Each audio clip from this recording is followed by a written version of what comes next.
Again, Israel, today's presentation will be called In the Latter Days / the Feast of Tabernacles. Our brother Yamin will read Psalms 84 and Psalms 132 for us all. Once he's done, I'll come back and reintroduce the title of today's presentation, and we'll jump straight into the presentation. You got the mic, brother.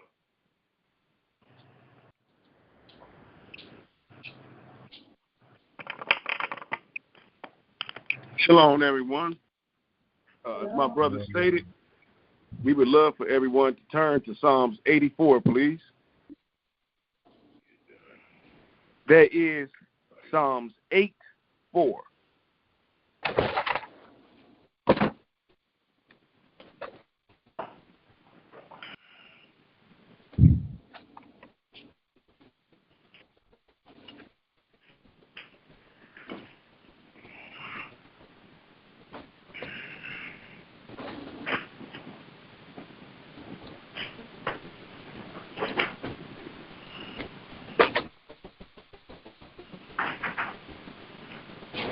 Read.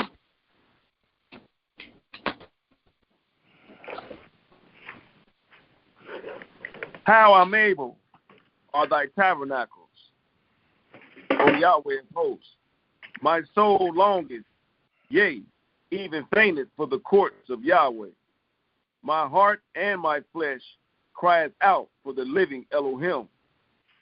Yea, the sparrow hath found an house, and the swallow a nest for herself, where she may lay her young, even thine altars, O Yahweh of hosts, my King and my Elohim. Blessed are they that dwell in thy house. They will be still praising thee. Selah. Blessed is the man whose strength is in thee, in whose heart are thy ways of them, who passing through the valley of Baca make it a well. The rain also filleth the pools. They go from strength to strength. Even one of them in Zion appeareth before, every one of them of Zion appeareth before Elohim. O Yahweh of hosts, hear my prayer. Give ear, O Elohim of Yaakov, Selah. Behold, O Elohim, our shield, and look upon the face of thine anointed. For a day in thy courts is better than 1,000. I had rather be a doorkeeper in the house of my Elohim than to dwell in the tents of the wicked, of wickedness. For Yahweh Elohim is a sun and shield. Yahweh will give grace and glory.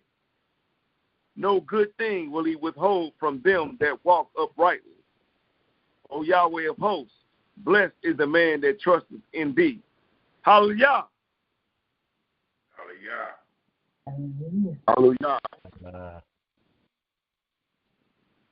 As our dear brother stated, we would love for everyone to turn to Psalms 132, please. That is Psalms 132.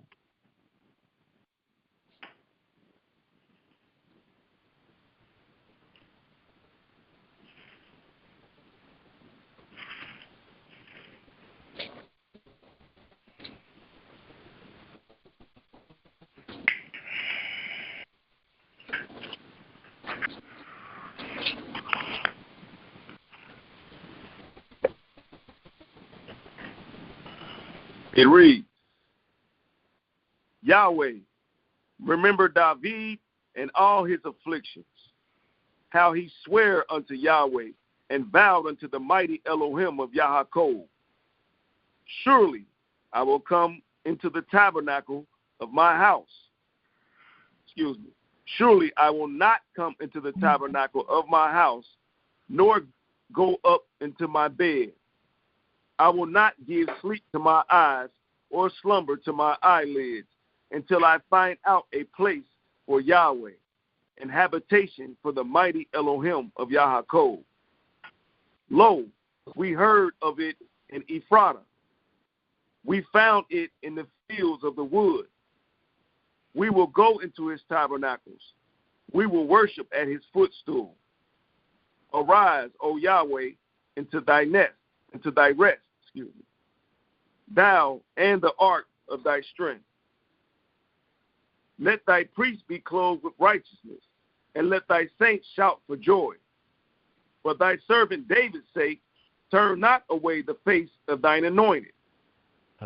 Yahweh hath sworn in truth unto David. Yeah. He will not turn from it. Of the fruit of thy body will I set upon thy throne.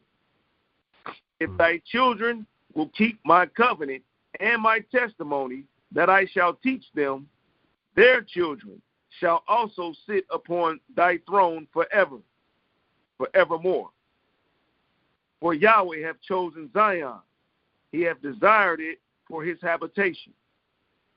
This is my rest forever. Here will I dwell, for I have desired it. I will abundantly bless her provision. I will satisfy her poor with bread. I will also clothe her priests with salvation, and her saints shall shout aloud for joy. There will I make the horn of David to bud.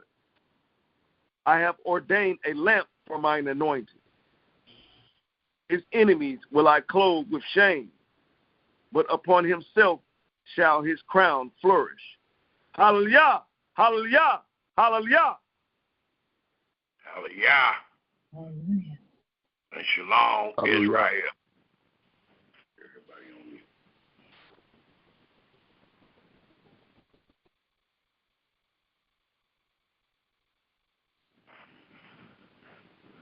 Hallelujah and shalom, Israel. Again, today's presentation will be called In the Latter Days, the Feast of Tabernacles. Before we get started, I would like to give thanks and praise to the Creator of the heaven and earth and everything therein is by saying hallelujah to the name of Yahweh. And I also like to ask Yahweh to allow the words of my mouth and the meditation of my heart to be acceptable in his sight. Yahweh, our strength and our Redeemer. Also, at this time, please get yourself a pen, a piece of paper, and a holy scripture that you may follow along and jot down these most relevant scriptures that we will give on this subject matter this day. Before we get into the presentation, I would like for each and every one of us to open up our holy scriptures to the book of wisdom, the book of Proverbs, the 24th division. And we will use this Proverbs to warn each and every one of us to fear Yahweh and to depart from evil. Proverbs, the 24th chapter, please.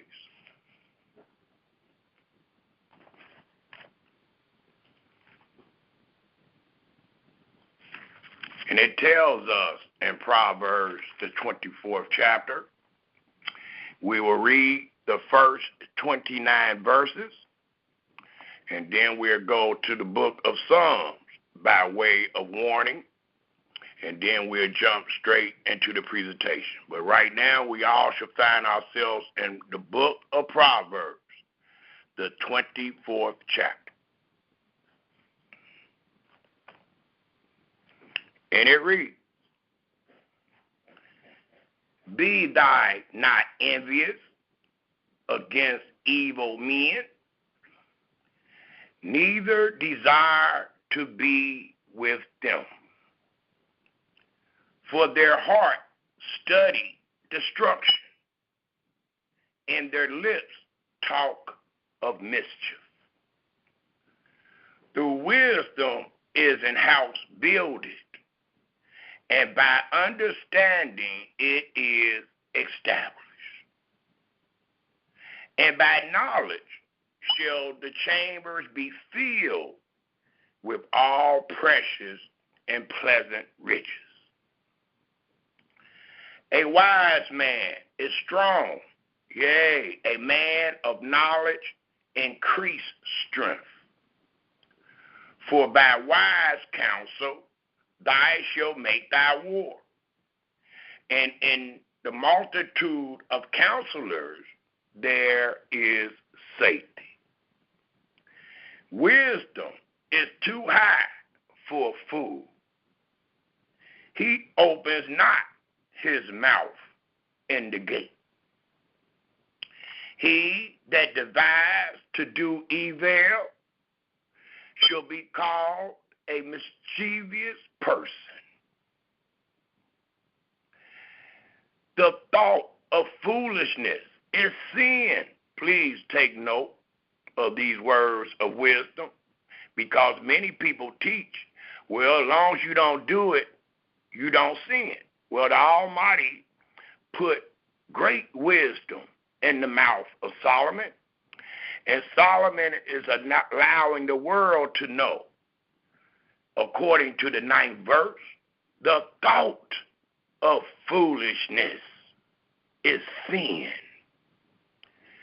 and the scorner is an abomination to men.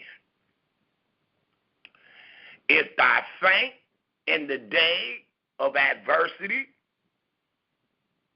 thy strength is small. If thou forbear, as we are trying to do today, it tells us, if thou forbear to deliver them that are drawn into death, and those that are ready to be slain, if thou sayest, behold, we knew it not, does not he that ponder the heart consider it? And he that keeps thy soul, does not he know it? So you can slick your brother, but you'll never be able to slick your maker. It tells us, and shall not he render to every man according to his works? My son, eat thy honey, because it is good, and the honeycomb, which is sweet to thy taste. So shall the knowledge of wisdom be into thy soul. When thou hast found it, then there shall be a reward, and thy expectations shall not be cut off. Lay not wait, O wicked man, against the dwelling of the righteous. Spoil not his resting place.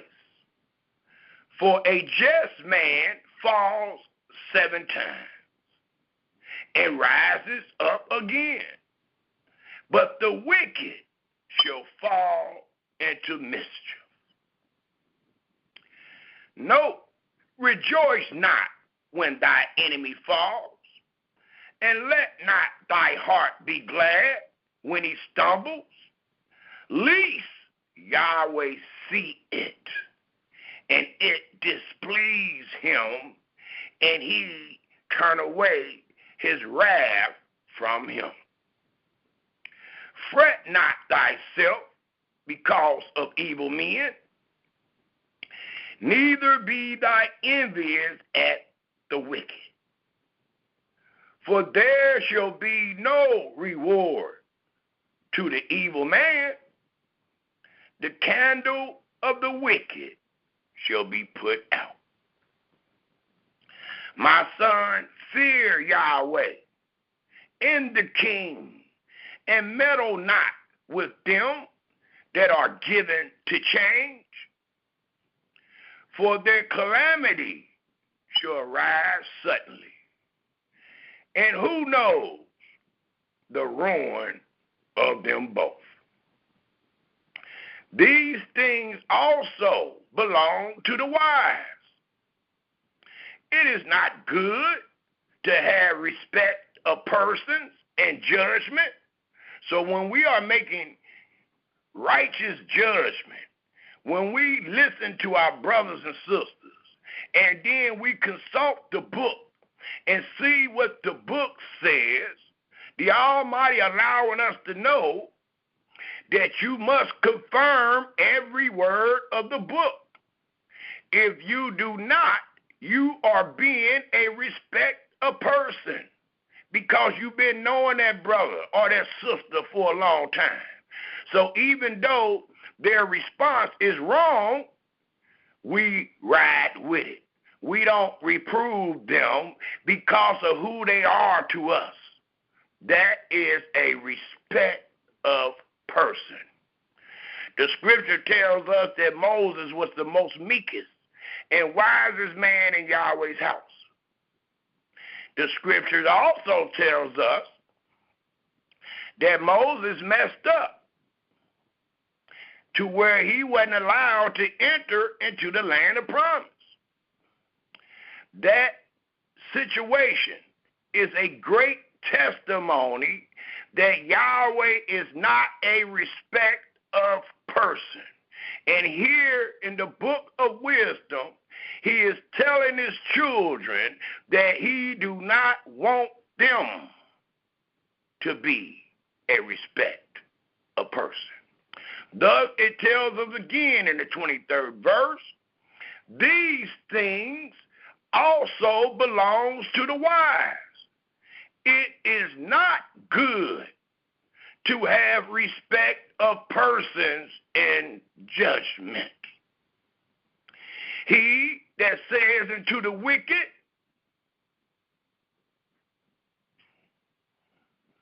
those that collect tithes, robbing the poor and the afflicted, the widows, the fatherless, it says, he that says unto the wicked, thy art righteous, him shall the people curse. Nations shall abhor him. But to them that rebuke him shall be delighted. And a good blessing shall come upon them. Someone need to mute themselves, please. Please mute yourself. It tells us. Our dad does garbage business. And it's always good for a laugh. And yeah, they brush up against organic. Someone need to mute themselves, please.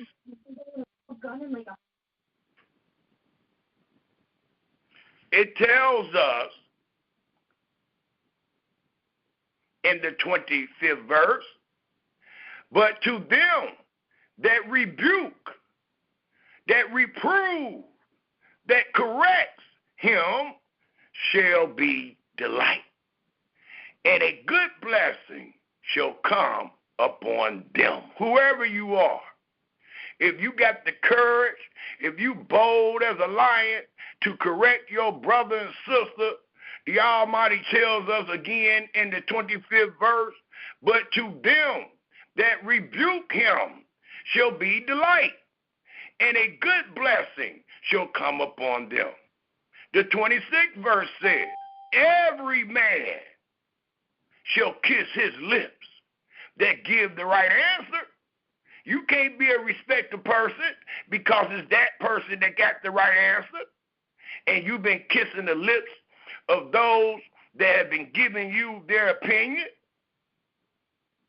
You got to stop kissing the lips of the opinions, and you must acknowledge and confirm the lips of them that is speaking the truth as it is written. Thus it tells us one more time in the 26th verse, every man shall kiss his lips that gives a right answer.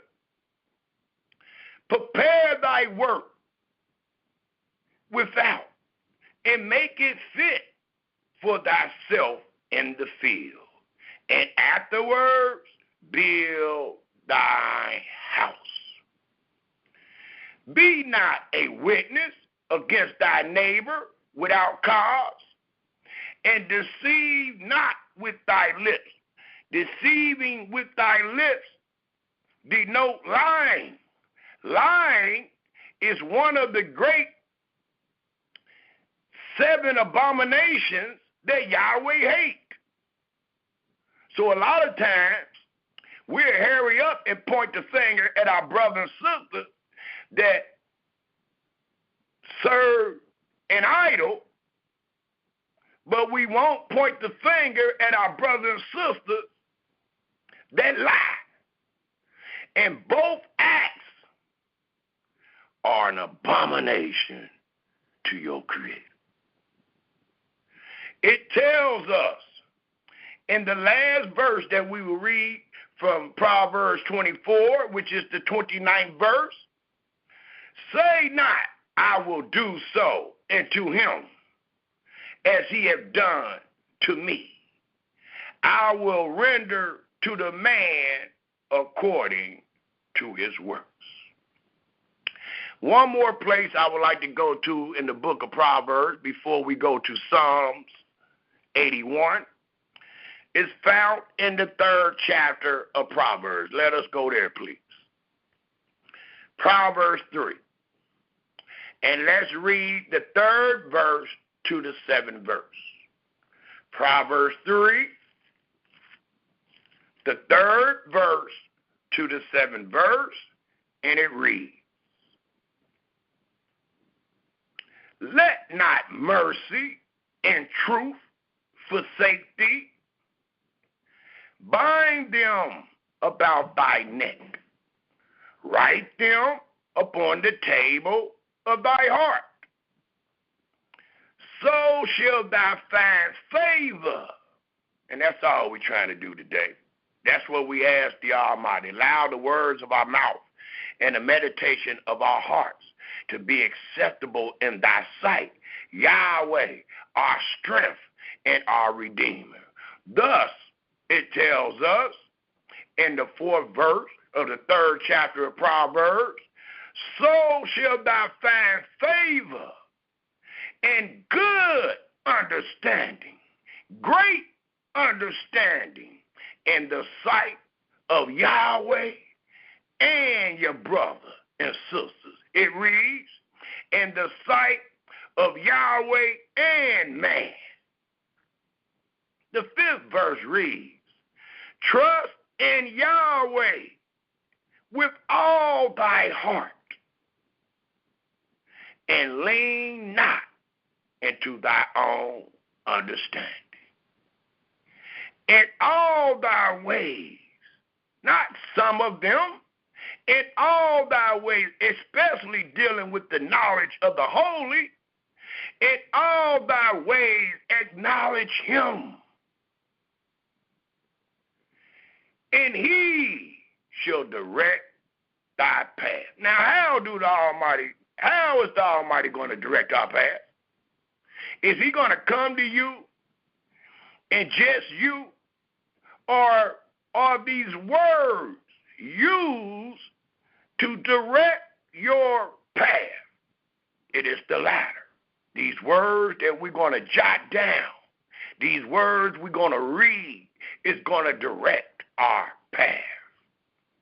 It tells us in the last verse that I will read out of the 3rd chapter of Proverbs, which is the 7th verse, be not wise in thy own eyes.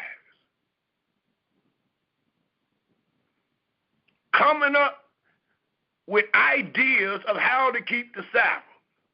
Coming up with ideas of how to collect tithes. That is being wise in your own eyes. Thus, it warns us, be not wise in thy own eyes.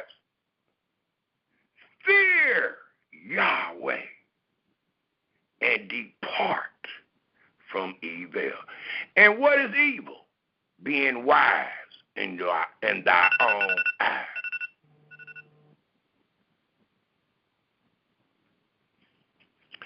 And the last place I would love to go to warn us and to get in this great presentation will be Psalms 81. Let us all please turn our Holy Scriptures to Psalms 81.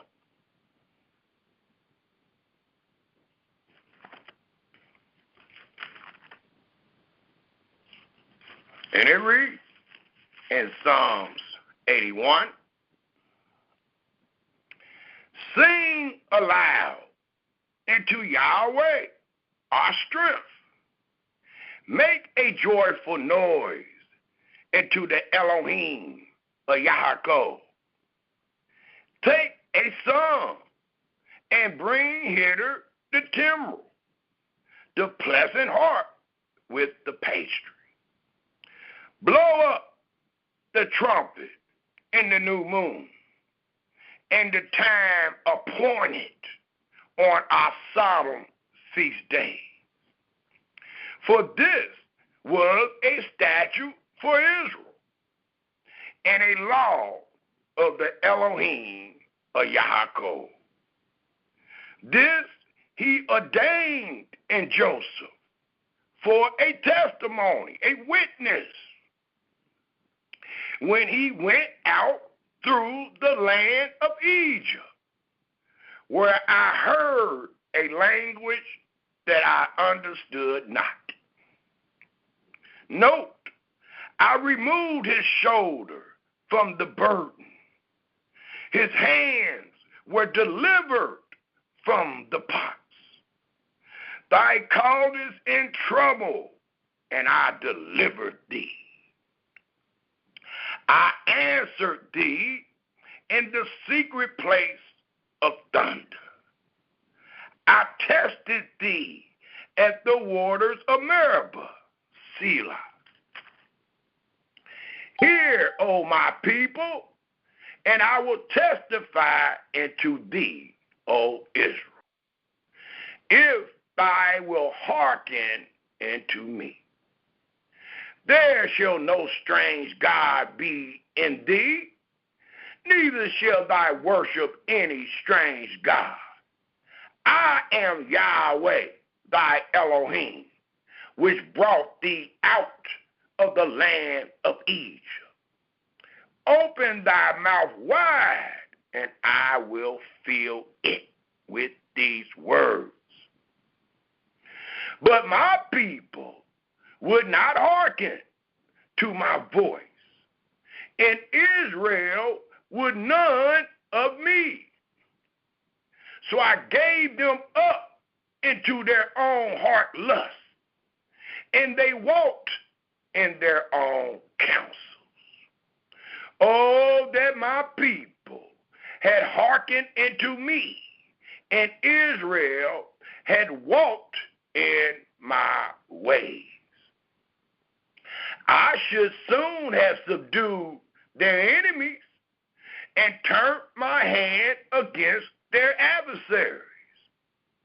The haters of Yahweh should have submitted themselves unto him. But their time should have endured forever. He should have fed them also with the finest of the wheat, and with the honey out of the rock, should I have satisfied thee, as long as they were in obedience.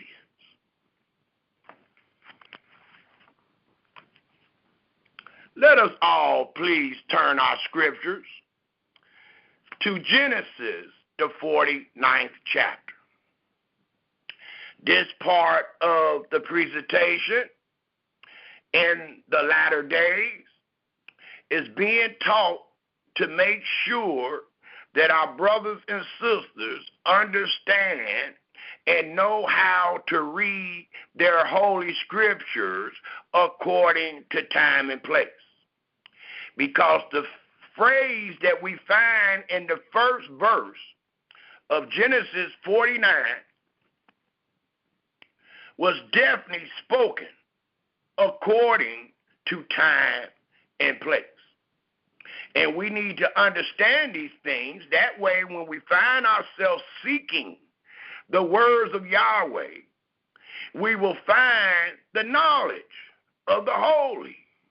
And we will know how to apply it according as it is written and according to time and place.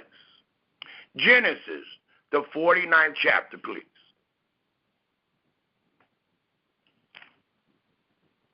And we find in Genesis, the 49th chapter, this part won't be long. We're just going to touch on it. We want to teach it.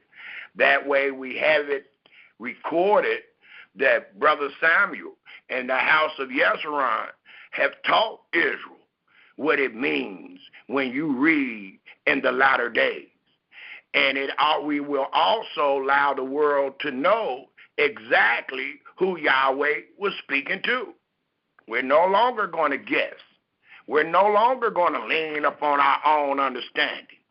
Thus, it tells us in Genesis, the 49th chapter, and note where I started. I'm starting in the book of Genesis.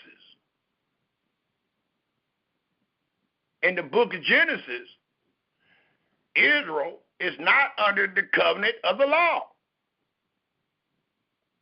But let's see what their father told them before he died. It tells us in Genesis, the 49th chapter, the very first verse, and it reads, "And Jacob called into his sons." So far we know that Jacob is speaking. Jacob is the grandson of Abraham. And Jacob called into his sons.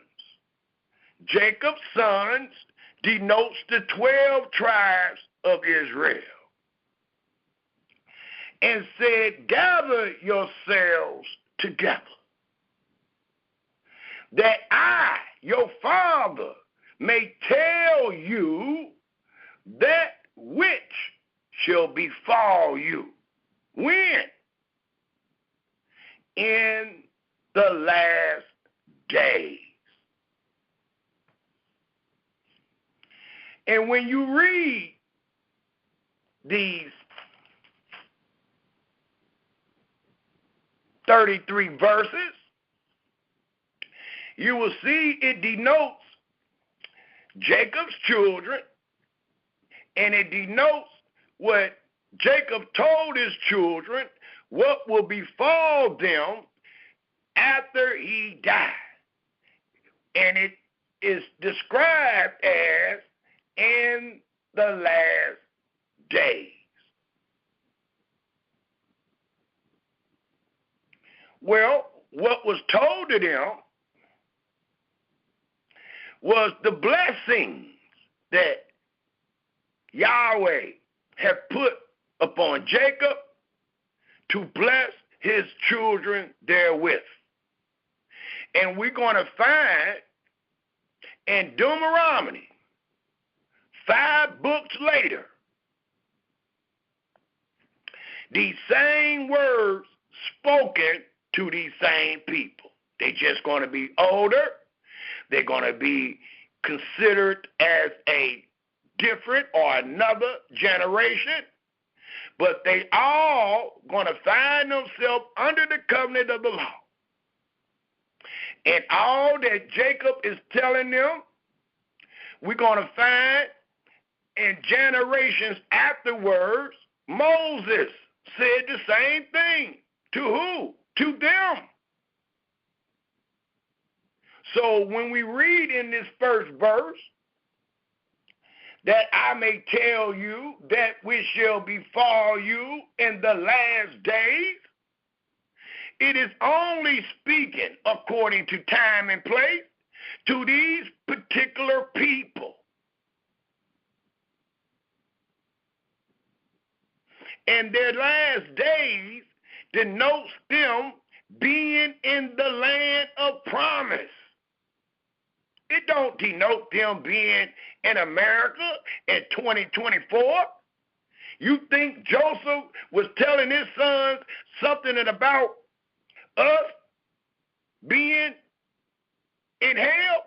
Absolutely not, because it starts off with the blessings. There's nothing in the 49th chapter denotes hell. There's nothing in the 49th chapter denotes captivity. So it's not talking about us.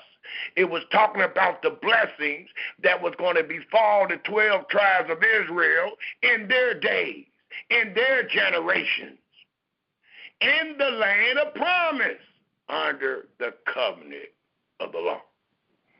So I just wanted to use this one verse in this phase that we find in this verse in the last days. We're trying to get some understanding of the holy to allow us to denote and understand what Jacob was saying to his children, and allow us to understand what it means when we read in the last days. Or it is rendered in the latter days. Another place that I would love to expound on is found in the book of Numbers. The book of Numbers, the 24th chapter, if we all turn there, please.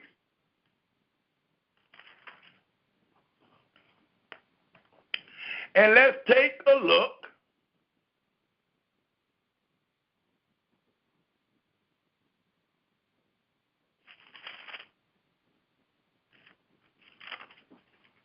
at the 14th verse. Numbers, the 24th chapter, the 14th verse. And let's read the 14th verse, for it tells us, and now, behold, I go into my people. Come, therefore, and I will advertise, I will advertise thee what this people shall do to thy people in the latter days. Now this is speaking about Balaam. Balaam was hired to curse Israel, and Yahweh made that curse to a blessing. But in these words of his prophecy, which started at the 10th verse, it tells us in the 14th verse that he was going to advise thee what this people shall do to thy people in the latter days. And these things were done. These things were done, and these things were fulfilled in the children of Israel days, once they had entered into the land of promise. So even another person prophesizing what will happen or what will befall them in the latter days, dealing with the children of Israel, it allows us to know that even this man had the knowledge to allow them to know what was going to befall them in their latter days. And when we search the testimonies, we find these things befalling them in their days, while they were under the covenant of the law, in their land of promise. None of these things, he's not telling them that something that's going to befall them in 2024. It has nothing to do with that. We're dealing with time and place. We're dealing with actual people on the face of the earth. Not dealing with some people that's going to be on the face of the earth, but it's actually on the face of the earth. We have another place that we can consult, and that is found in Deuteronomy 4. And this is a good one. And the reason I say it's a good one, because we're trying to make a distinction between the holy and the unholy, between those that are right and between those that are wrong. And many people use Deuteronomy, the 4th chapter, to tell us that we are under the law today. And one of the reasons they use it is because of the phrase that we find in the verse, in the latter days. They will hurry up and say, well, this is the latter days. This is the last days, based upon their own understanding. So let's take a look at Deuteronomy 4, verse 30. Deuteronomy 4, verse 30. And note that your brother is showing you these things in chronological order to allow you to know that Yahweh changed not, nor do this latter days change. It's allowing us to know exactly who it's talking to. And it allows us to know, going in chronological order, that the Israelites are not in captivity. They have been saved. They have been brought under the covenant of the law, and these words have been prophesied into them. Thus it reads in Deuteronomy, the 4th chapter, the 30th verse.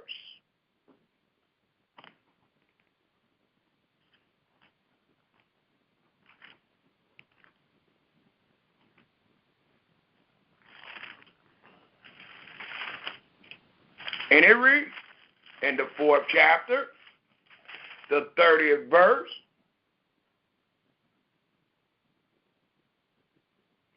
when thou art in tribulation. It's not talking about to somebody that's in tribulation. It's letting them know when tribulation comes upon them. And the reason it reads this way, because Israel find themselves in the wilderness. The book of Deuteronomy represents the 40th year of their wandering. Thus, Moses is telling the living Israelites that is free under the covenant of the law among their Creator in the wilderness, when thou art in tribulation, and all these things are come upon thee. Note, even in the latter days, if thy turn to Yahweh thy Elohim, and shall be obedient unto his voice. For Yahweh thy Elohim is a merciful Elohim.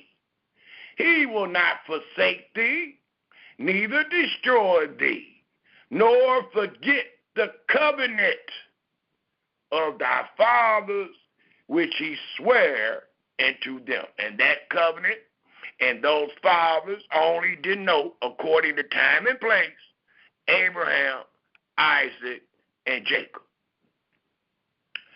But let's put a little more focus on the 30th verse. I have a scripture before me because many of us use different versions and different Bibles. And the King James Version of the Bible reads, even in the latter days. I have a book before me that has many versions in it. Thus, I would love to read other versions of that same verse. And it tells us, dealing with in the latter days, I'll just read them. It says, another translation says, in the latter days thou shalt return to Yahweh thy Elohim and hearken unto his voice. That comes from the ASV version. Another rendering, in the latter end of the days, in the YLT version. Another rendering dealing with Deuteronomy 4 verse 30, it reads, in the after part of the days. That is found in the RHM version. Another rendering, but at the end of days, you will return to Yahweh your Elohim. That is found in the JERUS version, the Jerusalem Bible. Another rendering, in the end you shall come back to the eternal your Elohim, in the MOF version. Another rendering, and all these things come upon you in the latter days. You will return to Yahweh your Elohim. In the Revised Standard Version, RSV. Another rendering, you shall finally return to Yahweh your Elohim and heed his voice. So in the last days is placed with, in this rendering, you shall finally. And then there's one more. That came by way of the NAB. And then you have the end of the NAB. It says, you will in days to come. No. The latter days to all the way to the days shall come. It's letting us know what it meant according to that time. The last verse or the last rendering, you will in days to come turn back to Yahweh your Elohim. So out of all those renderings, of the same rendering that you find in Deuteronomy, the 4th chapter, the 30th verse, only tells us and allow us to know that these words was for those people and their generations. And all of them would have found themselves under the covenant of the law, forsaking the Almighty. But the Almighty told them, if they returned in their generations, in their latter days, what he would do for them. So again, none of the chapter and verses that we have went to denotes us. It denoted the living of Israel under the covenant of the law, and they were told by their fathers and by their brothers what they would endure in their latter days, days to come. Not the end of the world. I have not read one word that talks about the end of the world. But that is how our brothers applied it, and that is how our brothers have taught us. Thus, when we read it, we automatically apply it to ourselves when it has nothing to do with you and I, according to time and place. It also tells us in the book of the law, while we still find ourselves in the book of Deuteronomy, let's go to the 31st chapter, Deuteronomy 31.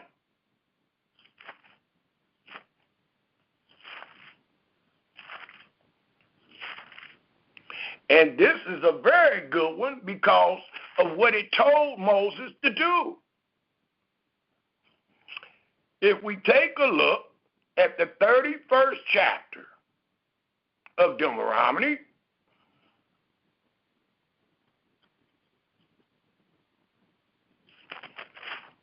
And let's take a look at the 24th verse. It is the 29th verse that we are focusing on, but I want to start at the 24th verse because maybe you will see it and understand it as your brothers see it and understand it. Because I see who he's talking to. And I also see who he is not talking to, and that is you and I. For it tells us in Deuteronomy 31, verse 24 to 29, these words. And it came to pass, when Moses had made an end of writing the words of this law in a book,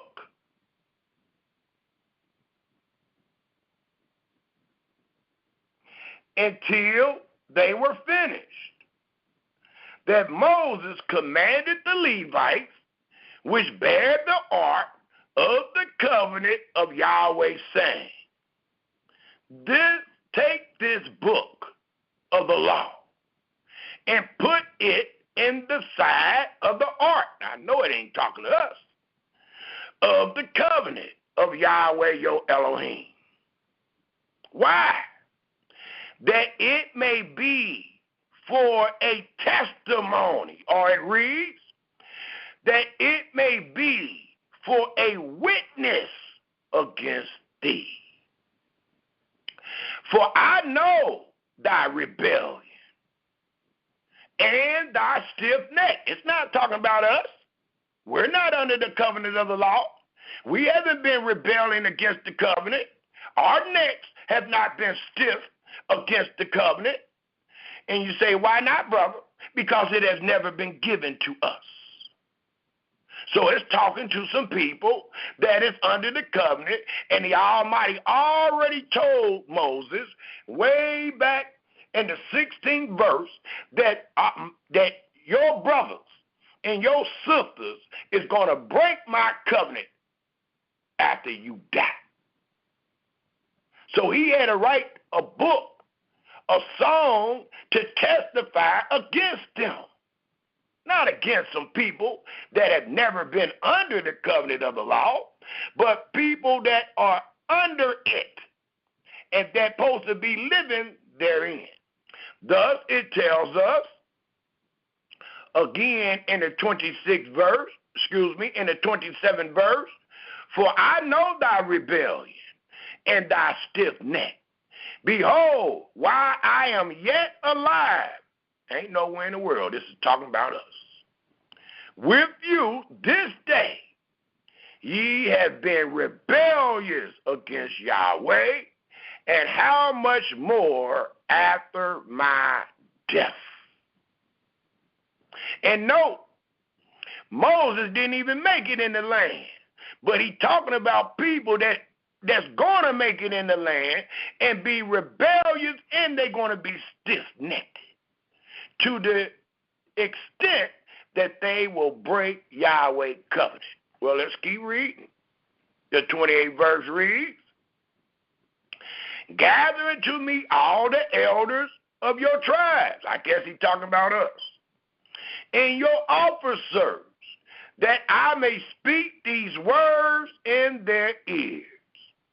And note, and call heaven and earth to record, to testify against them. Note the 29th verse. For I know, and let's see, can we make a distinction between the holy and the unholy, between the right and the wrong? It reads, for I know that after my death, ye will utterly corrupt yourselves and turn aside. Well, to turn aside, you must have been placed on the right path to turn aside. It reads, and turn aside from the way which I have commanded you. And when you do, according to Deuteronomy, the 28th chapter, it reads, and evil will befall you. When?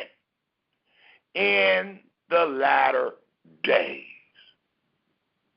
Well, Solomon built the temple 400, if my recollection serves me right, 480 years after these people came out of this wilderness. 480 years after Moses told the people these great words. And after that, there was over 22 kings ruling in the promised land. And after that, these great evils befell them. Can y'all see the latter days? Can you count? It tells us again in the 29th verse, for I know that after my death, ye will utterly corrupt yourselves and turn aside from the way which I have commanded you. What's the reward? It reads, and evil will befall you. When, Yahweh? In the latter days. Because ye will do evil in the sight of Yahweh. And the Israelites did. And they were warned according to Leviticus 26 and according to Deuteronomy 28. If you do, all this evil will befall you. And they was also warned in this chapter. For it told them, before it got to the 29th verse, if we take a quick look at the 17th verse, it reads, let's read the 16th and 17th verse to allow us to know it's talking to these people and it's talking about their latter days. For it tells us in the 16th and 17th verse of Deuteronomy 31, and Yahweh said unto Moses, behold, thou shalt sleep with thy father. He's being redundant. We just read that. And this people, what? Did you read that? And this people that they are talking about is under the covenant of the law. And they're going to rebel against that law. They're going to be stiff-necked against that law. Thus Moses had to write it in a book and tell them what was going to befall them in the latter days. And if we know anything about the Israelite journey or their plight, we know that these evils befell them to the extent that they was cast in the land of Assyria and in the land of Babylon. Thus the 16th verse continue to read, and Yahweh said unto Moses, behold, thou shalt sleep with thy fathers, and this people will raise up and go a-whoring after the gods of the strangers of the land. Please take note of time and place. And the only land Yahweh is talking about is the promised land. It reads, whether they go to be among them, and I will forsake, and will forsake me. And what happens when you forsake Yahweh? It reads, and break my covenant, which I have made with them. Note the time, note the place, and please note the people. That is not you. You are not under the covenant of the law. He have not made a covenant with us that find ourselves in captivity. He didn't even make a covenant with these people that we're reading about in Deuteronomy 31 until he freed them. As the Psalms read in 81, I delivered you from your hands from the pots. The 17th verse, which shows us without a shadow of a doubt the same thing that was found in the 29th verse, dealing with the evils that they will do in the sight of Yahweh while they are under the statutes of life. It reads, then my anger shall be kindled against them in that day. Please take note of time and place. And I will forsake them, and I will hide my face from them, and they shall be devoured. How? And many evils and troubles shall befall them, so that they will say in that day, no, in the latter days, are not these evils come upon us, because our Elohim is not among us? And I will surely have my face in that day for all the evils which they shall have wrought, and that they are turned into other gods. So again, the 29th verse reads, for I know that after my death, we just read that, ye will utterly corrupt yourselves and turn aside from the way which I have commanded you, and evil will befall you in the latter days, because ye will do evil in the sight of Yahweh, to provoke him to anger through the work of your hands.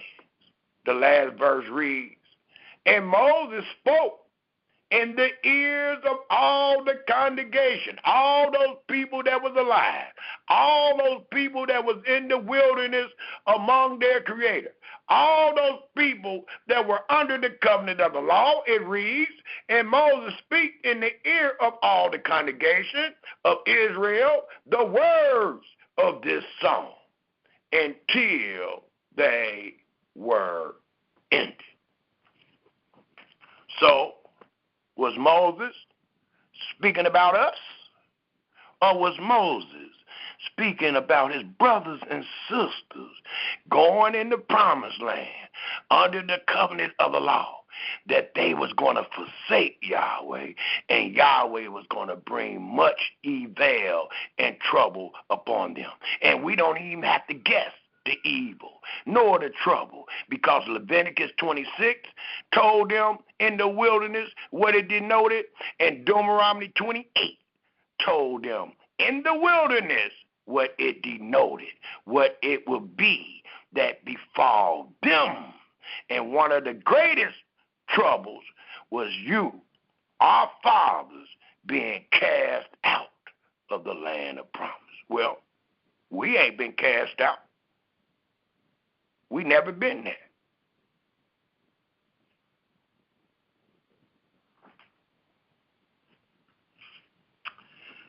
Couple more places just allow us to know that Yahweh mean what he say and say what he mean. We are the ones that have to make the distinction. We are the ones have to learn the words of the holy to be able to make a distinction according to time and place. So let's go right quick to the book of Isaiah. And the book of Isaiah is telling our fathers in their latter days the evil ain't befell them yet, but he letting them know what's going to happen after the evil befall them. And note what he called those days. Isaiah chapter 2, verse 2, please. Isaiah chapter 2, verse 2, please. And what do we find here? More understanding. For it tells us, I'll start at the first verse. That way we understand who it's talking to. We can see the first person and everything. It says, the word that Isaiah the son of Amos, saw. Who? Concerning who? A bunch of brothers and sisters scattered all over the four corners of the earth, not knowing nothing, not knowing who they are, not knowing the name of their creator, not understanding the law. No, it reads, it shall come to pass. Note the wording. The same word you seen in Genesis, the 49th chapter, the first verse, the exact same rendering. And note how many years apart from when Jacob spoke to when Isaiah spoke. Talking about the same people, talking about the same people last days. It reads, and it shall come to pass in the last days that the mountain of Yahweh's house shall be established. We can find these testimonies in the book of Jeremiah. We can find these testimonies in the book of Ezekiel. And we can find those people and scattered in the land of Assyria and Babylon.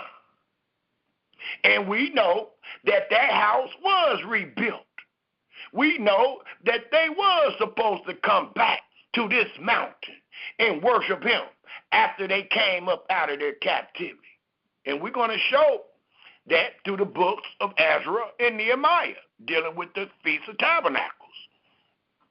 But right now, while we're dealing with in the latter days, it tells us again in the second verse, and it shall come to pass in the last days that the mountain of Yahweh's house shall be reestablished. It's going to be rebuilt. And it was. In the top of the mountains, and shall be exalted above the hills, and all nations shall flow into it. And we have these same words in the book of Zechariah. Thus, I would love to read the second verse, and it reads, and many people shall go and say, come ye, and let us go up to the mountain of Yahweh, to the house of the Elohim of Jacob. And he will teach us of his ways, and we will walk in his path. And please take note of the direction of the other nations. Well, today, we find ourselves in the midst of nations. So was we to do anything here, or based on the witnessing, based on the testimony, did not, whoever you was, wherever you was at, does it not tell us that we had to go to this place? Absolutely. To do whatever's going to be done in the latter days. It do not denote us being in the enemy's land, scattered on the four corners of the earth, doing anything.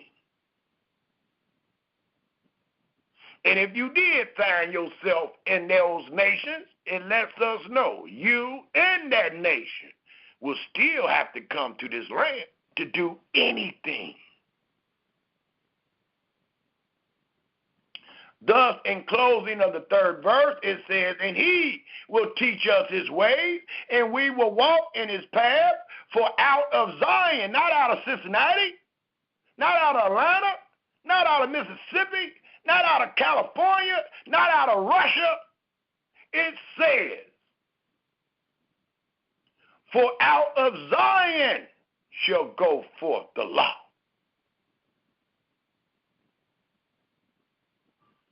And the word of Yahweh from Jerusalem. So the law and the word of Yahweh coming out of one place.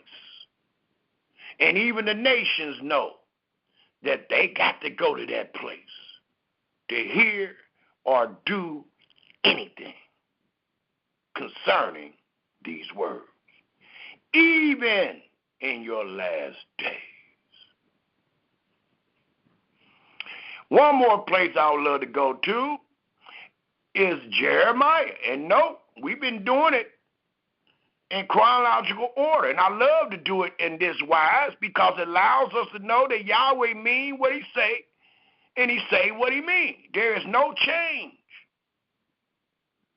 Let us turn our scripture to Jeremiah, the 23rd chapter, please. Jeremiah, the 23rd chapter. This will be the last one I'll use. I hope you're taking down the notes, and I hope if you have any comments or questions on this subject matter in the latter days, that you write down your comment and your question. That way you have it on the top of your head when we open up for comments and questions. Right now, let us all find ourselves in the book of the prophet Jeremiah, the 23rd division, and let's take a quick look at the 20th verse. And let's see what was told to them about their latter days. The same people from Genesis 49, verse 1. And we are in their latter days. I hope y'all understand that. We're reading about their latter days. Almost 1,000 years later, when Jacob spoke to his seed or his children. And that's truly latter in their days. Jeremiah 23.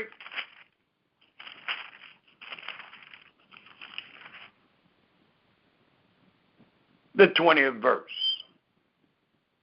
And it reads, to conclude this matter, the anger of Yahweh shall not return. And what is he angry with? The people being under the covenant of the law, being rebellious and stiff-necked to the extent that they have broken his covenant. It reads, the anger of Yahweh shall not return until he have executed, until he have performed the thoughts of his heart. Note, to those that were under the covenant of the law, that was forsaken the law, that became rebellious and stiff-necked. Note what Yahweh said to them, not us. It reads, in the latter days ye shall consider it perfectly. Because all that Moses said in the 31st chapter, the 29th verse, was going to befall them. So the Almighty said, now when it comes on you, not us, them, that they shall consider it perfectly. So again, Israel, I just wanted to bring up these few chapters and verses dealing with the phase that we find therein, either saying in the last days or in the latter days. And I wanted us to understand by way of knowledge, wisdom, and understanding exactly what it says and what it applies and who it applied to. It applies to the people that were under the covenant of the law. As I told our sister today, based on her comment, we studying today. We learning today. We have never been placed under a covenant. What covenant? We deal with covenants and agreements and contracts every day. Now, what contract do you deal with on a daily basis and you don't know the terms thereof? How are you going to be under a contract, under a covenant, and you don't even know? You studying the contracts. You studying the terms thereof. You ain't under nothing. Our fathers knew what they were under, to the extent that the Almighty made their brother tell them what was going to befall them if they ever broke that contract. That does not apply to us. Just like keeping the law does not apply to us. We are the only people on the face of the earth that walk around delusional, telling the world that we are to apply our law in their land. We are to apply our law in their nations. We can travel all over the earth, and we will see every nation have their own law. But we teach we're supposed to apply Yahweh's law, the statutes of life that he gave the Israelites to live therein in the promised land. We're supposed to apply them wherever we at. That is ridiculous. And if you ever try it, you will wind up being dead. You'll wind up being killed. And you will wind up being an enemy to that nation because you have tried to apply your laws that you supposed to did in your land in their land. That's treason. They will kill you for that. And you bet not execute none of your judgments in that land because they'll kill you for that too. So it's a proof that Yahweh never told you to go and establish his laws in another man's land. Matter of fact, according to Jeremiah the 27th chapter, he told our fathers by way of testimony, by way of witnessing, bow down to the king of thy enemy, to the king of the land that I'm going to scatter you in. He didn't say, I need y'all to be vigilant. I need y'all to be bold as a lion and establish my law, the same law you wouldn't do in your own land in another man's land. That is ridiculous.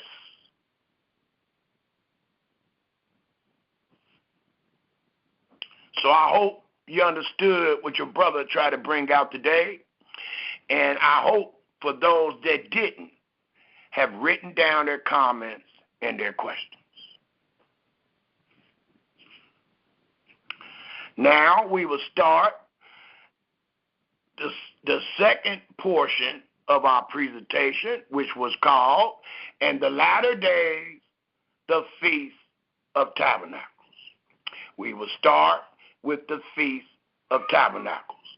And I would like to start this part of the presentation by having the listening audience turn their scriptures to Psalms 133 division.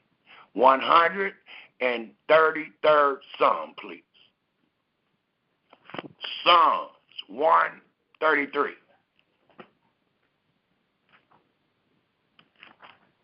And it tells us in Psalms 133 these great words. Behold, how good and how pleasant it is for brethren. What brethren? The same brethren that their father was speaking to, that Jacob was speaking to way back in Genesis 49, verse 1. Behold, how good and how pleasant it is for brethren to dwell together in unity. We wasn't supposed to do the Feast of Tabernacles, the Day of Atonement, the blowing of the trumpets. We read that in Psalms 81. He established that as a law, as statutes to be done in the promised land. Thus, it tells us again in the very first verse, behold how good and how pleasant it is for brethren, the Israelites, all of them, to dwell together in unity. Can two walk together except they be agreed? So if two can't walk together, you know all of them had to be walking together to be agreed, to be in unity. It is like the precious ornament upon the head. It lets you know it's holy. That run down upon the beard, even Aaron's beard. It's talking about Aaron being anointed. And just as holy it is for Aaron to be anointed, it is just as holy for all of Israel to be together in unity. That's holiness. Not you doing it one way, I'm doing it another way, she doing it another way. Y'all in the buying tents from Walmart, somebody. No, that ain't holy. That is defilement. That is the opposite. Thus, today, we are making a distinction between that which is holy and that which our brothers and sisters are teaching and doing, which denote unholy. Even Aaron's beard that went down to the skirt of his garments, as the dew of Hermon, and as the dew that descent upon the mountains of Zion. For there, and only there, Yahweh commanded the blessing, even life forevermore. Let us turn our scriptures to the book of Exodus, the 23rd chapter, and let's teach on this great feast that is known in the seventh moon. There are three great feasts of the seventh moon. The first one is on the first day of the moon, and it was called the Feast of Trumpets. The second one is on the 10th day of the moon, and it was called the Day of Atonement. And the third and last one that is found in the seventh moon, which started on the 15th day of that moon, is none other than the Feast of Tabernacles. And all of them was to be done in the place that Yahweh have chosen, and all of them requires a burnt offering. Thus, let us find ourselves in Exodus, the 23rd chapter, and let's pick up reading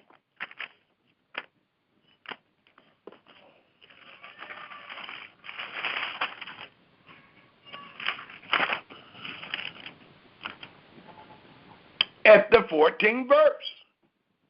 Exodus, the 23rd chapter, the 14th verse. Let's read it. We got to study it. And then we should be able, if the Almighty give us the Spirit to discern between the holy and the unholy, then we should be able to see our error, and we should be able to see the perfectness of our Creator. It tells us by way of law, and we're going to establish this presentation according to the law and according to the testimonies, to show the world that we truly have light on this matter. Exodus, the 23rd chapter, the 14th verse, please. And we will read to the 17th verse. And it reads, 3 times thou shalt keep a feast unto me in the year. Well, fortunately, there are 3 feasts in the seventh moon. But here is speaking about 3 particular feasts that will be done throughout that year. And these 3 feasts are known as pilgrim feasts. because all the people had to go to the place among their brethren that Yahweh placed his name. Thus it reads in the 14th verse again, 3 times thou shalt keep feast unto me. In the year thou shalt keep the feast of unleavened bread. Thou shalt eat unleavened bread 7 days, and I commanded thee in the time appointed of the month, Abib. For in it thou camest out from Egypt, and none shall appear before me empty. And one thing that you definitely had to appear with is the burnt offering. The 16th verse reads, and, which denotes the second feast of that year, a second pilgrim feast, it reads, and the feast of harvest, first fruits of thy labors, which thou hast sown, please take note, in the field, not in the desert or not in the wilderness, but in the fields that you inherited, it reads, and the feast of ingathering. The feast of ingathering is another way of saying the Feast of Tabernacles, which is in the end of the year, when thou hast gathered in thy labors out of the field, your fields. 3 times in the year, all thy males shall appear before Yahweh, and you bet not come empty-handed.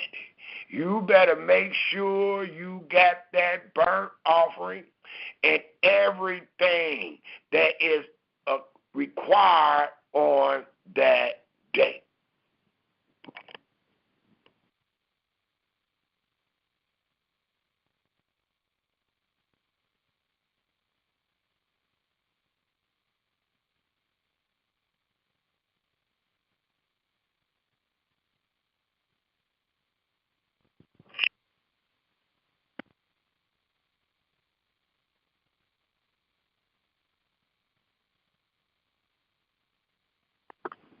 It also tells us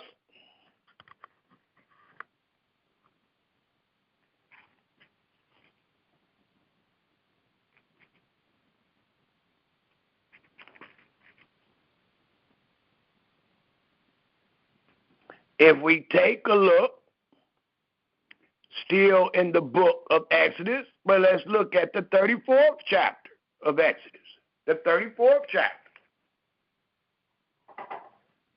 And let's pick up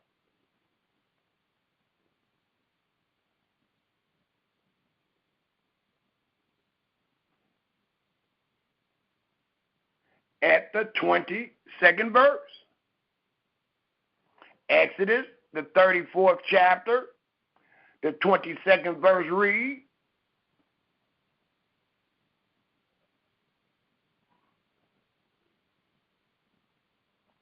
and thou shalt observe the feast of weeks, of the first fruits of wheat harvest, and the feast of ingathering. Again, Israel, look it up. The Feast of Ingathering is none other than the Feast of Tabernacles at the year's end. It is being redundant, telling us the same thing we just read in Exodus 23. twice meaning 3 in the year shall all your men children appear before Yahweh Elohim, the Elohim of Israel.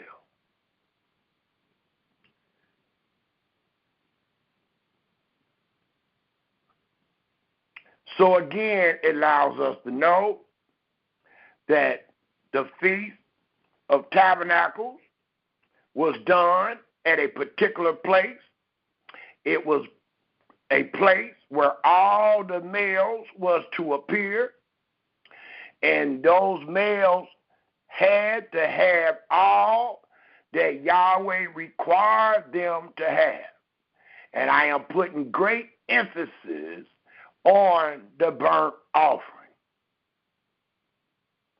And note what it tells us: when all the males are being obedient and find themselves in that place where Yahweh placed their name, it says in the 24th verse, "For I will cast out the nations before thee, and enlarge thy borders.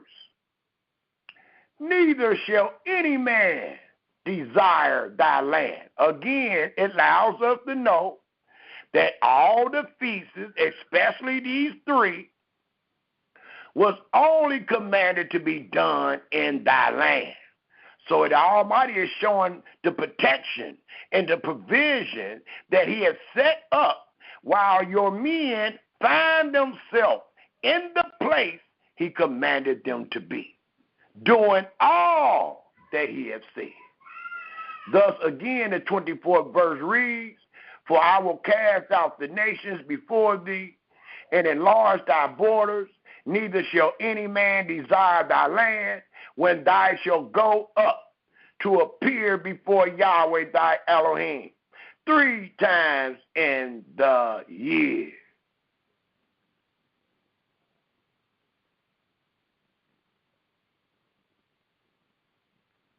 It also tells us, if we take a look in the book of Leviticus. Let's go to the book of Leviticus, the 23rd chapter.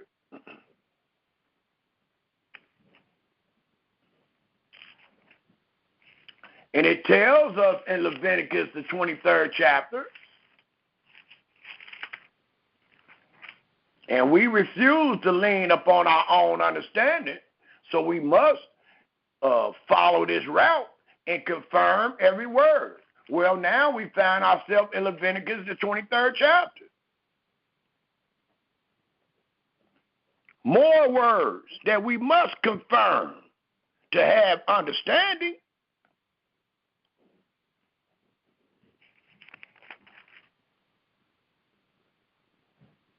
And it tells us in the 33rd verse,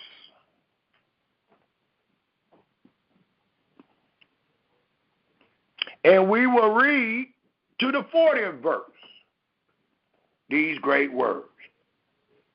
Actually, to the 44th verse. And it reads, in the 33rd verse of Leviticus, the 23rd chapter.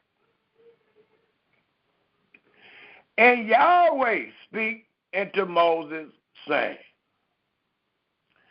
Speak unto the children of Israel, saying, the 15th day of this 7th moon shall be the Feast of Tabernacles for 7 days unto Yahweh. On the first day shall be an holy convocation. Ye shall do no servile work therein." That's the first day. The 36th verse reads, 7 days shall ye offer an offering made by fire. That's 7 different offerings.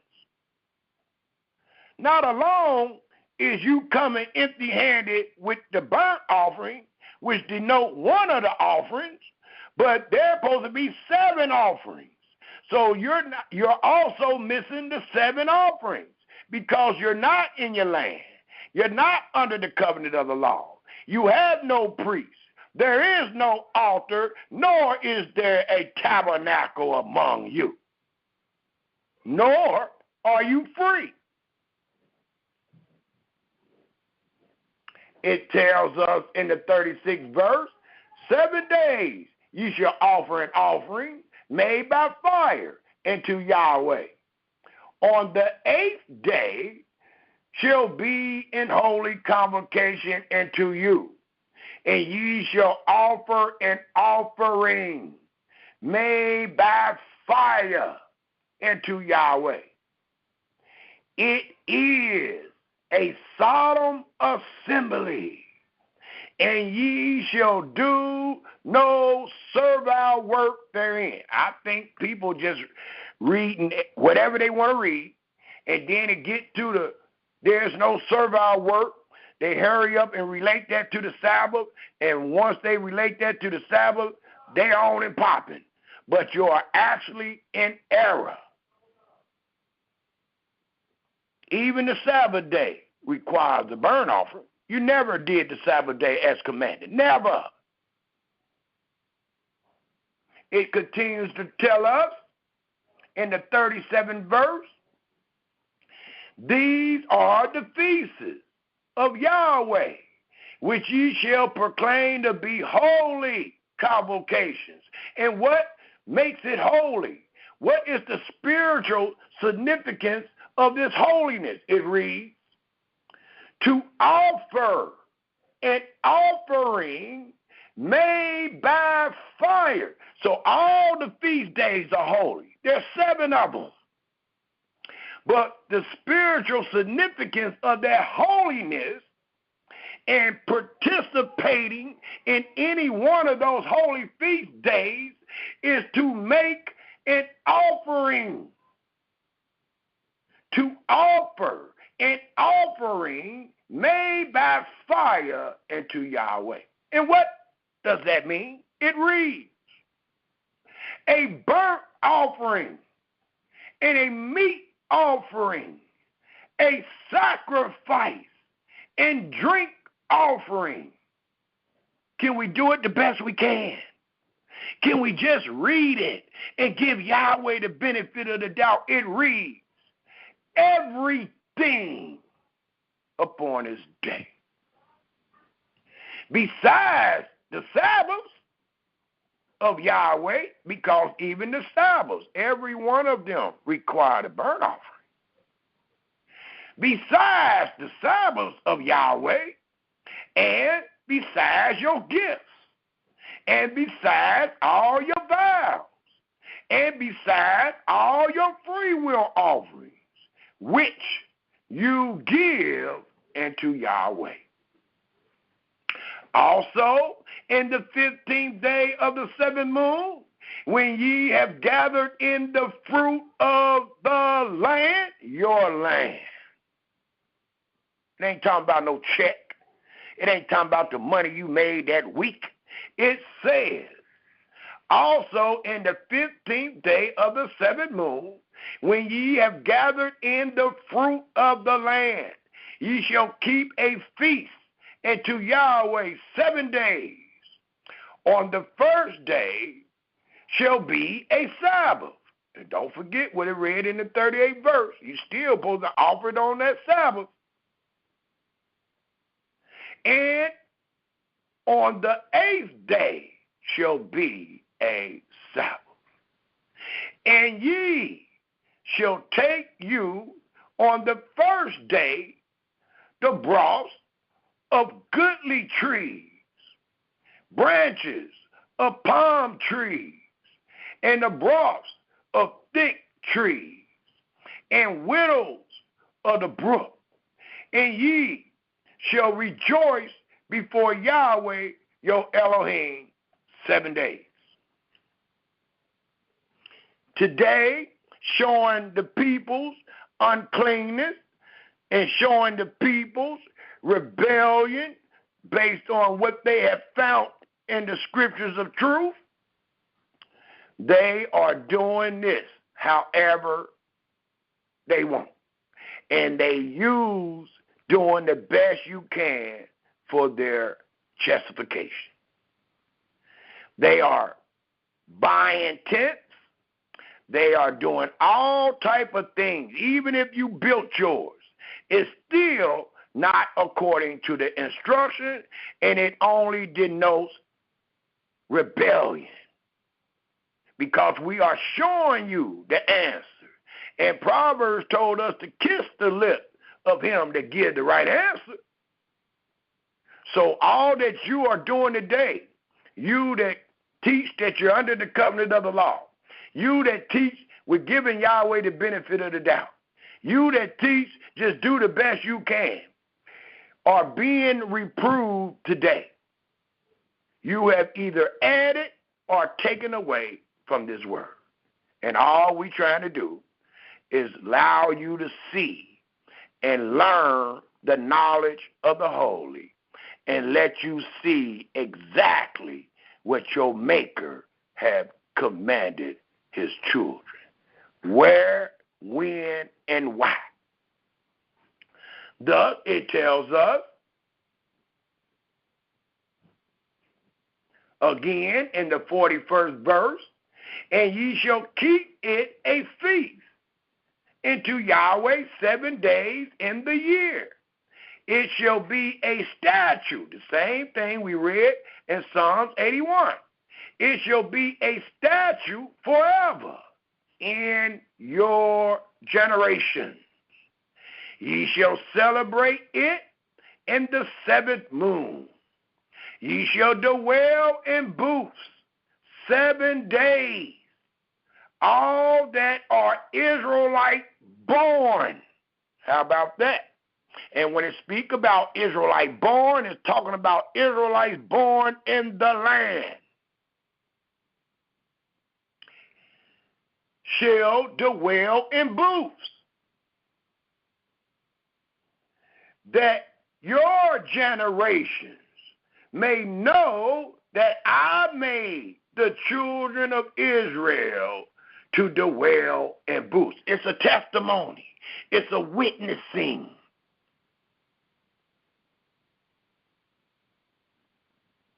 When? While they were in captivity? While they were scattered among the nations? It reads, when I brought them out of the land of Egypt. I am Yahweh, your Elohim. And Moses declared, as I am declaring today, into the children of Israel, the feasts of Yahweh. This is the feast of Yahweh. If you add or if you take away one dot, one letter, you have erred.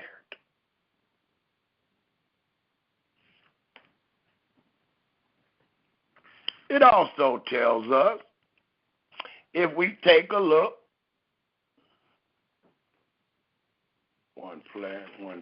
one second.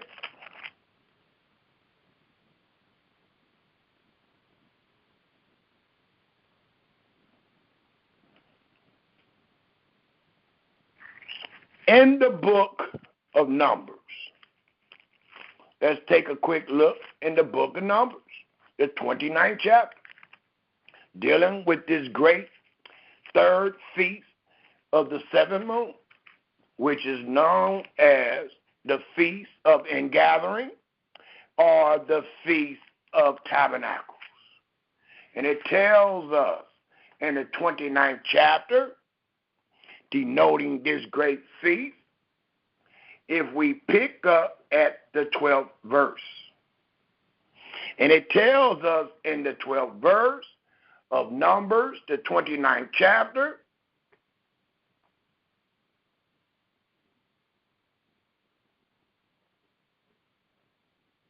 and on the 15th day of the 7th moon, ye shall have an holy convocation. Ye shall do no servile work, and ye shall keep a feast unto Yahweh 7 days.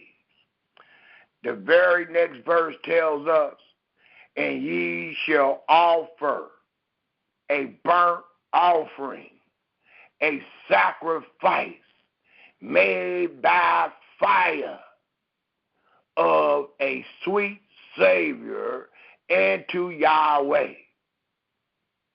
13 young bullocks, 2 rams, and 14 lambs of the first year. Now, you think Yahweh wants you to do the best you can when he being precise of what it denotes and what he requires?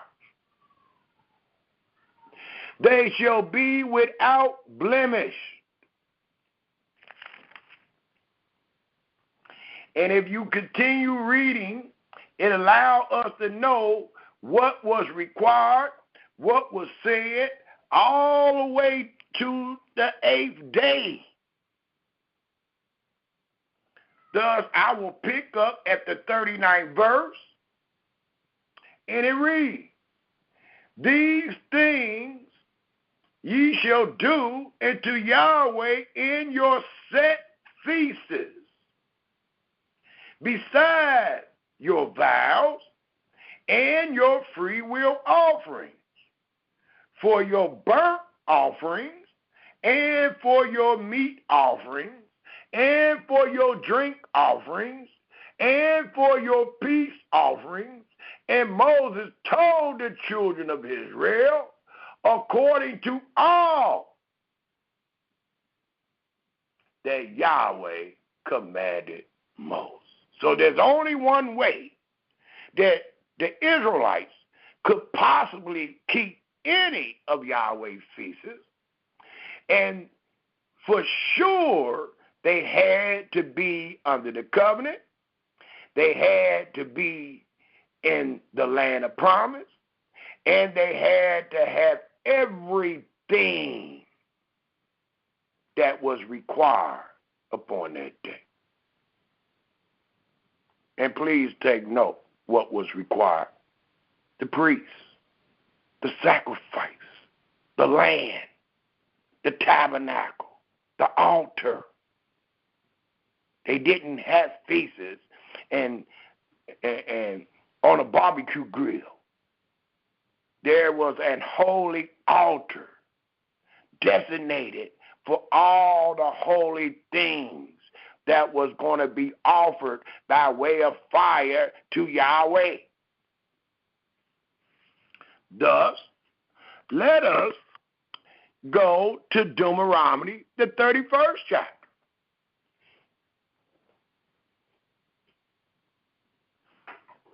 Because I find through these teachings of doing the best you can and giving Yahweh the benefit of the doubt that our brothers and sisters don't even acknowledge all that Yahweh said. And I guess they wouldn't if they telling you aforetime to do the best you can. Let's just give Yahweh the benefit of the doubt. But I think to even say that or to do that, you should at least know what Yahweh has said. I have many people testifying to me that their teachers don't even talk about an offering. Well, not only do they not talk about an offering, but they don't even allow you to know all the words dealing with this great Feast of Tabernacles. Because if we take a look at Deuteronomy, the 31st chapter, and if we pick up at the 9th verse, there's a Feast of Tabernacles that many of them never teach on. And many of you will witness today that you didn't know that this Feast of Tabernacles was found in Deuteronomy, the 31st chapter. Because it is called the Sabbatical Feast of Tabernacles. And most of them ain't going to teach on that because they know the Sabbatical law denotes the land. And they're teaching you don't have to be in the land. We're giving him the benefit of the doubt. Our dwellings is wherever we at. Well, let's see. Let us turn to Deuteronomy 31st chapter, and let's pick up at the 9th verse. And let's see what it says that many of our teachers have never revealed. It tells us in the 31st chapter of Deuteronomy, if we pick up at the 9th verse and read to the 13th verse, these great words. And Moses wrote this law and delivered it unto the priests, the sons of Levi, which bear the ark of the covenant of Yahweh, and unto all the elders of Israel. And Moses commanded them. He didn't ask, he commanded, because he was commanded, saying, at the end of every 7 years. The 7 years denote the sabbatical. Thus it says, at the end of every 7 years, in the solemnity of the year of release, note, in the Feast of Tabernacles,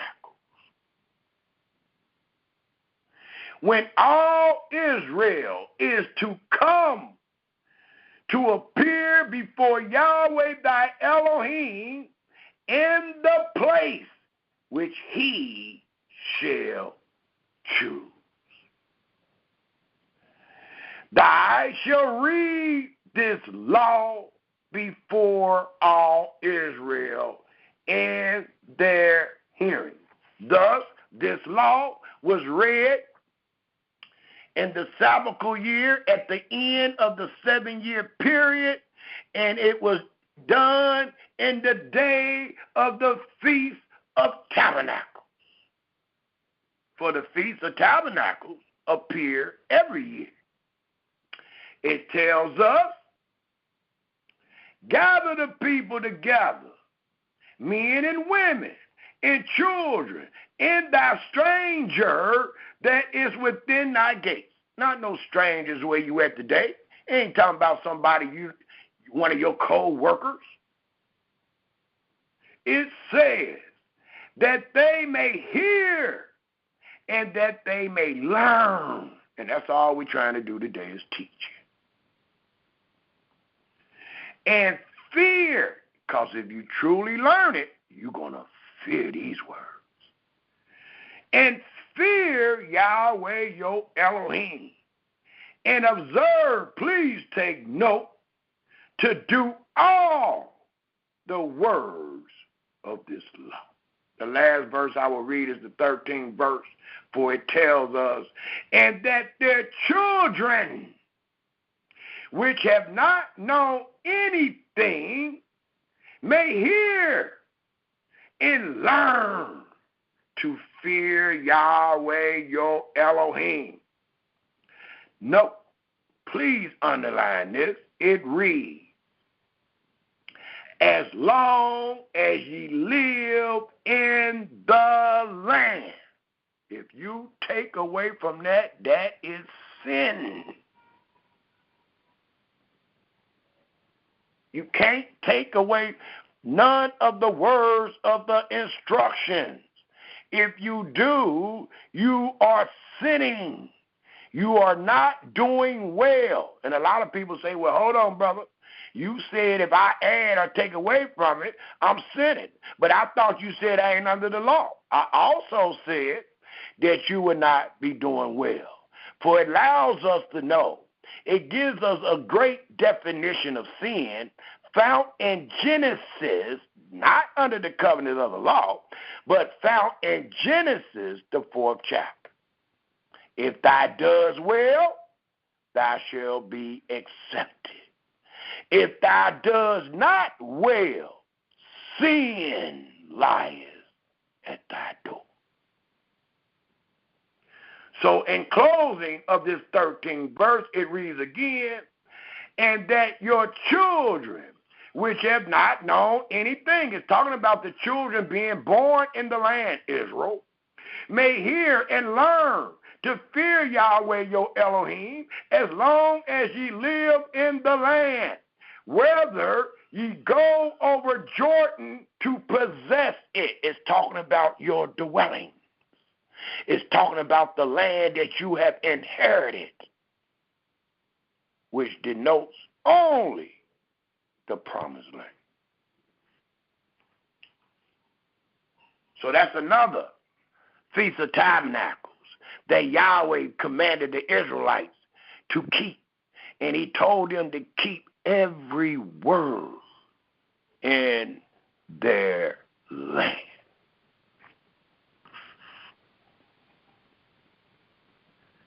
Let us pick up in the book of Haggai, because we are establishing the Feast of Tabernacles. And the Feast of Tabernacle, the tabernacle denoted something that was moving when we were in the wilderness. When we moved from one place to another, so did the tabernacle until the monarchy days.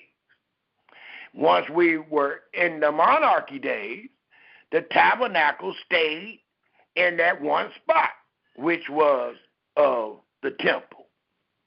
So let's go to the book of Haggai, and let's see what was said in the book of Haggai and in the book of Ezra before we actually show a great testimony of the Israelites keeping the Feast of Tabernacles in their own land once the temple was rebuilt.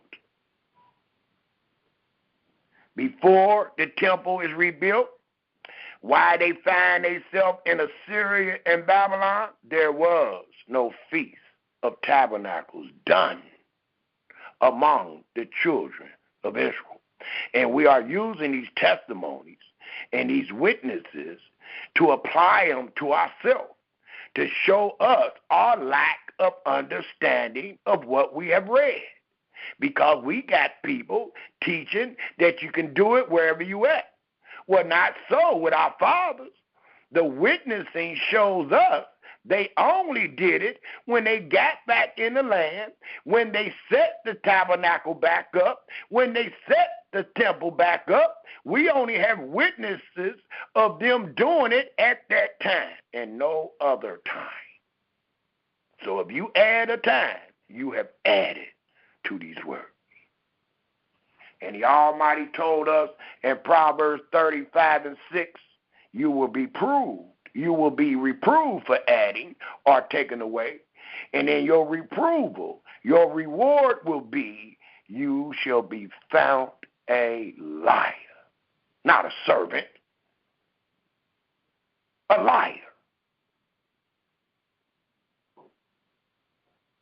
Haggai, the very first chapter, please. And when you read these words, each and every one of our presentations have always been presented where we can make a distinction between what we are reading and what we are doing this day. So I hope once you read this small book called Haggai, you will actually see how much our brothers and sisters are in error this day. Even those that say they are sanctified, even those that say they are set apart today, I hope you will be able to make a distinction between the holy and the unholy. Haggai, chapter 1, please.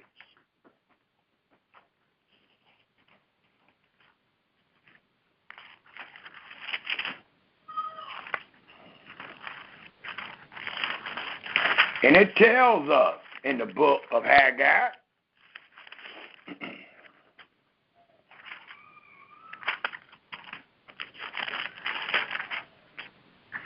and let's start at the very first verse.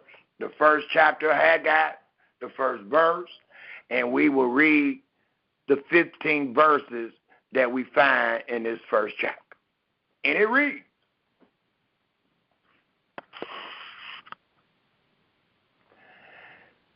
in the second year, please note the time and note the place.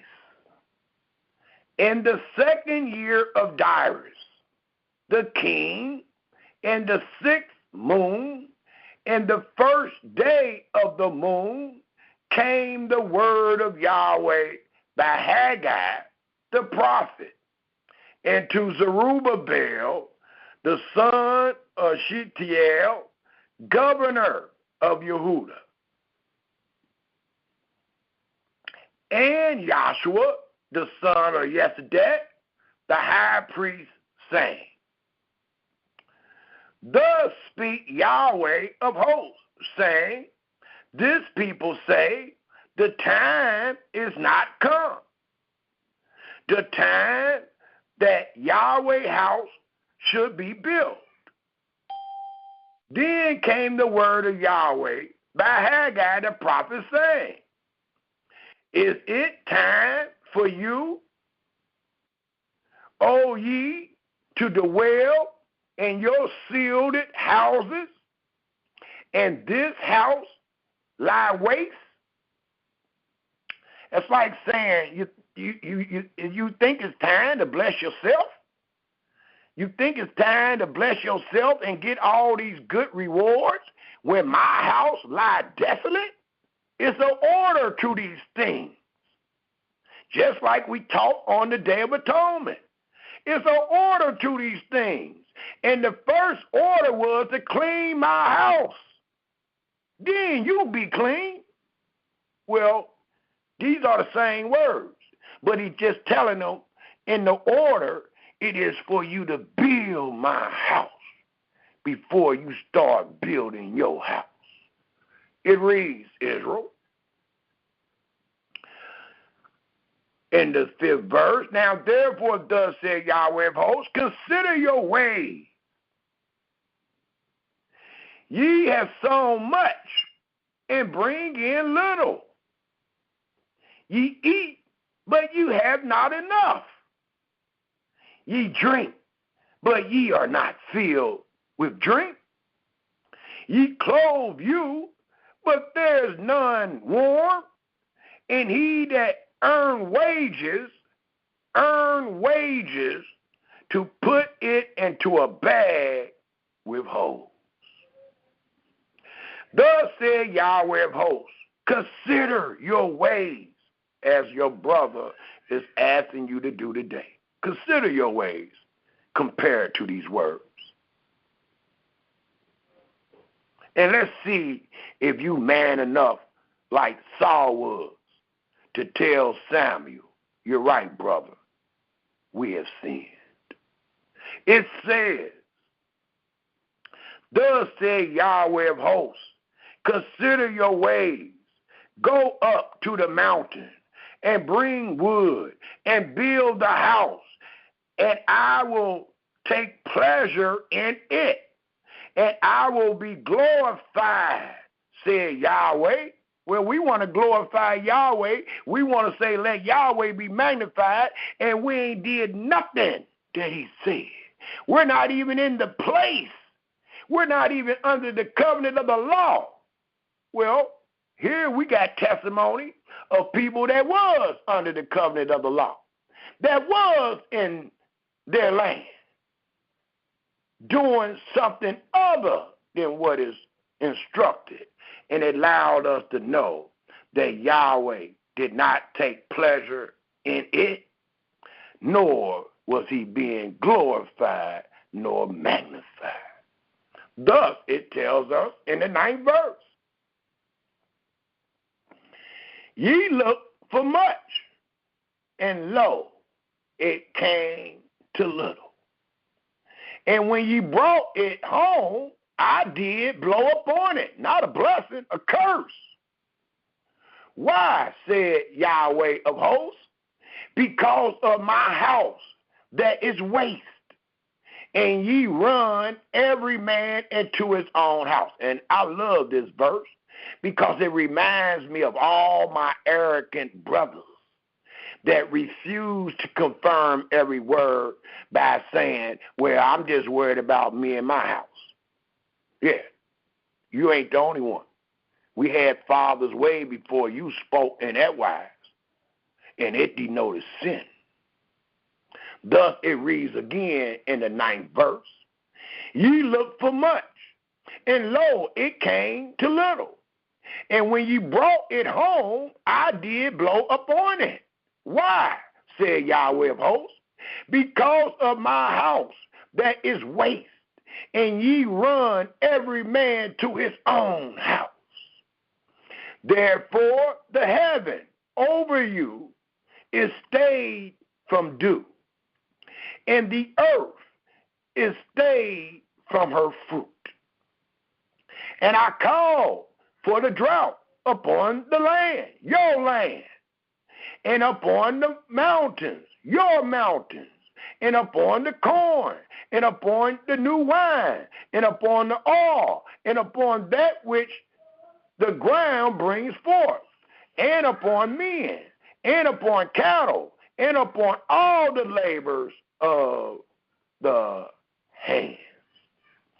Then Zerubbabel, the son of Shealtiel, and Joshua, the son of Josadak, the high priest, with all the remnant of the people, obeyed the voice of Yahweh, their Elohim, in the words of Haggai the prophet, as Yahweh, their Elohim, has sent him, and the people did fear before Yahweh. Once they learned, once they heard what he's saying and learned and understood what the prophet was telling them, the scripture tells us now they're starting to fear.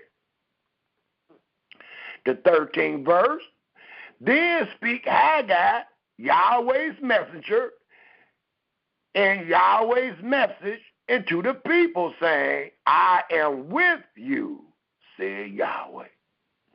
And Yahweh stirred up the spirit of Zerubbabel, the son of Shealtiel, governor of Yehuda, and the spirit of Joshua, the son of Josadak, the high priest, and the spirit of all the remnant of the people. Again, Israel, wisdom is a spirit. And they came and did work in the house of Yahweh of hosts, their Elohim. In the 4th and 20th day of the 6th moon, in the 2nd year of Darius the king. So we see what it took, and we see what Yahweh desired of his children that was delivered out of Babylon. Thus, let us turn our scriptures to Ezra, the 3rd chapter. We'll be back to read the 2nd chapter of Haggai. Haggai only has 2 chapters, but I'm trying to place it according to time and place. So now let's go to Ezra, the 3rd chapter. And the way that these Bibles have the chronological order, it has you searching these words all over the place. But if you had the true chronological order, after the book of Daniel, you should find Ezra or Haggai, Ezra, Nehemiah, Malachi, because all those books denote what was prophesied to the Israelites after what Daniel said, dealing with the end of the captivity in Babylon. But that is not what many of our books have. They have the chronological order scattered all over the place. I think it was done intentionally to keep you lost. Because we just left Haggai, and note where you got to go to see the words of Ezra. They all came out together. But anyway, let us all find ourselves in the book of Ezra, the 3rd chapter, please.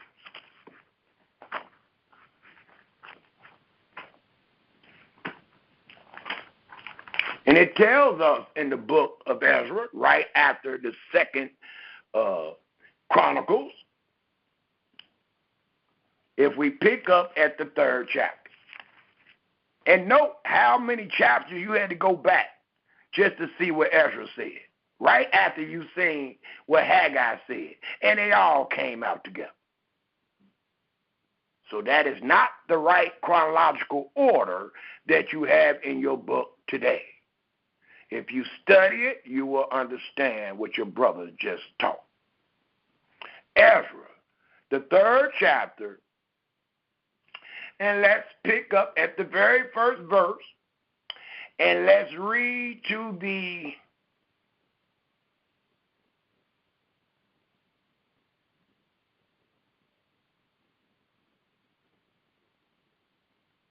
6th verse.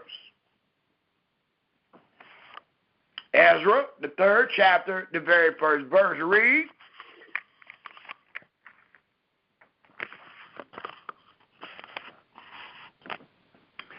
and when the 7th moon was come, and don't forget what we are doing. We are making a distinction between the holy and the unholy, between the right and the wrong. So you got to pay attention, and you must take note of the instructions, because where we're reading and what we done read thus far, none of the times ever denoted them in captivity. None of these testimonies ever denote the Israelites doing anything in captivity. The testimonies actually tell us when, where, and why. Thus it reads in the very first verse of the 3rd chapter of Ezra. And when the 7th moon was come, and the children of Israel were in the city, the people gathered themselves together as one man to Jerusalem, as it was instructed, as it was commanded way back in Exodus 23, the first place we went to. Then stood up Joshua the son of Jozadak, and his brethren, the priests, and Zerubbabel the son of Shealtiel, and his brethren, and builded the altar. How else is you going to make a burnt offering to Yahweh? How else is you going to sacrifice to Yahweh? It reads, the altar of Elohim of Israel, for what? To offer burnt offerings thereon. They never came to the prophet and said, brother, we don't have what Yahweh commanded us to have, so why don't we just do the best we can? Brother, we see we don't have what Yahweh told us to offer. Why don't we just give him the benefit of the doubt? You will never find that among the righteous. You will never find those type of renderings among those that confirmed every word. Thus, the 2nd verse reads, then stood up Joshua the son of Jozadak and his brethren, the priests, and Zerubbabel the son of Shealtiel and his brethren, and builded the altar of Elohim of Israel to offer burnt offerings thereon. Why? It reads, as it is written in the law of Moses, the man of Elohim. And we took you to that law. And they set the altar upon his base, for fear was upon them because of the people of those countries, and they offered burnt offerings thereon unto Yahweh. Even burnt offerings morning and evening. They kept also the Feast of what? Tabernacles. Why? It reads, as it is written, and offered the daily burnt offerings by number. And if you forgot the number, just go back to Numbers, the 29th chapter. According to the custom, as the duty of every day required. That also denotes the Sabbath day. And afterwards offered the continual burnt offering, both of the new moons. Well, we just had a bunch of people talking about they keeping the new moon. They called themselves blowing paper trumpets, but they were empty-handed each and every time. And of all the set feasts of Yahweh, there are 7 of them. And that were consecrated, made holy, sanctified, and of everyone that willingly offered a free will offering unto Yahweh. And please mind you where they were at, in their land. They have returned up out of captivity. The 6th verse reads, from the first day of the 7th moon begin they to offer burnt offerings unto Yahweh. But no, because we just read these things in the book of Haggai, but the foundation of the temple of Yahweh was not yet laid. It also tells us, if we go to the book of Nehemiah, and your brother plan was to establish the Feast of Tabernacles by way of the testimonies we find in the book of Nehemiah. Because Nehemiah, the book of Nehemiah, even though it is a very small book, it only has 13 chapters, our brothers, our teachers, our mores, our preachers have misrepresented the book of Nehemiah. They teach during the time of the book of Nehemiah, the children of Israel is in captivity. Can you believe it? When all you have to do is read that little small book, and every chapter denotes where they are at.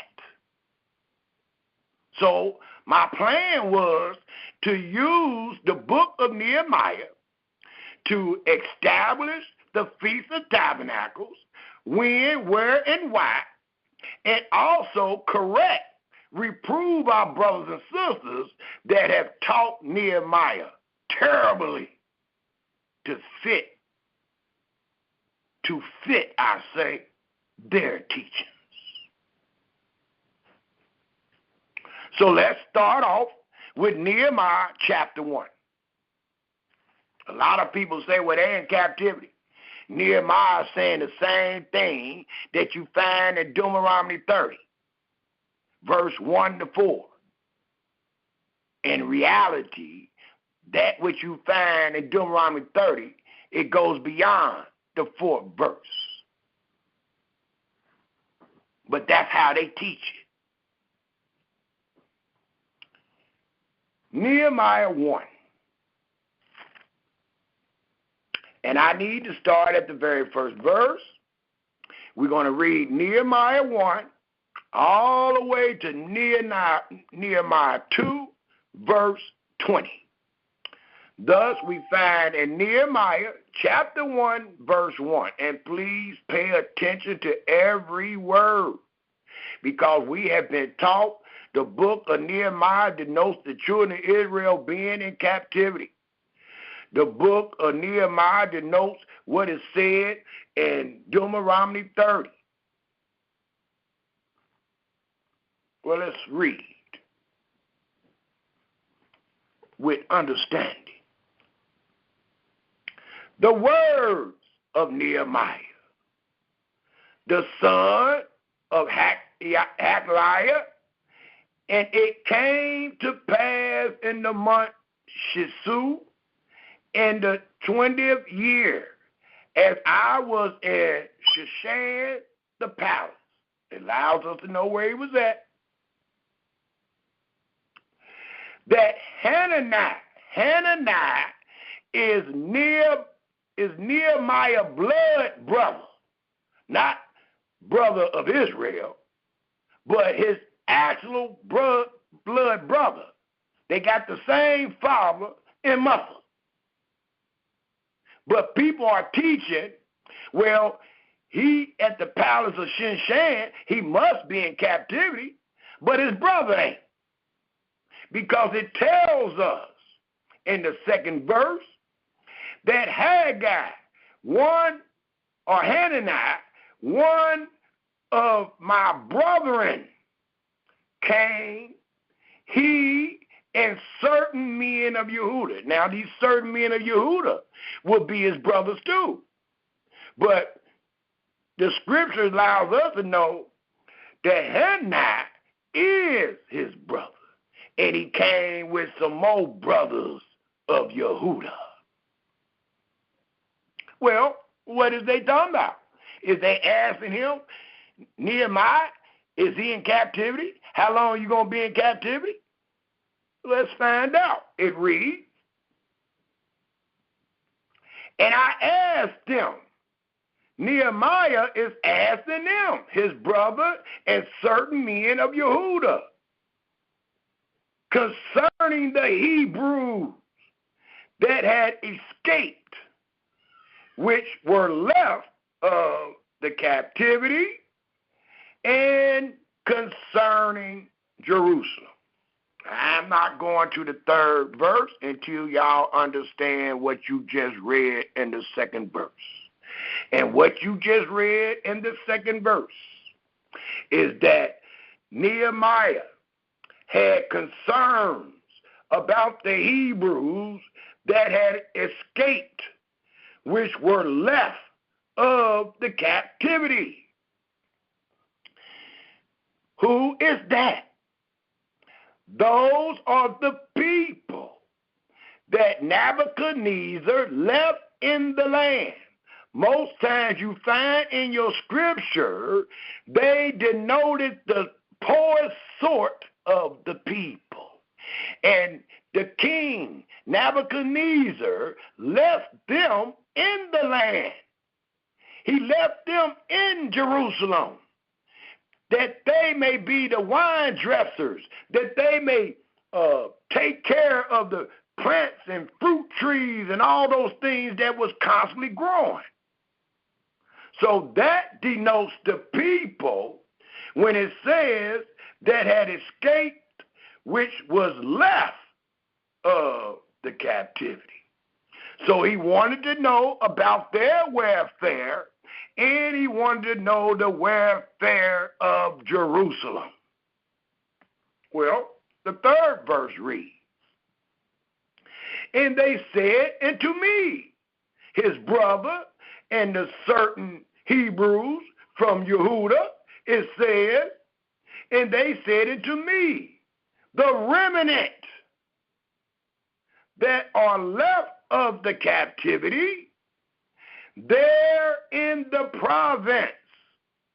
The province is denote what Cyrus the Persian them ruled. There was 127 provinces. The land of Canaan was one of them, because the Almighty used Cyrus to defeat Babylon.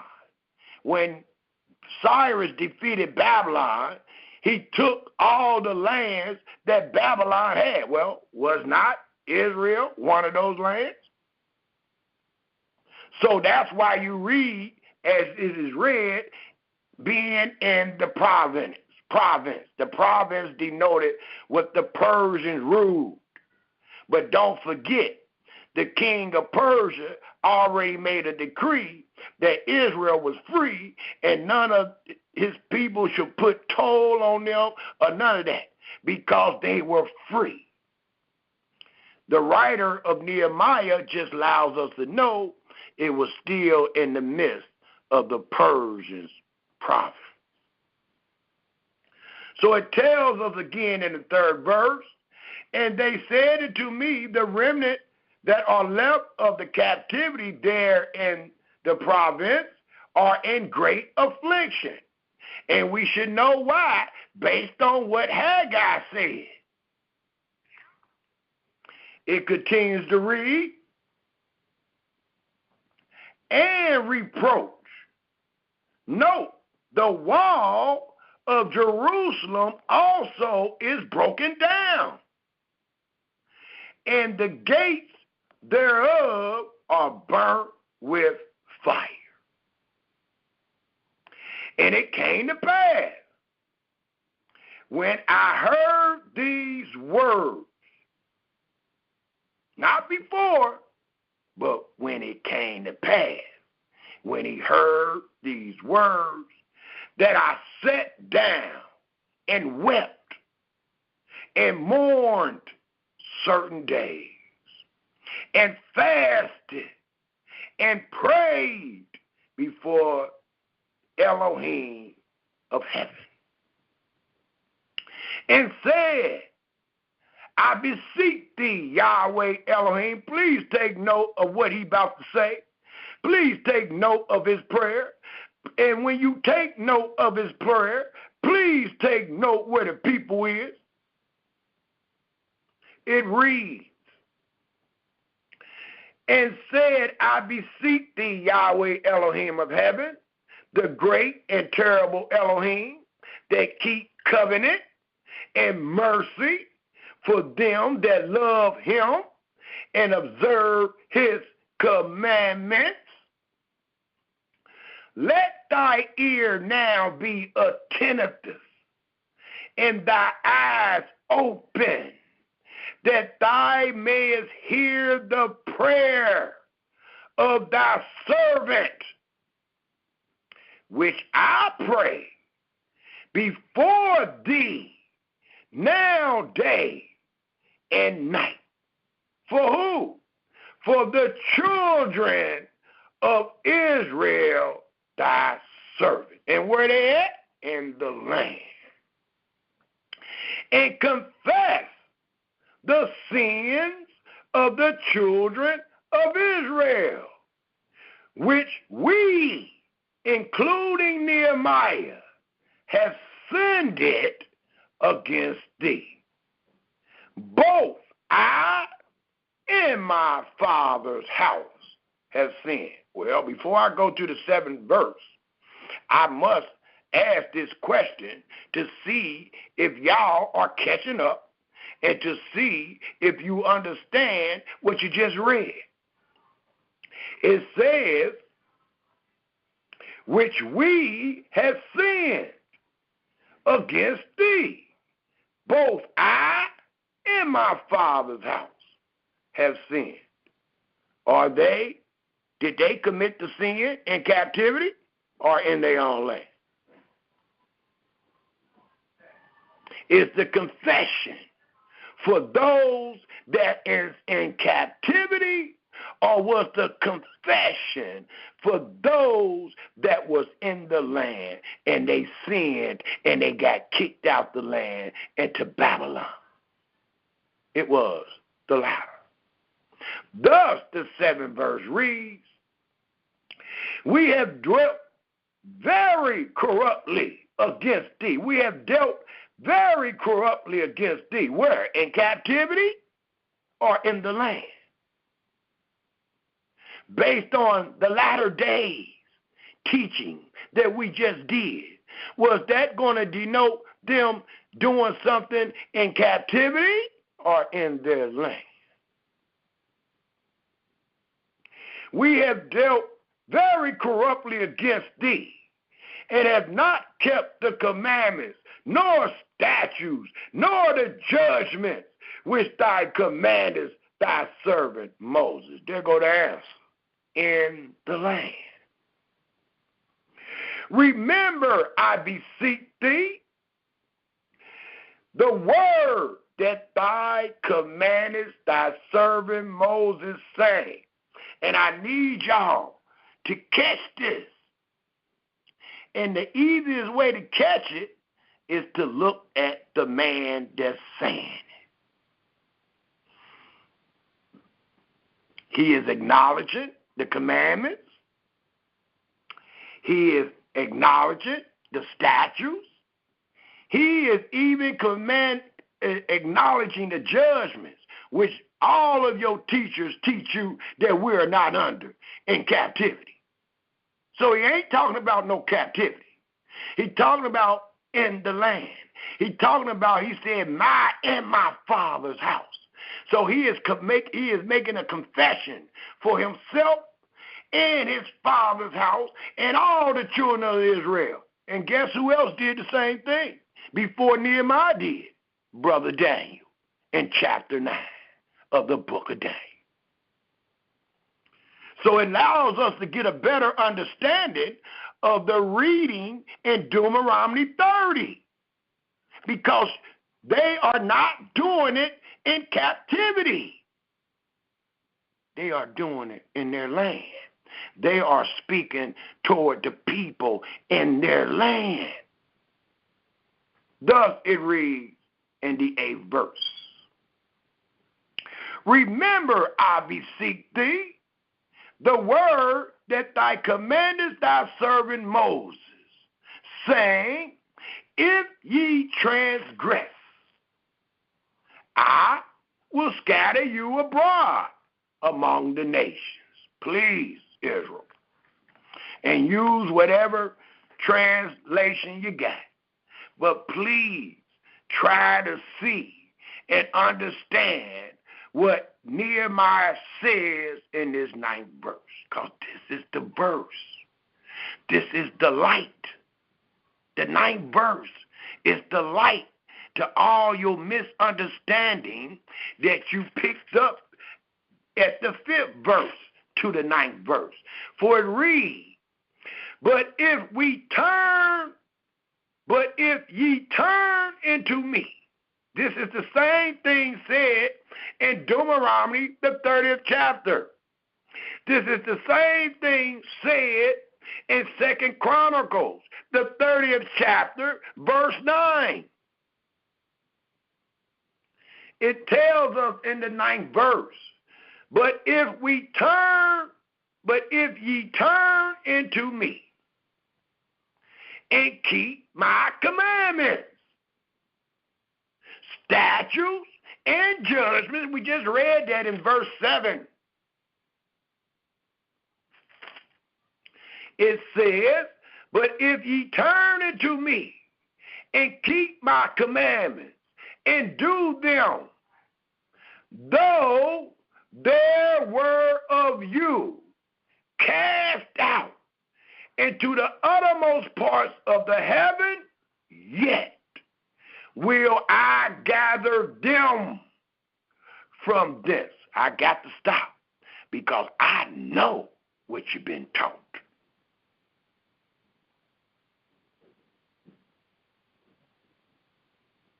And I must reprove that teaching this day. Do you not see the two entities in the 9th verse? The first entity that Nehemiah is speaking about is the people in the land turning into Yahweh, keeping his commandments, and doing them. That's the first entity. In many of your books, you might have that 2 dots after the word them. I'm not that great in literature. But I'll let you know something. That denotes something else about to be said. It denotes another angle. It denotes another entity in this 9th verse. So let me read it one more time. But if ye turn unto me and keep my commandments and do them, ... not a period, ... it says, though there were of you cast out into the uttermost parts of heaven. What do it mean, though there were of you? Or another good question is, who is you? You are the people in the land that supposed to be turning back, keeping the commandments, the statutes, and the judgments, doing them. Then it tells us, though there were of you cast out into the uttermost parts of the heaven. If the first party turn back into me and keep my commandments and do them, it says, yet will I gather them. Who is them? The people already in the land that turn back and keeping the law? Or is them the people already scattered out? And they will be returned, or Yahweh promised, yet I will gather them, because you in the land have turned back to me and kept my commandments. Please understand this. If you don't see this, take a quick second, drop down on your knees, and beg Yahweh for wisdom, knowledge, and understanding, that you see the exact same thing that I am reading. Because sometimes it's hard, because they done supplanted a lie in our head, and all we know is what our teacher said. Well, the verse is rebuking your teacher.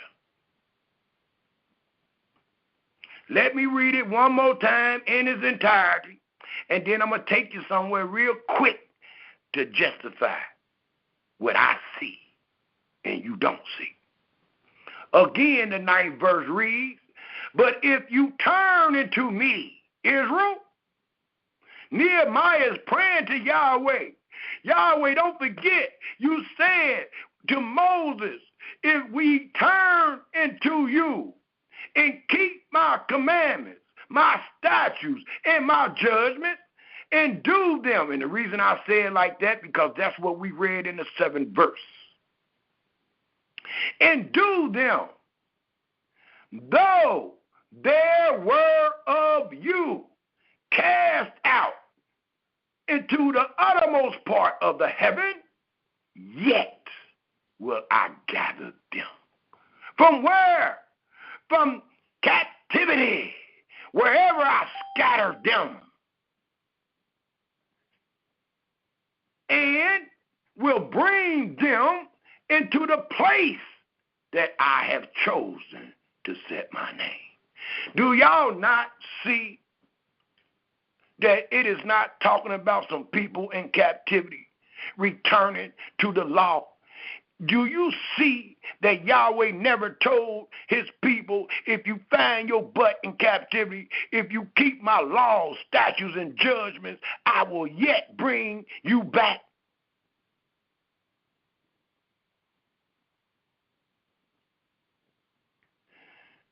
That I have chosen to set my name there. Let's stop, because I got to make sure you understand it. I got one more testimony by the law and by the testimony, where it's found in the law, Deuteronomy 30. I just gave a testimony, Nehemiah 9:1-9. Let me give you another one. Hold this page, and let's take a quick look at 2nd Chronicles, the 30th chapter. 2nd Chronicles is behind Nehemiah. 2nd Chronicles, the 30th chapter, And let's read the 9th verse. Because King Hezekiah was a great king. And he definitely knew the law. Well, look what he said. King Hezekiah was one of the 3 men that were called the sons of David. That's an honor. He was a great man. Well, let's see, did he know the law? It tells us in 2 Chronicles, the 30th chapter, I'm going straight to the point because I don't want to lose you. It tells us in the 9th verse, for if, and Hezekiah is talking to the people in the land. He has called all the people from the land, even those in the north, Ephraim and all them, to come to the place that Yahweh placed his name to keep the Passover and the Feast of Unleavened Bread. But in the midst of this invitation, look what he said in the 9th verse. And it denotes what we just read in Nehemiah 1 and 9, and it denotes what we find in Deuteronomy, the 30th chapter, the first 10 verses. It reads, for if you turn again into Yahweh, your brethren and your children shall find compassion before them that led them captive. Let me stop. I might be going too fast. Let's read it again. Hezekiah is talking to the whole congregation of Israel, and he tells them, for if you turn again into Yahweh, he is not talking to nobody in captivity. And at this time, children are in captivity. Brethren is in captivity. Wives are in captivity. And he ain't saying one word to none of them. Look who he is talking to. Those in the land. Those that he sent invitation to come and keep the Passover and the Feast of Unleavened Bread. Those are the only people he is talking to. Well, let's see what he said to them. For if you turn again to Yahweh, your brethren and your children shall find compassion before them that led them captive. No. So that they shall come again into this land. Hezekiah, the great Hezekiah, told his brothers and sisters, if you turn again into Yahweh, he will show compassion on our brothers, on our children, before them that led them captive, and that ain't all he said, so that they shall come again into this land. Uh-oh. Sound like according to time and place, Hezekiah is in the land. Sound like according to time and place, Hezekiah is talking to some people in the land. And he is referencing to those that have already been cast out. He is allowing them to know, look, brothers and sisters, while we find ourselves in the land, if we turn back and do all that Yahweh said concerning the law, those of us that has already been scattered, those of us that's in captivity will find compassion. Why? Because we have obeyed the words of Yahweh, returned to Yahweh, kept his laws. Thus our brethren, our children, our wives will find compassion, and Yahweh will bring them back to where? To where you at in the land. For Yahweh your Elohim is gracious and merciful, and will not turn away his face from you, if you return into him. And you can find those exact words in Deuteronomy, the 30th chapter, the 3rd verse.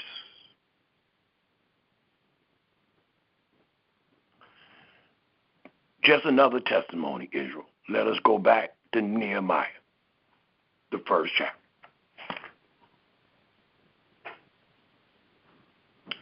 And let's pick up. I want to read it one more time. I'm going to beat it in your head till you see it. I want to read it one more time. Let's pick up at the 9th verse. But if ye turn into me and keep my commandments and do them, though there were of you cast out into the uttermost parts of heaven, if y'all return back into me and keep my commandments and do them, those that is in the land, yet will I gather them, those that are cast to the uttermost parts of heaven. I will gather them from thence and will bring them into the place that I have chosen to set my name there. Not for what they doing in captivity, but because of your obedience in the land. The 10th verse reads, now these are thy servants. This is still Nehemiah. This is still Nehemiah's prayer. Now these are thy servants and thy people, whom thou hast redeemed. These people saved. They in their own land. He praying about the report that his brothers and them brought to him concerning the land. Whom thou hast redeemed by thy great power and by thy strong hand. Yahweh, I beseech thee, let now thy ear be attentive to the prayer of thy servant and to the prayer of thy servants who desire to fear thy name and prosper. I pray thee, thy servant this day, and grant him mercy in the sight of this man. For I note his occupation while he was there, for I was the king's cup bearer, not the king's prisoner. And all these words that we just read, we're going to find out Yahweh done put every one of them words in Nehemiah's mouth. Watch this. Thus the 2nd chapter. And let's start reading at the 1st verse. And we're just going to read to the 20th verse. And it reads, and it came to pass, after we heard all these great words, especially what we heard in the 9th verse, and it came to pass in the month Nisan. The month Nisan is known as the month of Abib, but they were using more names during the Babylonian captivity and after. Thus you have this word called Nisan, which denoted the 1st year or the 1st month of the year. In the 20th year of Artaxerxes the king, that wine was before him. And I took up the wine and gave it into the king. Now I had not been before time sad. I'm cool. He ain't sad. He ain't hurting, none of that. Because he ain't in captivity. But let's read. In his presence. Wherefore the king said unto me, why is thy countenance sad, seeing thou art not sick? This is nothing else but sorrow of heart. The king had enough understanding to know when the man ain't sick. So he's sad about something. And what he's sad about is the report he just heard about what's going on in his land. It reads, this is nothing else but sorrow of heart. Then I was very sore afraid, and said unto the king, let the king live forever. Why should not my countenance be sad, when the city, the place of my father's sepulchres, lie waste, and the gates thereof are consumed with fire? He is telling that man the exact words he heard from his brother's mouth. Then the king said unto me, for what dost thou make request? Like what you want to do? So I prayed to Elohim of heaven, and I said unto the king, if it please the king, and if thy servant have found favor in thy sight, that thou would send me into Yehuda, into the city of my father's sepulchre, that I may build it. And a lot of people misrepresent what the man is saying to the king, and they saying, well, he just requested, to leave. I ain't never seen a slave request a leave from his master, and it lasted over 12 years. What slave is that? That sound like a Harriet Tubman done left and never came back. This man request took over 12 years before he ever came back, if he ever came back. There's no story even coming back. But knowing the plight of Nehemiah, it was over 12 years. I don't know where slaves get that at. But let's keep reading. It says, in the 6th verse, and the king said in me, the queen also sing by him, for how long shall thy journey be? 12 years or more, brothers. And when will thy return? So it pleased the king to send me, and I set him a time. When you study this book, you will find the time was over 12 years. Moreover, I said unto the king, if it please the king, let letters be given me to the governors beyond the river, that they may convey me over till I come into Yehuda, because he has 127 provinces.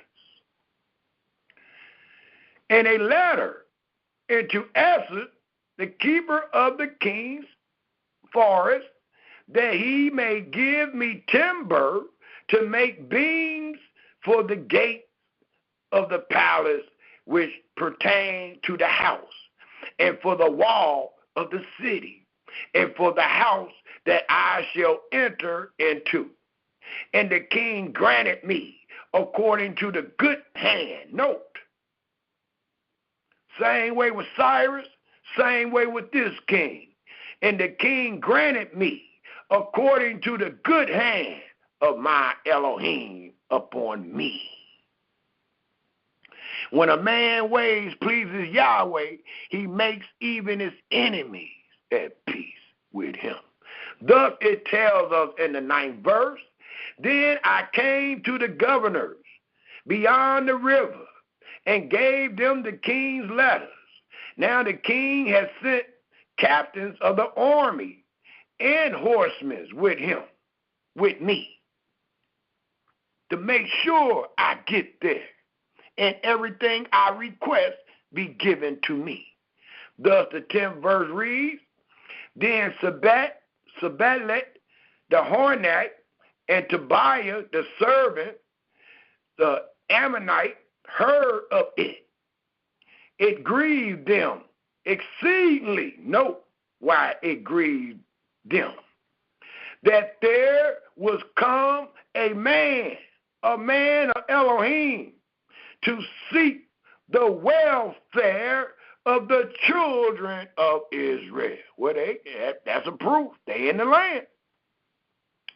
So I came to Jerusalem, and was there 3 days. And I arose in the night, I and some few men with me. Neither told I any man. No, none of these words is from the mouth or opinion of Nehemiah. Nehemiah is allowing us to know through his book that these words that came out of his mouth is only because of Yahweh's spirit upon him. It reads, it says again, and I arose in the night, I and some few men with me. Neither told I any man what my Elohim had put in my heart to do at Jerusalem. Neither was there any beast with me, save the beast that I rode upon. It continues to tell us, and I went out by night, by the gate of the valley, even before the dragon well, and to the dung port, and viewed the walls of Jerusalem, which were broken down as reported, and the gates thereof were consumed with fire.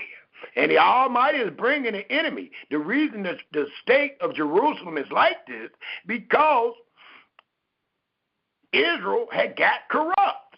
They had went back to the land and got corrupt. And I will show you in this lesson what they did. So let's continue to read. It says,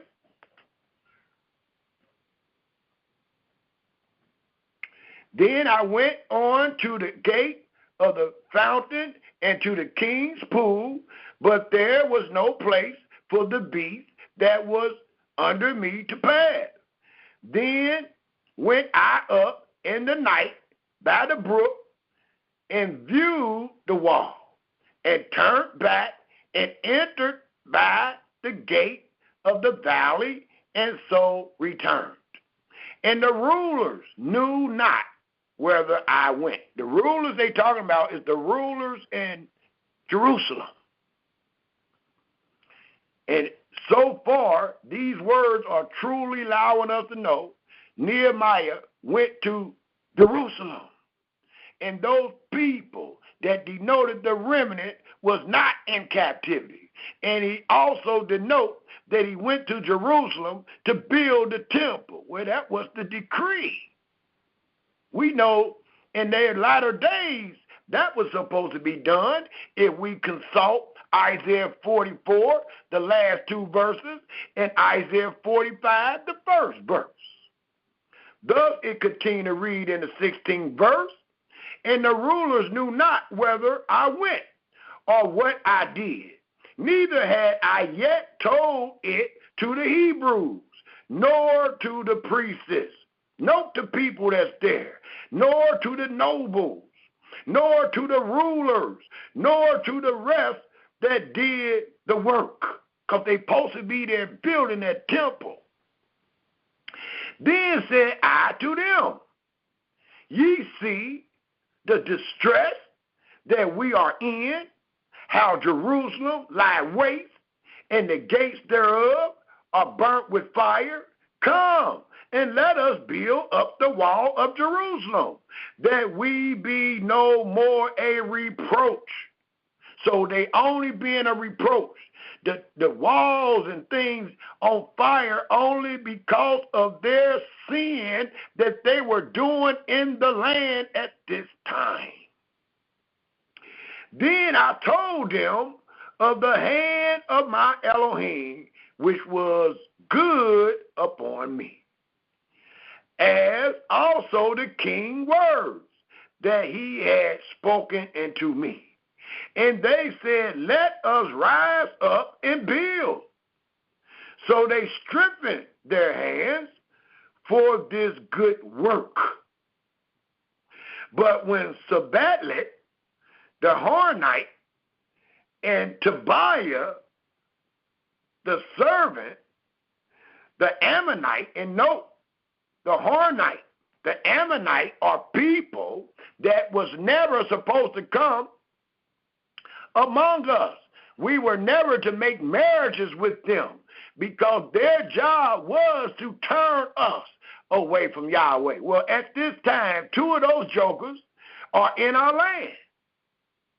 They are partially ruling, and they are a snare, an adversary toward Israel.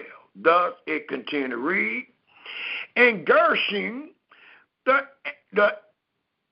Arabian, heard it. They laughed us to scorn. They laughing like, you fools, y'all can't build this temple. We're going to do this, that, and another. And despised us and said, what is this thing that ye do? Will ye rebel against the king? Then answer I them and said unto them, the adversaries of Israel, the Elohim of heaven, he will prosper us. Therefore, we, his servants, will arise and build. But ye, these Canaanites and Arabians, have no portion, nor right, nor memorial in Jerusalem. All right. So we done read that all the way to the 20th verse. Now, let me throw this Haggai 2 in, and then we'll jump right back in the book of Nehemiah. Let's turn our scriptures to Haggai again, and let's read the 2nd chapter before we continue with Nehemiah. Haggai, the 2nd chapter, please. Unfortunately, you got to go all the way up in the book because of the chronological order to hear what Haggai said, even though Haggai came out with Nehemiah. Haggai is right after the book of Zephaniah and right before the book of Zechariah. Zephaniah and right before the book of Zechariah. Haggai, the 2nd chapter, please.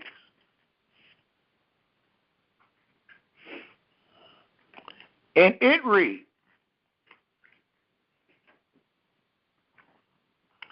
in the 7th moon, in the 21st day of the month, came the word of Yahweh by the prophet Haggai, saying, speak now to Zerubbabel, the son of Shealtiel, governor of Yehuda, and to Joshua, the son of Yosedek, the high priest, and to the residue, the remnant of the people, saying,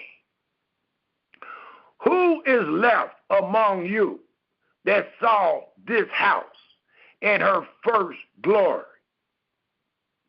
And how do you see it now? Is it not in your eyes in comparison of it as nothing? Yet now be strong, O Zerubbabel, said Yahweh, and be strong, O Joshua, son of Yosedek, the high priest, and be strong, all ye people of the land, said Yahweh, and work, for I am with you, said Yahweh of hosts. According to the word that I covenanted with you when ye came out of Egypt. That's the covenant of the law. With you when ye came out of Egypt, so my spirit remains among you. Fear ye not, meaning fear not to do the work. He ain't telling you don't fear him. He's saying fear ye not to do the work. For thus said Yahweh of hosts, yet once it is a little while, just like it says in your latter days. But here it says, yet once it is a little while, and I will shake the heavens and the earth and the sea and the dry land, and I will shake all nations once this house get built up, and the desire of all nations shall come. No. And I will fill this house with glory, said Yahweh of hosts. The silver is mine, and the gold is mine, said Yahweh of hosts. The glory of this latter house shall be greater than of the former, said Yahweh of hosts. And in this place will I give peace, said Yahweh of hosts. And the 4th and 20th day of the 9th month, in the 2nd year of Darius, came the word of Yahweh by Haggai the prophet, saying, thus said Yahweh of hosts, ask now the priest concerning the law, saying, and I don't ask the priest because we can't find the priest, but I ask my brothers and sisters, and most of them can't make a distinction because they don't know the law, nor do they have the spirit of a priest upon them. But at this time, it tells us in the 12th verse, if one bear holy flesh in the skirt of his garment, and with his skirt do touch bread, or pottage, or wine, or oil, or any meat, shall it be holy? And we ask this every day. Again, not the priests. We got some brothers say they priests. We got some people that say they teachers and all this, but we ask them, and they can't never make a distinction. And when they do, it's always wrong because they have no knowledge of the holy, nor do they possess the spirit of a priest. So when we ask, well, how can we be holy in a polluted land? They say, well, just do the best you can. They say, keep the Sabbath. Well, if you truly had knowledge of the holy, you would say, you can't. You would say what we're about to read, and it tells us in the 12th verse again, if one bear holy flesh in the skirt of his garment, and his skirt do touch bread, or pottage, or wine, or oil, or any meat, shall it be holy? And the priests, which got the spirit on them, we just read that not only Zerubbabel had the spirit, not only all the people had the spirit, but the priests had the spirit. And look what that spirit answered. It reads, and the priest answered and said, no. Meaning, no. It ain't holy no more. It has became defiled. Thus the next verse reads, then said Haggai, if one that is unclean by a dead body touch any of these, shall it be unclean?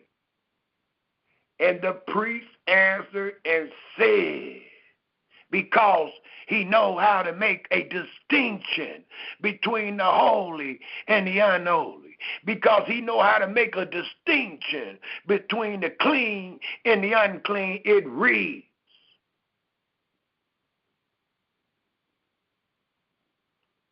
and the priest answered and said, it shall be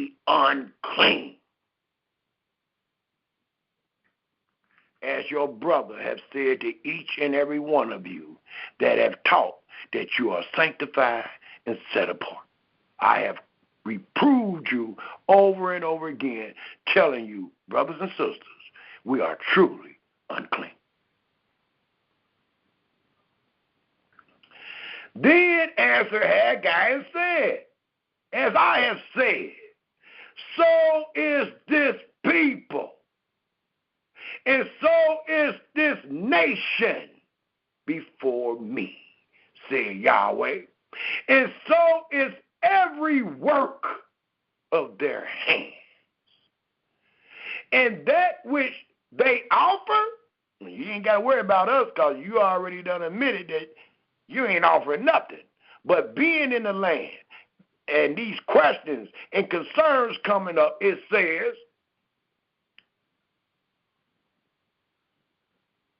and that which they offer, there is unclean. And now I pray you, consider from this day and upward, from before a stone was laid upon a stone in the temple of Yahweh. Since those days were when one came to an heat of 20 measures, there were but 10. When one came to the press fat for to draw out 50 vessels out of the press, there were but 20. It's letting us know you're not being blessed. The same thing it told us in the first chapter of Haggai. You will not be blessed.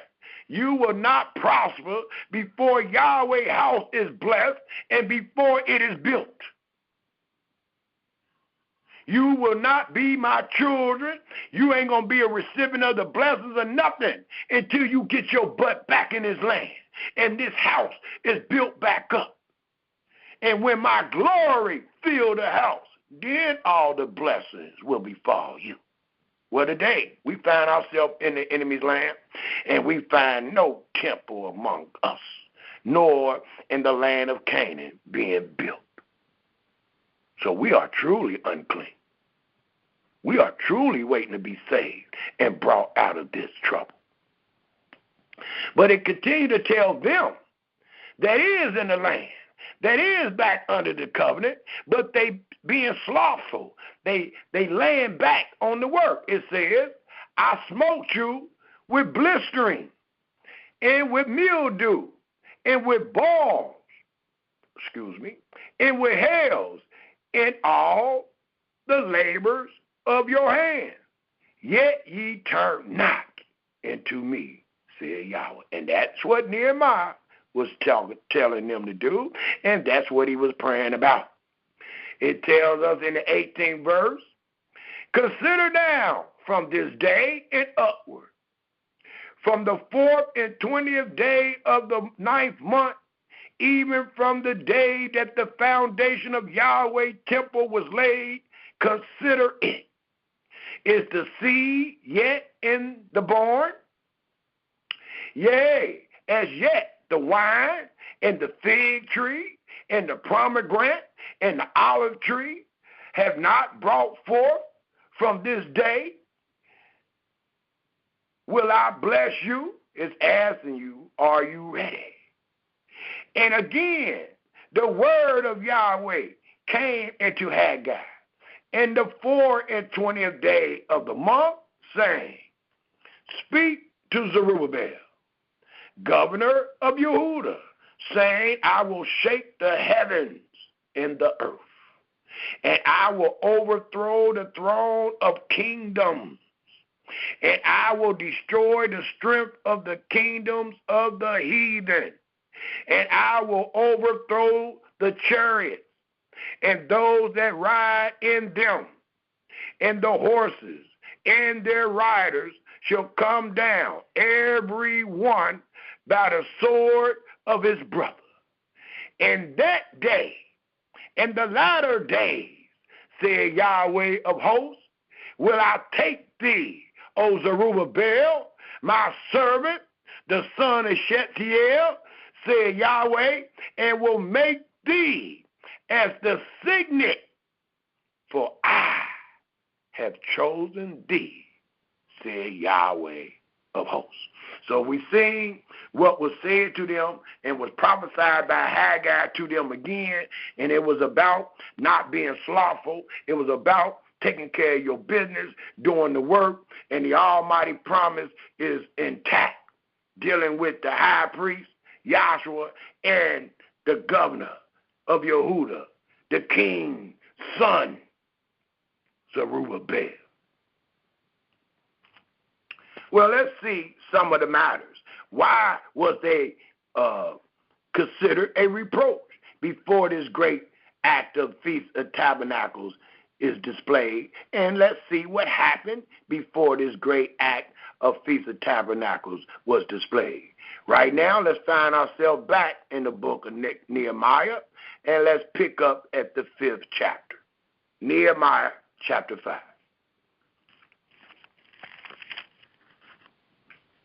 Doing good time.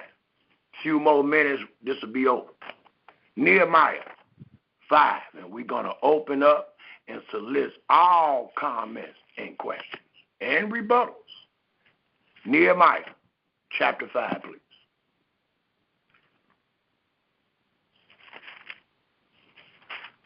We don't supposed to sit back and say, oh, the brother don't know what he's talking about. If I don't know what I'm talking about, please correct me, please. Nehemiah 5. Let's pick up at the first verse.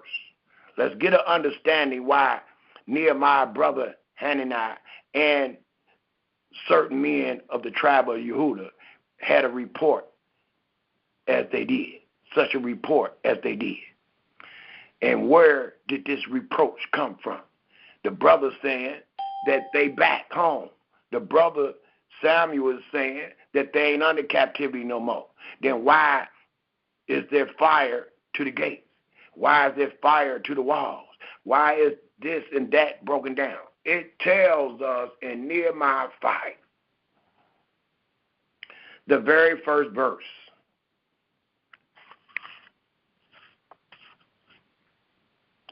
And there was a great cry of the people and of their wives against their brethren, the Hebrews. This is going on in their land. They ain't got no great cry about some brethren in captivity. No, this is all done in the land. And what we're going to find being done in the land is what brought the reproach upon them. And we're going to find all they doing is have turned away from Yahweh. They have turned away from the commandments. They have turned away from the statutes. They have turned away from the judgments. So Yahweh is punishing them, even though they just spent 70 years in captivity. Yahweh is punishing them for what they are doing in their own dwelling. For there were that said, we, our sons and our daughters are many. Therefore, we take up corn for them, that we may eat and live. Some also there were that said, we have mortgaged our land. And that's breaking the law, because the Almighty told us, never remove the landmark of thy father's house. That's your dwelling forever. You don't supposed to sell it or nothing. Well, let's see what happened. Right now we see that we have mortgaged our land, our vineyards, and houses, that we might buy corn because of the drought. There were also that said, we have borrowed money for the king tribute, and that upon our lands and vineyard. So there's a tribute that is upon the land. Yet now our flesh is as the flesh of our brethren, our children as their children. And lo, we bring into bondage our sons and our daughters to be servants, and some of our daughters are brought into bondage already. How about that? Give you a better understanding of what Nehemiah was saying in the first chapter, the 9th verse. It continued to read, neither is it in our powers to redeem them, for other men have our lands and vineyards. And I was very angry when I heard their cry and these words. Then I consulted with myself, and I rebuked the nobles and the rulers and said unto them, as I say to many of you that be robbing the people of their income by way of tithes and offerings. It says,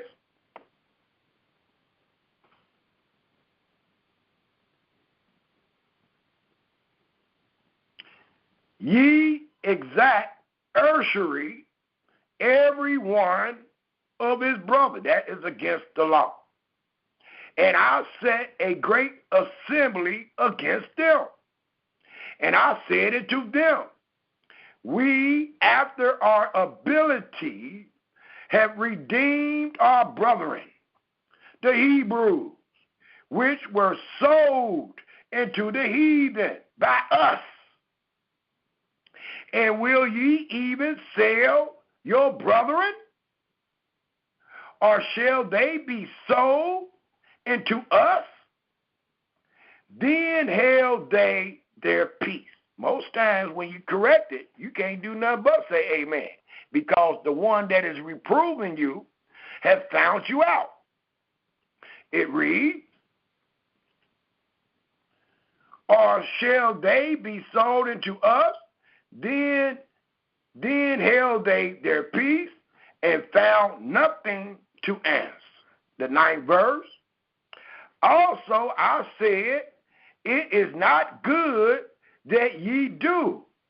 Ought ye not to walk in the fear of our Elohim? And when you confirm the word and do it, it denotes you fear Yahweh. If you do opposite, it denotes you do not. Because of the reproach of the heathen are enemies. I likewise, and my brethren, and my servants, might exact of them money and corn. I pray you, let us leave off this usury. Let's stop. It ain't right. It's not the law. And if we don't, the reproach that is upon us will continue to be upon us. He is telling the people, as he said in the 9th verse of the first chapter of Nehemiah, return to Yahweh, keep the commandments, and he will show compassion upon our brothers and sisters that is in the enemy's land. Thus the 11th verse, restore, I pray you, to them even this day their land, their vineyards, their olive yards, and their houses, also the 100th part of the money, and of the corn, and wine, and the oil that ye exact of them. Then said they, once they had been found a liar, we will restore them, and will require nothing of them, so will we do as thou sayest.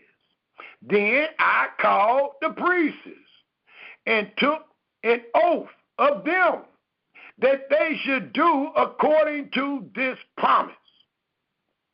Also, I shook my lap and said, so Elohim shake out every man from his house and from his labor that perform not this promise. Even thus be he shaken out and empty. And all the congregation said, amen, and praise Yahweh. And the people did according to this promise. And this promise, I just want to throw this in right quick.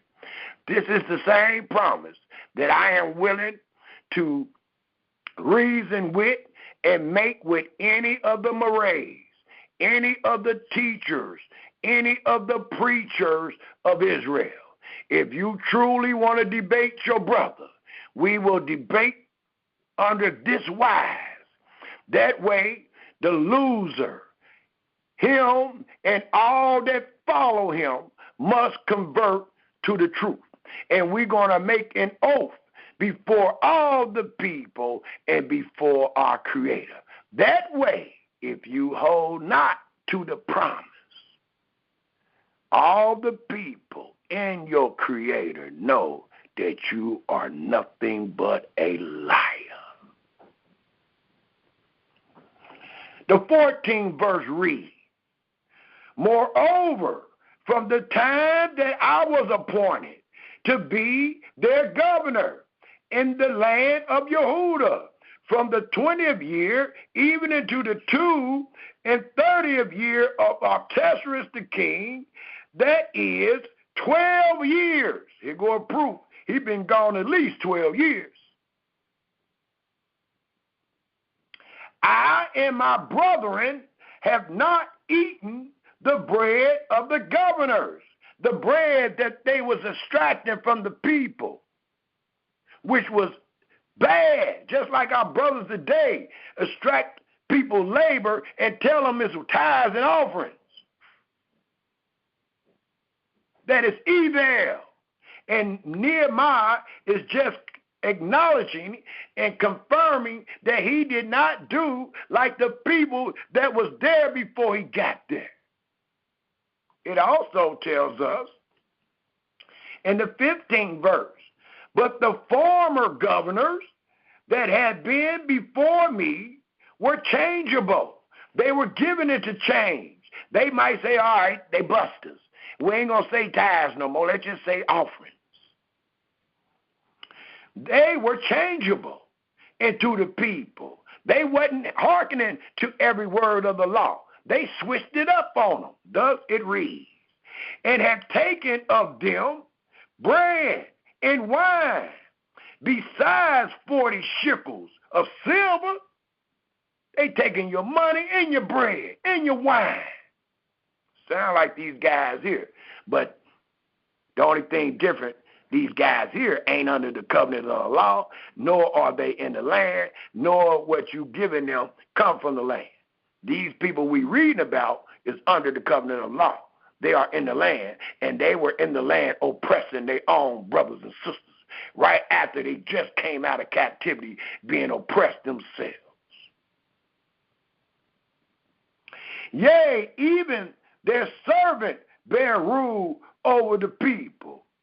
But so did not I, because, why not? Why won't you steal their money, Samuel? It says, because the fear of Yahweh. Yea, also I continue in the work of this wall. Neither bought we any land, and all my servants were gathered tighter into the work. Moreover, there were at my table 150 of the Hebrews, and rulers besides those that came into us from among the heathen. Please take note, they coming back.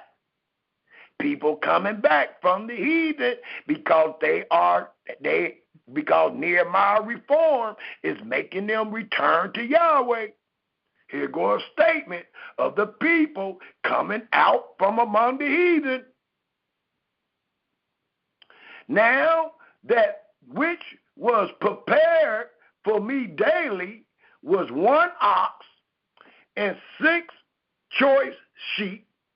Also fowls were prepared for me, and once in 10 days store of all sorts of wine. Yet for all this require not I the bread of the governor. I was not going to take no 40 shekels of silver.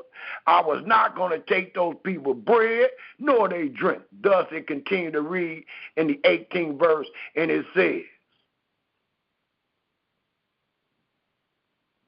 because the bondage was heavy upon this people. And the bondage only came by way of their brothers and sisters, not the enemy. And for this great deed, because he was bold as a lion, because he was zealous, and because he trembled at every word of Yahweh, he asked in the 19th verse, think upon me. And don't forget what we read in the 2nd verse, the 2nd chapter. All these things Yahweh put on this man. It says, think upon me, my Elohim, for the good according to all that I have done for this people. It continues on in this story, and I choose to go this route to teach on the book of Nehemiah and to show by way of testimony how they kept the Feast of Tabernacles only in their land. It tells us in the 6th chapter.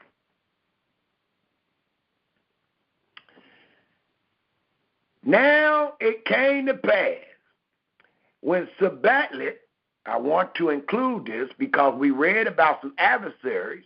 Your brother said these adversaries is of the land of Canaan, and one of them is of an Arabian. So I want to include them to show how we excluded them, how they got out.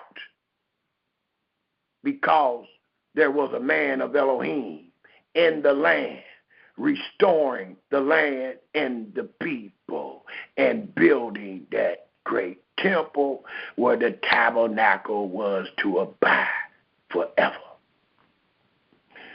And Tobiah and Gershom, the Arabian, and the rest of our enemies heard that I had builded the wall, and that there was no breach left therein, though at that time I had not set up the doors upon the gates.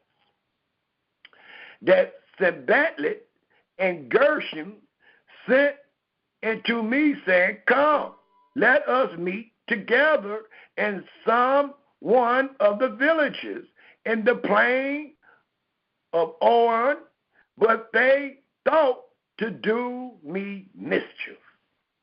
Don't forget, the Almighty Spirit is on this man. So he got wisdom. He know that they only mean him harm. He know when they call to debate, it is only to stop the good work that he doing. They don't mean nothing bad. They ain't going to take no heed to him. But having him off the work by talking to them stops the good work. Thus, look what the 3rd verse says. And I sent messengers unto them, saying, I am doing a great work, so that I cannot come down. Why should the work cease? Will I leave it and come down to you? Somebody that refused to confirm every word. You mean I'm supposed to stop this great work just to talk to you? That was not the spirit of Nehemiah. It reads, yet they sent unto me 4 times after this sort. And I answered them after the same manner. Then sent Sanballat, his servant, unto me in the manner the 5th time, with an open letter in his hand, wherein was written, it is reported among the heathen. Note what is reported. Note how they trying to trick him. Note how they trying to stop him for doing the good work, the great work. And Gashuma said it, that thou and the Hebrews think to rebel, for which cause thou buildest the wall, that thou mayest be their king, according to these words. And thou hast also appointed prophets to preach of thee at Jerusalem, saying, there is a king in Yehuda. And the only reason they come up with that is to trick you, is to throw you off. But the main reason, because they know not only Nehemiah, but another governor is there. And he is the son of David. And his name was Zerubbabel. So that's why they had that notion. We heard about these prophets prophesying to y'all about these kings. We know who just came back, Joshua, high priest, and a man named Zerubbabel. But it's done to trick them. It's done to stop Israel from their work. It's to make them think they rebelling against the king. And don't forget, he know he ain't rebelling against the king, because the king is the one that gave him the letter to do all that he pleased. Thus, it tells us,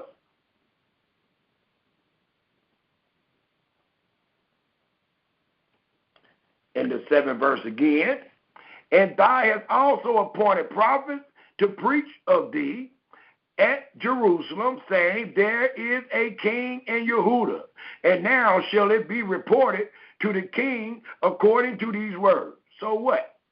Come now, therefore, and let us take counsel together. Then I sent unto him, saying, there are no such thing done as thou said, but thou frightest them out of thy own heart. These words are something you done came up with yourself. For they all made us afraid, saying, their hands shall be weakened from the work, that it be not done. Now therefore, O Elohim, strengthen my hands. Afterwards I came into the house of Shemaiah, the son of Deliah, the son of Mahatbel, who was shut up. And he said, let us meet together in the house of Elohim, within the temple, and let us shut the doors of the temple, for they will come to slay thee. Yea, in the night will they come to slay thee. And today, with our brothers talking about they got a temple, they got a sanctuary, I can see them running. I can see them running in their house. I can see them locking the doors because they know the Almighty is not with them. But not so with this prophet, not so with the great Nehemiah. For Nehemiah answered in this wise. And I said, should such a man as I flee? And who is there that being as I am would go into the temple to save his life? And he knows the law. He already telling the people to return to the law. So he know if he did such a thing, he would have been found guilty against the law. It tells us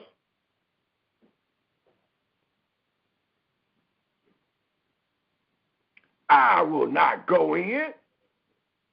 The 12th verse, and lo, I perceived that Elohim had not sent him, but that he pronounced this prophecy against me. For Tobiah and Sanballat had hired him, a lying prophet. Therefore was he hired, that I should be afraid and do so in sin.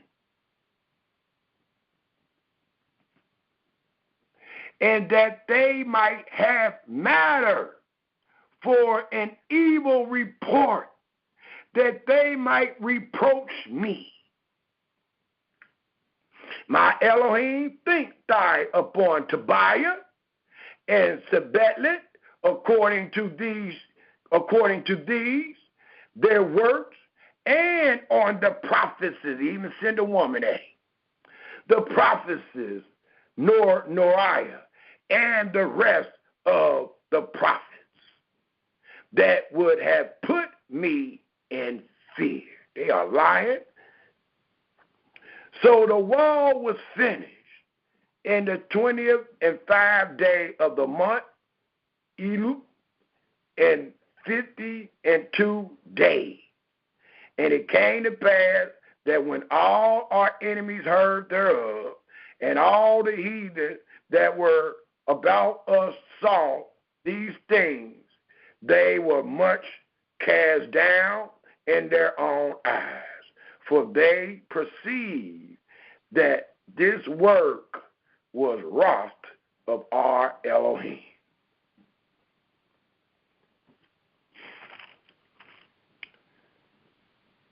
I'll go ahead and read to the end and continue to tell us.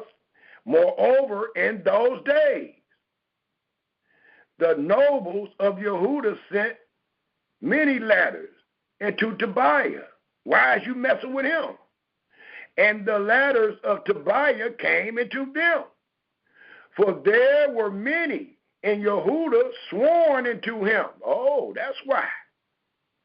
Because he was the son-in-law of Shemaiah, the son of Arah, and his son, Johanna, had taken the daughter of Meshullam. So that's how he's affiliated. That's what he's doing in the land. He done married one of our daughters, which the law says we were not to take their sons, nor were they to take our daughter. It says, Meshullam, the son of Beriah. Also, they reported his good deeds before me and uttered my words to him. And Tobiah sent letters to put me in fear. The 7th chapter. The first 7 verses read, Now it came to pass, when the wall was built, and I had set up the doors, and the porters, and the singers, and the Levites were appointed, that I gave my brother, Hannah, and Hananiah, the rulers of the palace, charge over Jerusalem. And please take note, we find ourselves in the 7th chapter, and you have not found one word that denote Israel nor Nehemiah is in captivity. Thus, the 2nd verse reads, that I gave my brother Hananiah and Hananiah, the ruler of the palace, charge over Jerusalem, for he was a faithful man and feared Elohim above many. There are levels to this, Israel. And I said unto them, let not the gate of Jerusalem be open until the sun be hot. And while they stand by, let them shut the doors and bar them and appoint watches of the inhabitants of Jerusalem, everyone in his watch, and everyone to be over against his house. Now the city was large and great, but the people were few therein, and the houses were not built, because we know what was said in Haggai. Build Yahweh's house first. And my Elohim put into my heart to gather together the nobles and the rulers and the people, that they might be reckoned by genealogy. That's how we're going to find out who we are. By witnessing and testimony. That's how our fathers found out who they were when they came out of captivity. It tells us of them which came up at the first and found written therein, these are the children of the province that went up out of the captivity, of those that had been carried away, whom Nebuchadnezzar, the king of Babylon, had carried away, and came again to Jerusalem and to Yehuda, every one to his dwelling. It reads, every one into his city, who came with Zerubbabel, Joshua, Nehemiah, Azariah, Ramiah,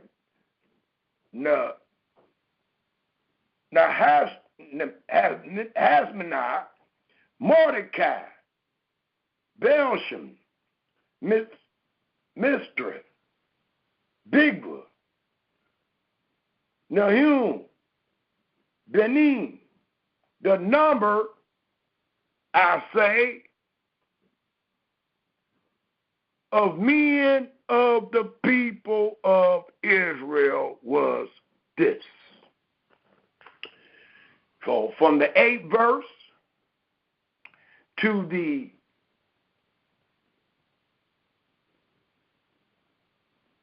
63rd verse is all the people that came in the first return with Nehemiah. And we just read Nehemiah, Mordecai, all of them came. So let's pick up at the 64th verse of the 7th chapter. And it reads, these sought their register among those that were reckoned by genealogy, but it was not found. So until it's found, you don't know who you are, and you better be careful in what you do. Thus it reads, therefore were they as polluted, put from the priesthood, just because they can't find a record of genealogy right now. And the Tarshika, the governor, said unto them that they should not eat of the most holy things, till there stood up a priest with Urim and Thummim.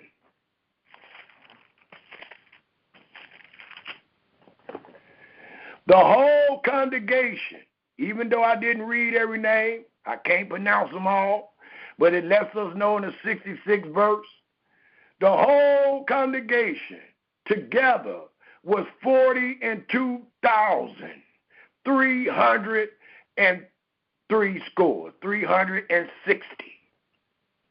Besides their manservants and their maidservants, of whom there were 7,337. And they had 245 singing men and singing women. Their horses, 736. Their mules, 245.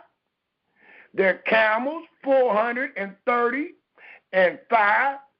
6,720 asses. And some of the chiefs of the fathers gave into the work. The Tashika, the governor, gave to the treasurers 1,000 drums of gold, 50 basins, 530 priests' garments. And some of the chiefs of the fathers gave to the treasurer. Note this great reformation. Because at first, they was poor. The rulers, the evil rulers of the people was taking everything from the people. But with this reform, it lets us know they have converted, they have turned back to Yahweh, as Nehemiah said in chapter 1, verse 9, and all these things are being done in this great reformation. Thus it tells us in the 72nd verse, and that which the rest of the people gave was 20,000 drums of gold, 2,000 pounds of silver, 67 priest garments. So the priests and the Levites and the porters and the singers and some of the people and the Nithiums and all Israel dwelt in their cities. And when the 7th moon came, the children of Israel were in their dwellings. It reads in many of your Bibles, in their cities. There has never been a Feast of Tabernacles, the blowing of the trumpets, the Day of Atonement ever done outside the land of Canaan. By the law and by the testimony, if they come not according to these, it is only because they have no light on the matter. We are showing by way of light how, when, and where the children of Israel kept the Feast of Tabernacles. Thus it reads in the 8th chapter, starting at the 1st verse. And all the people gathered themselves together. You can add it up yourself. We got the numbers right before you. You can add all those people up. It's a great people.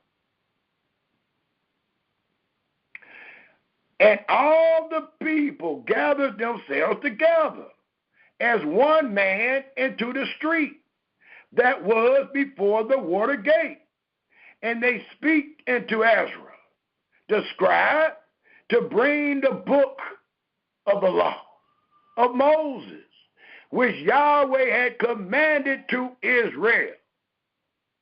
And Ezra, the priest, brought the law before the congregation. And it was a great congregation, both of man and women, and all that could hear with understanding upon the first day of the 7th moon, which is what?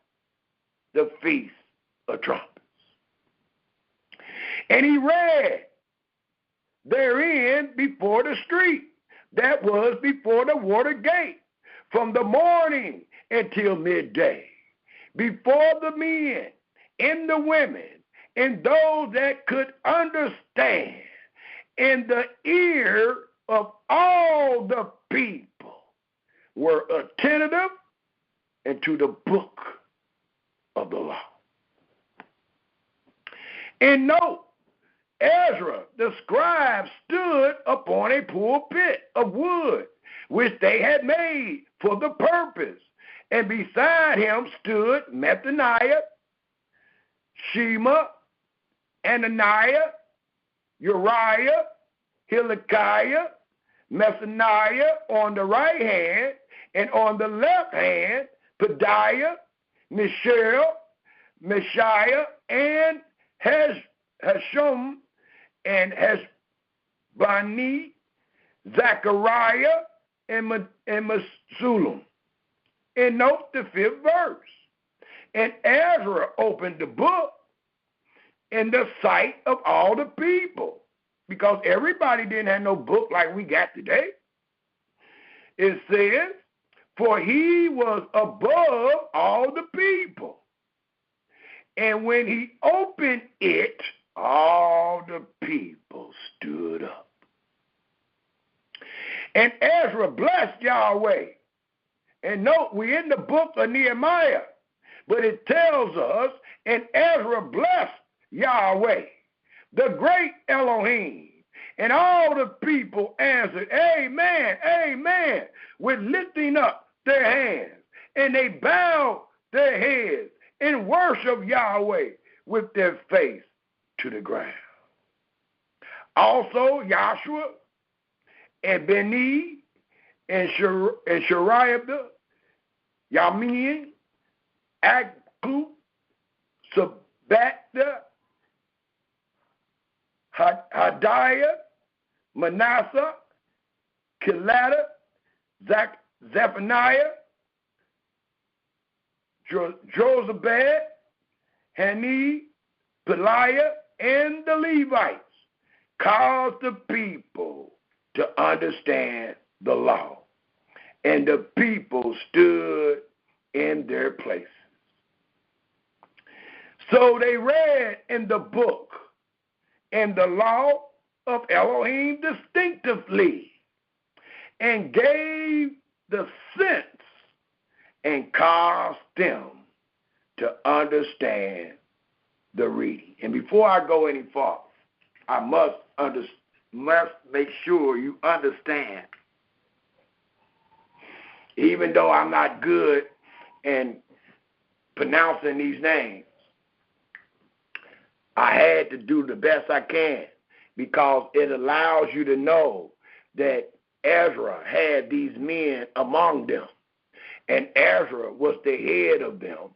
Ezra was the one that opened the book. Ezra is the one that read the words to the people. But these names that your brother can't all the way pronounce is the people that was used to allow the people to understand what Ezra was reading. And you should ask, wow, why did it take so many people? And note, all these people are Levites. Why did it take so many people? And why does it read in the 8th verse? So they read in the book, in the law of Elohim distinctively, and gave the sense and caused them to understand the reading. And the only reason for that is because during this time, in the period that the Israelites spent among the 70-year captivity of Babylon, most of the people were speaking Aramaic. And some of the people even spoke Aramaic and different languages according to the people that they were among, and according to the people and tongue that they had married. So by the time they come up out of Babylon, they don't really understand the Hebrew. Even at this time, as your brother have taught many times,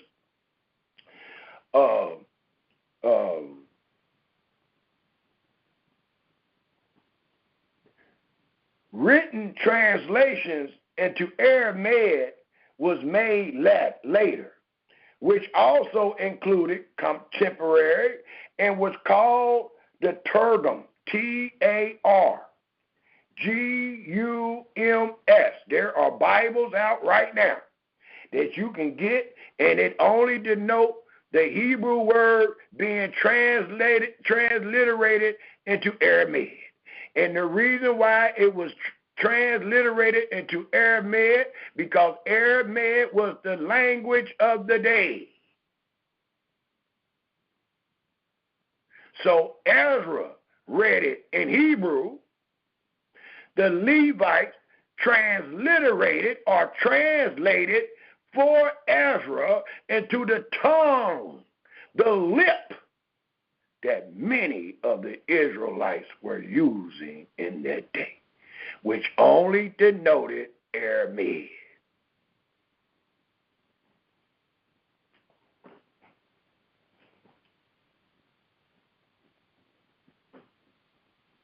And it tells us, I think, hold on one second, because I might want to go another route right here.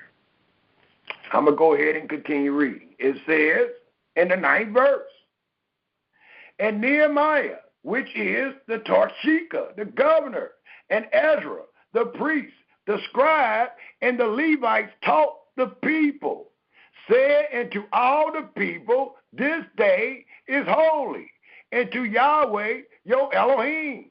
Mourn not, nor weep, for all the people wept when they heard the words of that law.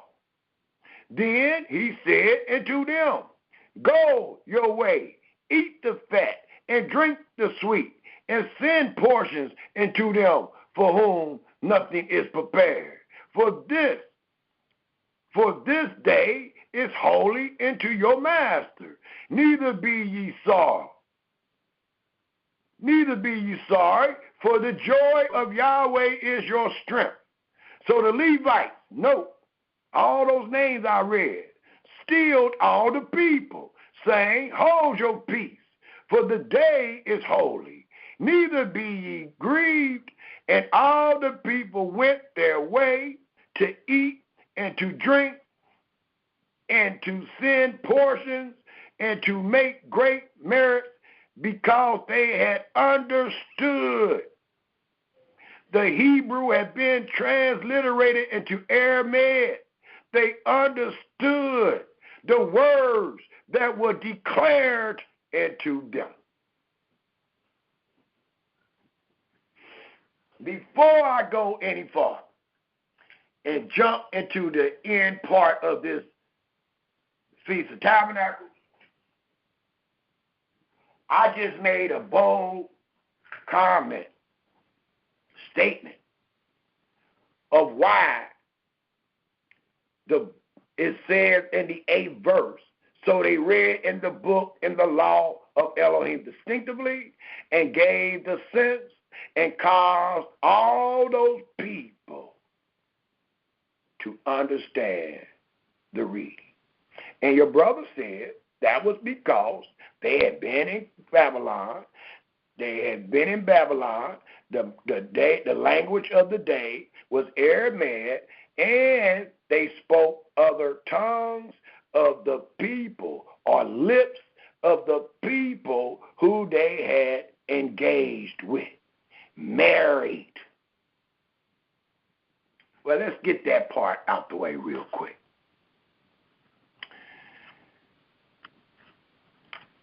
Even though that's not how I got it on my notes.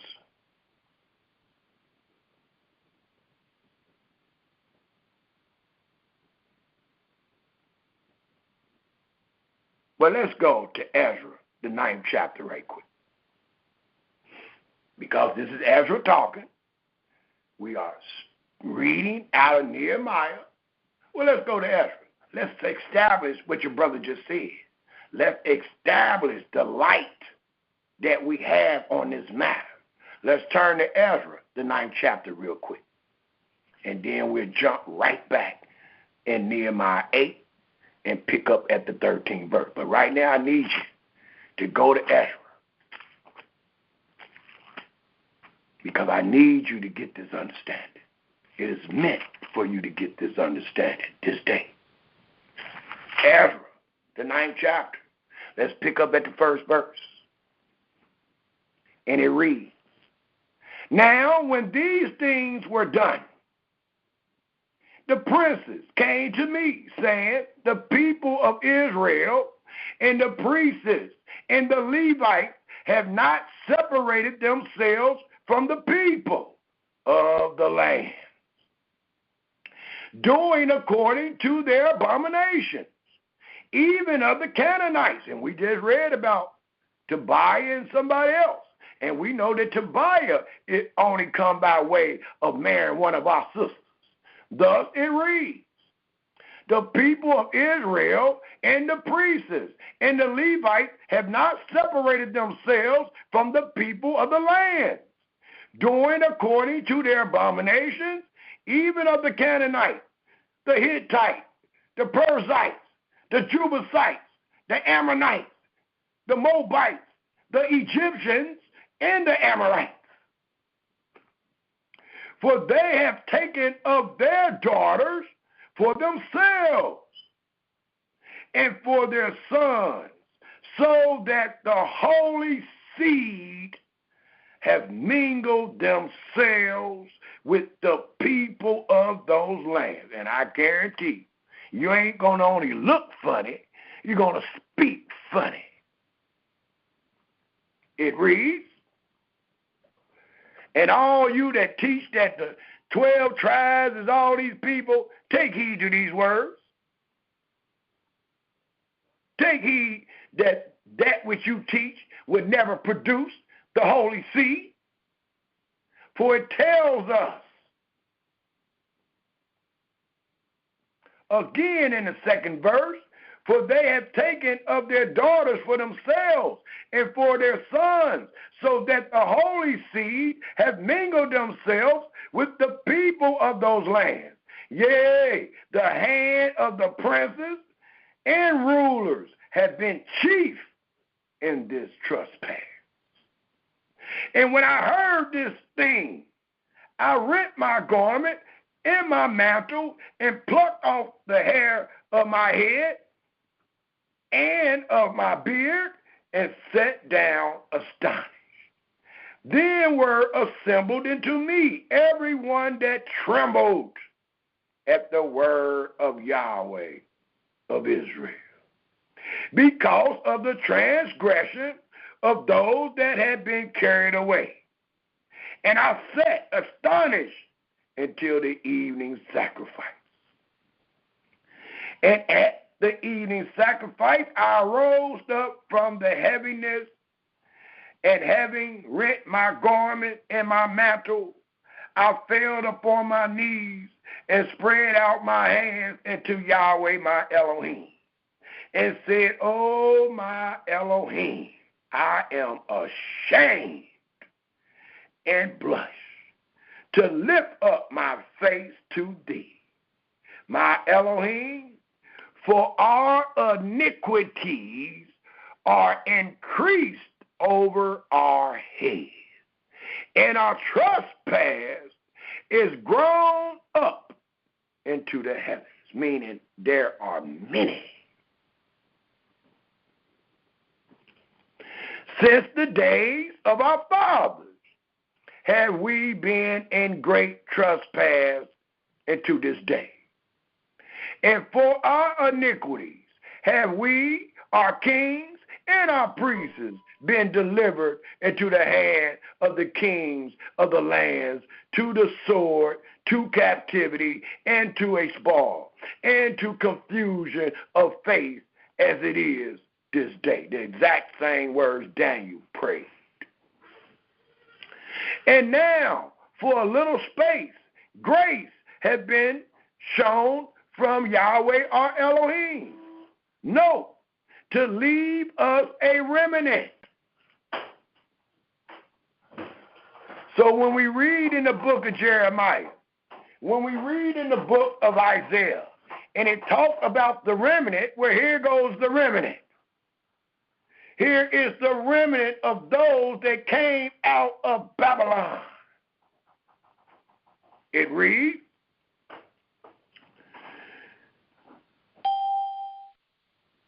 to leave us a remnant, the 8th verse, to leave us a remnant to escape, and to give us a nail in his holy place, that our Elohim might lighten our eyes and give us a little reviving in our bondage.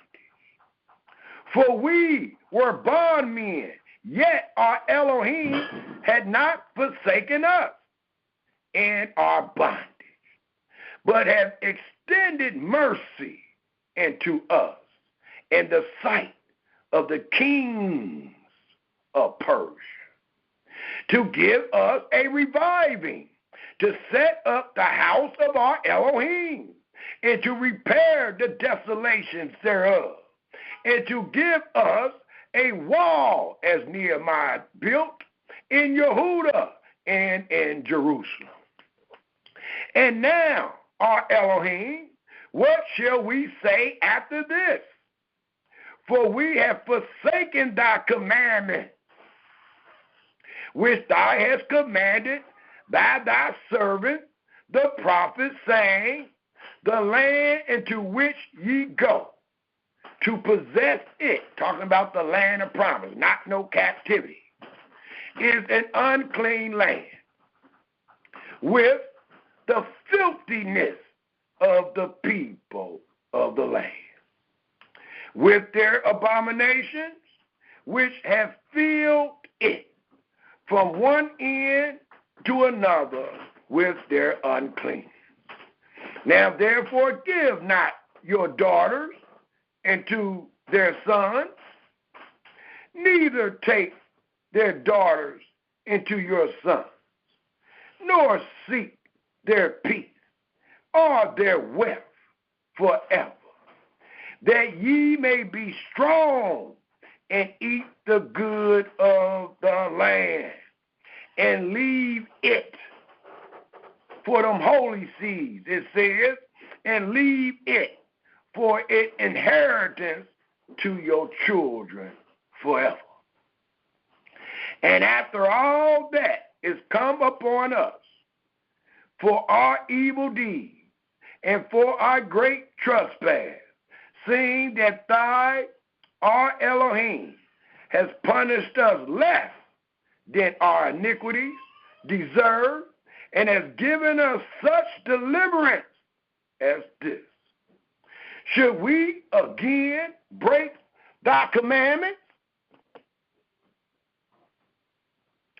and join in affirmity with the people of these abominations?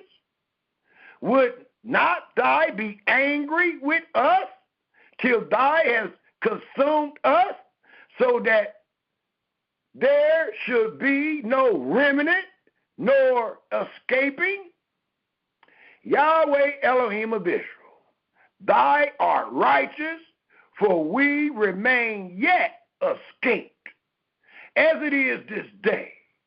Behold, we are become, or behold, we are before thee in our trespasses, for we cannot stand before thee because of this.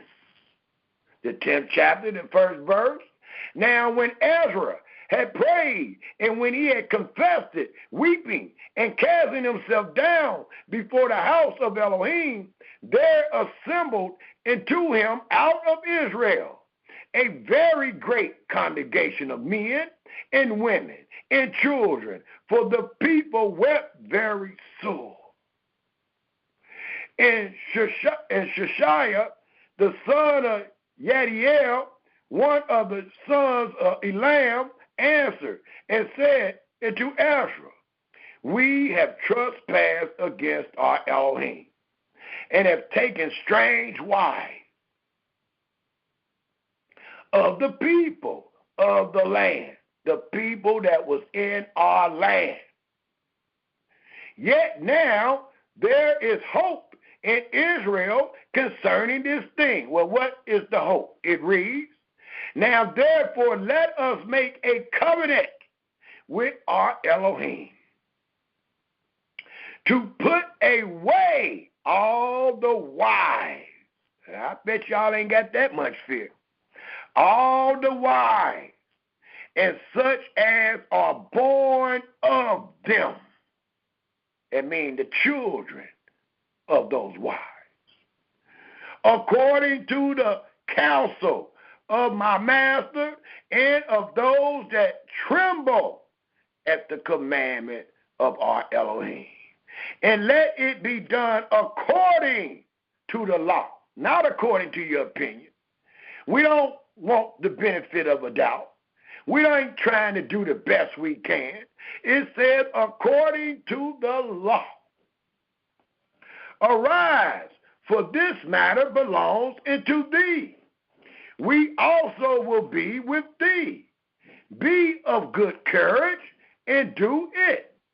Then arose Ezra and made the chief priests, the Levites, and all Israel to swear that they should do according to this word. And they swear. Then Ezra rose up from before the house of Elohim and went into the chambers of Johanan, the son of Elishama. And when he came tighter, he did eat no bread nor drink water, for he mourned because of the transgression of them that had been carried away. And they made proclamation throughout Yehuda and Jerusalem, and to all the children of the captivity, that they should gather themselves together into Jerusalem. These people is not in captivity. And that whosoever would not come within 3 days, according to the counsel of the princes and the elders, all his substance should be forfeited, and himself separated from the congregation of those that had been carried away. Then all the men of Yehuda, Benjamin, gathered themselves together into Jerusalem within 3 days. It was the 9th month, on the 20th day of the month, and all the people sat in the street of the house of Elohim, trembling because of this matter and for the great rain. And Ezra the priest stood up and said unto them, you have transgressed it, and have taken strange wives to increase the trespass of Israel. Now therefore make confessions unto Yahweh Elohim of your fathers, and note where they at making the confession, and do his pleasure, and separate. Well, today we ain't separated. We done married all type of fools. And you would tell your brothers and sisters that you sanctified, that you set apart with all those mixed children. But anyway, in the days of Ezra and in the days of the children of Israel, they were told, separate yourselves from the people of the land and from the strange wives. Then all the congregation answered and said with a loud voice, as thou hast said, so must we do. But the people are many, and it is a time of much rain, and we are not able to stand without. Neither is this a work of only a work of 1 day or 2, for we are many that have transgressed in this thing. Let now our rulers of all the congregation stand, and let all them which have taken strange wives in our cities come at an appointed time, and with them the elders of every city, and the judges thereof, until the fierce wrath of our Elohim for this matter be turned from us. Only your Nathan, the son of Ashiel, and Yazariah, the son of Teva, were employed about this matter. And Meshullam and Shabbathiah, the Levite, helped them. And the children of the captivity did so, and Ezra the priest, with certain chiefs of the fathers, after the house of their fathers, and all of them by their names were separated and set down in the first day of the 10th month to examine the matter. And they made an end with all the men that had taken strange wives by the first day of the first month. Let me see what else I want to read on that. It says in the 18th verse, and among the sons of the priests there were found that had taken strange wives, namely the sons of Joshua, the son of Josadak, and his brethren, Mathaniah and Eleazar, or Eliezer, and Yarib and Gladadiah. And they gave their hands that they would put away their strange wives, or put away their wives, and being guilty, they offered a ram of the flock for their trespass. And in closing, I would just like to read the 44th verse. Please read the rest of the verses. Maybe you could do a better job than I can in pronouncing all the great names of those that committed such a great trespass. But I would just like to end it by reading the 44th verse, and it reads, all these, the names that you are to read, had taken strange wives, and some of them had wives by whom they had children. And I need to go to one more place to nail this, and that is in the book of Malachi. Let us go to the book of Malachi, because Malachi was one of those people that came back too. Malachi, the first chapter, and let's read the 10th verse to the 16th verse, in closing on this great trespass that was made known in Nehemiah and Ezra. Malachi 1. And again, the chronological order is not right, so they got Malachi all the way as the last book. Even though he right there with Ezra, Haggai, Nehemiah, and the rest of them. Malachi, the first chapter, the 10th to the 16th verse tells us, have we not all one Father, and his name is Yahweh? He is known as the creator of the heaven and earth and everything there is. Have we not all one Father? Have not one Elohim created us? Why do we deal treacherously, every man against his brother, by profaning the covenant of our father? Yehuda have dealt treacherously, and an abomination is committed in Israel and in Jerusalem. For Yehuda have profaned the holiness of Yahweh, which he loved. How? It says, and have married the daughter of strange gods. Yahweh will cut off the man that does this, the master and the scholar, out of the tabernacles of Jacob, and him that offer an offering unto Yahweh of hosts. And this have ye done again, covering the altar of Yahweh with tears, with weeping, and with crying out, insomuch that he regard not the offering anymore, or receive it with good will at your hands. Yet ye say, wherefore? Why, Yahweh? because Yahweh had been witness between thee and the wife of thy youth, against whom thou hast dealt treacherously, yet is she thy companion and the wife of thy covenant.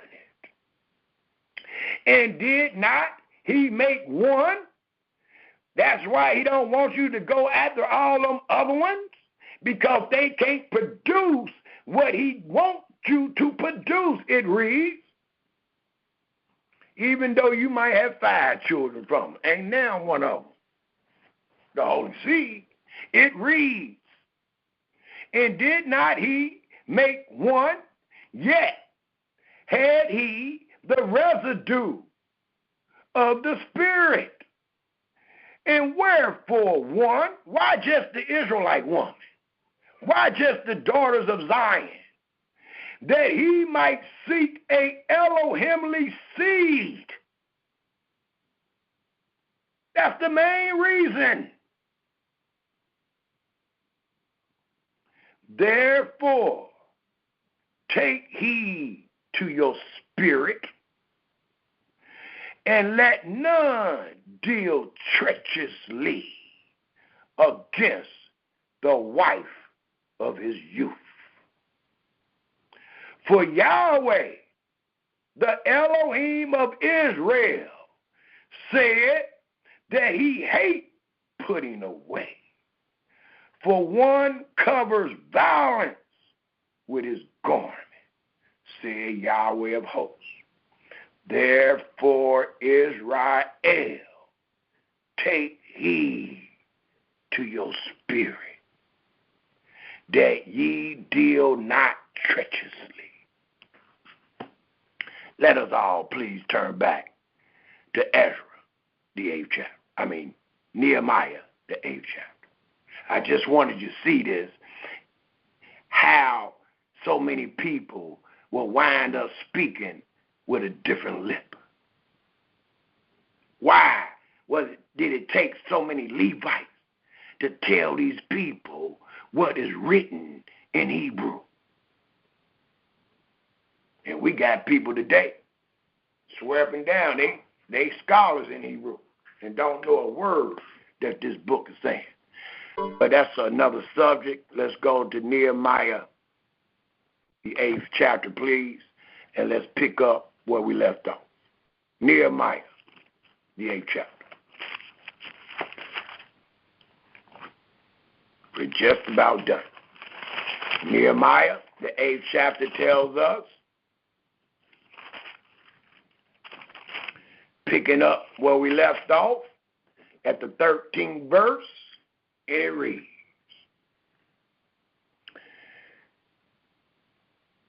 and on the 2nd day were gathered together the chief of the fathers, and all the people, the priests, and the Levites, and to Ezra the scribe, even to understand the words of the law. And they found written in the law, which we did also today, which Yahweh had commanded by Moses, that the children of Israel should dwell in booths, and the feast of the 7th moon, and that they should publish and proclaim in all their cities, never in captivity, never the cities of your enemy, but in all their cities, and in Jerusalem, saying, go forth into the mount, and fetch olive branches, and pine branches, and myrtle branches, and palm branches, and branches of thick trees, to make booths, as it is written. So the people went forth, and brought them, and made themselves booths, every one, upon the roofs, look where they put them at, of his house, and in their courts, and in the courts of the house of Elohim, and in the street of the water gate, where we just read they all was at, and in the street of the gate of Ephraim, and all the congregation of them that were come again, note, out of captivity, made booths. They never made a booth in captivity. They never found themselves at the YMCA nor at the park making booths in the enemy's land. The scriptures tells us, again in the 17th verse, and all the congregation of them that were come again out of the captivity made booths and sat under their booths, for since the days of Joshua, the son of Nun, and to that day had not the children of Israel done so. And there was very great gladness. Also, day by day, from the first day into the last day, he read in the book of the law of Elohim. And they kept the 7 days, and on the 8th day was a solemn assembly according into the matter. Another way of saying that, according to every word of the instruction, according to every word of the law.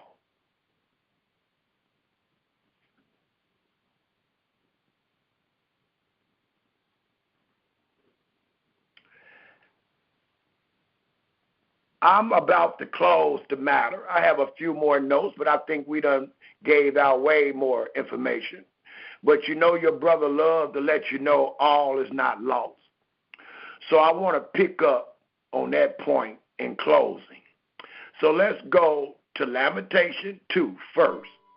Let's go to the book of Lamentation, the 2nd chapter, real quick. And let's read 6th verse to the 10th verse. Lamentation 2.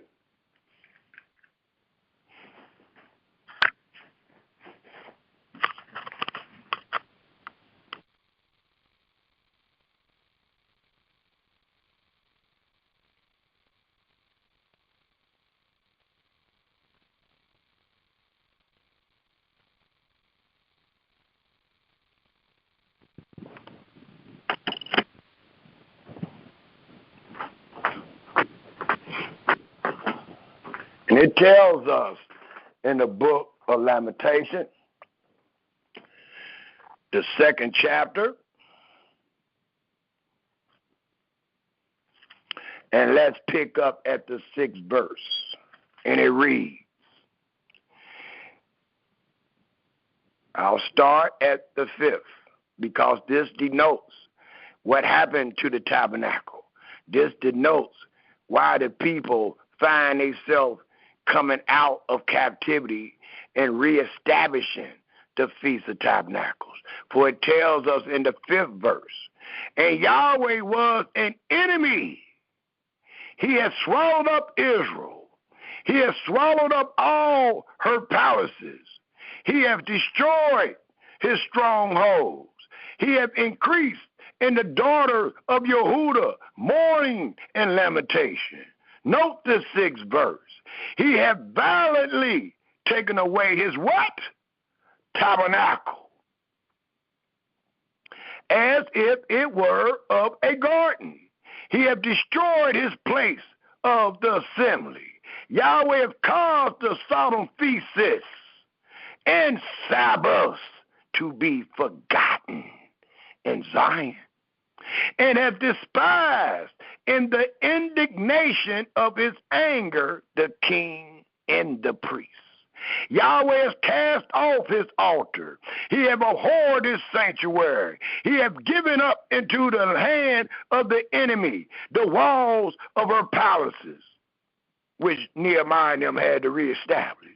They have made a noise in the house of Yahweh, as in the day of a solemn feast. Yahweh proposed to destroy the wall of the daughter of Zion. He has stretched out a line. He has not withdrawn his hand from destroying. Therefore, He made the rampart and the wall to lament. They languish together. Her gates are sunk into the ground. He hath destroyed and broken her bars. Her king and her princes are among the Gentiles. The law is no more. Her prophets also find no vision from Yahweh. That's why they telling you to keep the Feast of Tabernacles at the YMCA or at some park.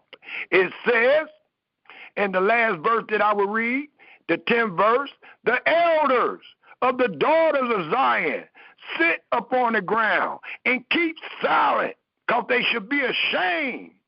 They have cast up dust upon their heads. They have grieved themselves with sackcloth.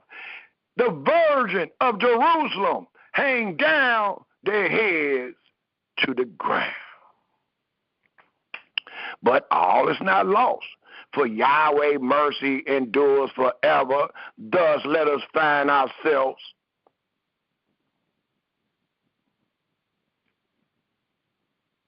in the book of Amos. The book of Amos, the 9th chapter. Amos, the 9th chapter. And it tells us in Amos, the 9th chapter, if we pick up at the 11th verse and read to the 15th verse, these great words of hope, of mercy. In that day will I raise up the tabernacle, the tent of David that is fallen, and close up the breaches thereof. And I will raise up his ruins, and I will build it as in the days of old. All is not lost. That they may possess the remnant of Edom, and of all the heathen which are called by my name, say Yahweh, that does this. Behold, the days come, said Yahweh, that the plowman shall overtake the reaper, and the trainer of grapes, him that sows seed. And the mountains shall drop sweet wine, and all the hills shall melt. And I will bring again the captivity of my people of Israel, and they shall build the waste cities and inhabit them. And they shall plant the vineyards and drink the wine thereof. They shall also make gardens and eat the fruit of them. And I will plant them upon their land, upon all of their dwellings. And they shall be, and they shall no more be pulled up out of their land, which I have given them, said Yahweh thy Elohim. Also, let's take a quick look at Ezekiel, the 37th chapter real quick. Ezekiel 37. And it tells us in Ezekiel 37, if we pick up at the 24th verse, these great words. And let's read to the 28th verse. And it reads, and David, my servant, shall be king over them, and they all shall have one shepherd. They shall also walk in my judgments, and observe my statutes, and do them. And they shall dwell in the land that I have given into Jacob, my servant, wherein your fathers have dwelt. And they shall dwell therein, even they, and their children, and their children's children forever. And my servant David shall be their prince forever. Moreover, I will make a covenant of peace with them. It shall be an everlasting covenant with them. And I will place them and multiply them, and will set my what? My sanctuary in the midst of them forever. My tabernacle also shall be with them. Yea, I will be their Elohim, and they shall be my people. And the heathen shall know that I, Yahweh, do sanctify Israel. Look how you are sanctified. Note when you are set apart. When my sanctuary shall be in the midst of them forever. One more place, Isaiah 33. Let's go there real quick. Isaiah 33. And let's read the 20th verse, and then we will end it with Zechariah 14. Right now, everyone should be at Isaiah 33, verse 20.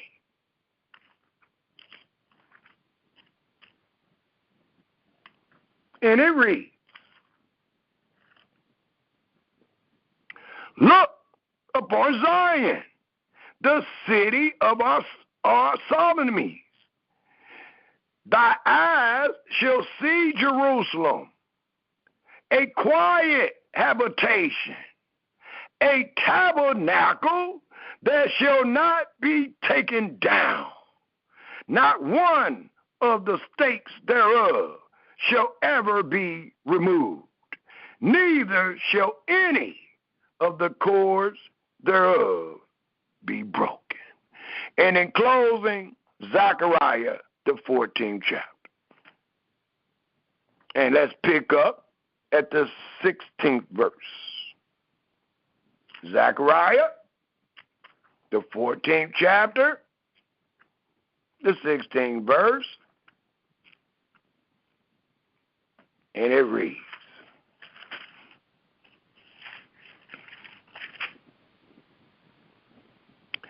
and it shall come to pass that everyone that is left of all the nations which came against Jerusalem shall even go up from year to year. Because every year in the 7th moon there is a feast called the Feast of Tabernacles. It reads,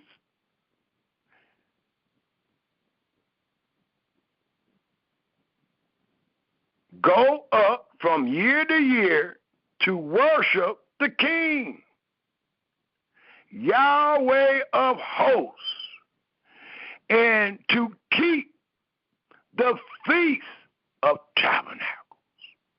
And it shall be that whoso will not come up, please take note, all the families of the earth where the Feast of Tabernacles have always been and will only be done, it says, and it shall be that whoso will not come up of all the families of the earth into Jerusalem, as it is commanded, to worship the King, Yahweh of hosts, even upon them shall be no rain. Just because you ain't coming to the place where Yahweh command his children to come to keep the Feast of Tabernacles. So if you found yourself at the park, if you found yourself in the YMCA, you would die. And if the family of Egypt go not up and come not, that have no rain, there shall be the plague, wherewith Yahweh will smite the heathen that come not up to keep the Feast of Tabernacles. This shall be the punishment of Egypt and the punishment of all nations that come not up to keep the Feast of Tabernacles. This should be the nail right here of the subject matter. This is proven without a shadow of a doubt that the Feast of Tabernacles have never been commanded nor done any other place than the land that Yahweh commanded it to be, where those 3 feasts, where all the males were to appear before Yahweh, never empty-handed. And this is the last feast that is mentioned of those 3, the Feast of Tabernacles. The Feast of Tabernacles have always been commanded to be done only in the place that Yahweh placed his name. Only. Thus, in closing in the 20th verse, in that day shall there be upon the bells of the horses holiness, holiness, holiness unto Yahweh Elohim. And the pots in Yahweh's house shall be like the bowls before the altar. Holy. Yea, every pot in Jerusalem and in Yehuda shall be holiness unto Yahweh of hosts. And all they that sacrifice, because you can't come empty-handed. Thus it reads, and all they that sacrifice shall come and take them and seethe or boil therein. And in that day there shall be no more the Canaanite in the house of Yahweh of hosts. Hallelujah, hallelujah, hallelujah. That will be the end of the presentation, which was called in the latter days the Feast of Tabernacles. We will open up for comments and questions. Please remember to say your name and where you're from, and you will have 2 minutes per comment or question. Hallelujah and Shalom, Israel. Praise God. Hallelujah. Hallelujah. Shalom. Hallelujah. Praise God. Shalom. Praise Shalom. Yeah. Is there any comments or questions? I have definitely both. My question is and I hesitate. I don't want to hesitate. My question is the boys who have to come and have to make sure they're not coming with an empty hand. Is that every one of the boys will have to have the each of those that God has told them they have to come with, like the made of fire, an offering made of fire, everything that the different animals, all the things that we have to bring. Does that mean each one of the boys, each one of the males have to have their own, or is it the whole group gets together? What's necessary, and they take it together to Jerusalem? Well, it's actually talking about we dealing with the people, and we're dealing with all the men. All the men was to appear. Now, at the time of Nehemiah, we find that there was men, women, and children. Well, even though we have women and children, the men was to appear before Yahweh not empty-handed. And the reason why, that they would have everything that he told them to have, because they would have just been blessed. The Feast of Tabernacles denotes the ingathering. You just gathered everything. Excellent. So if you don't come right, it's only because you refuse. Yeah. See, today, we try to apply it today. We broke, we poor, we're in poverty, so we wouldn't have none of those things. But in that day, the Feast of Tabernacles denote the year or the month of ingathering. So you just gathered everything out the field. You can't show up empty-handed unless you're being rebellious. Praise God. Praise God. Yeah. My comment. This teaching was wonderful. It was amazing. It was beautiful. And when you said if one of you doesn't feel that you have understood right now, get on your knees and pray for understanding. Well, I did it, and I feel definitely that I've been taught and understood. Praise God. Hallelujah. Hallelujah. Great comment, sister. And all that is proven is that the Almighty mercy endures forever. And wisdom is a spirit, and Yahweh is the controller of all spirits. Yes. Hallelujah. Praise God. Praise God. Is there any other comment or questions? Yes, I just have a comment for you, Brother Samuel. Go ahead, sister. Tell me who I'm talking to and where you're from. I'm Sister Taisha. I'm from Flora, and I just wanted to thank you for another great testimony. Yes. Hallelujah. Oh, yeah. Hallelujah. I thank you for letting the ear that you may hear, that you may fear Yahweh and understand that testimony. Good. Is there any other comments or questions? Yo, hallelujah. This is John from Chicago, at least the Negro formerly known as John, but my name is now Soraya. But so yeah, I just wanted to tell you, thank you once again for the lesson. Of course, it's plain as day. It's crazy how plain it is after all this time.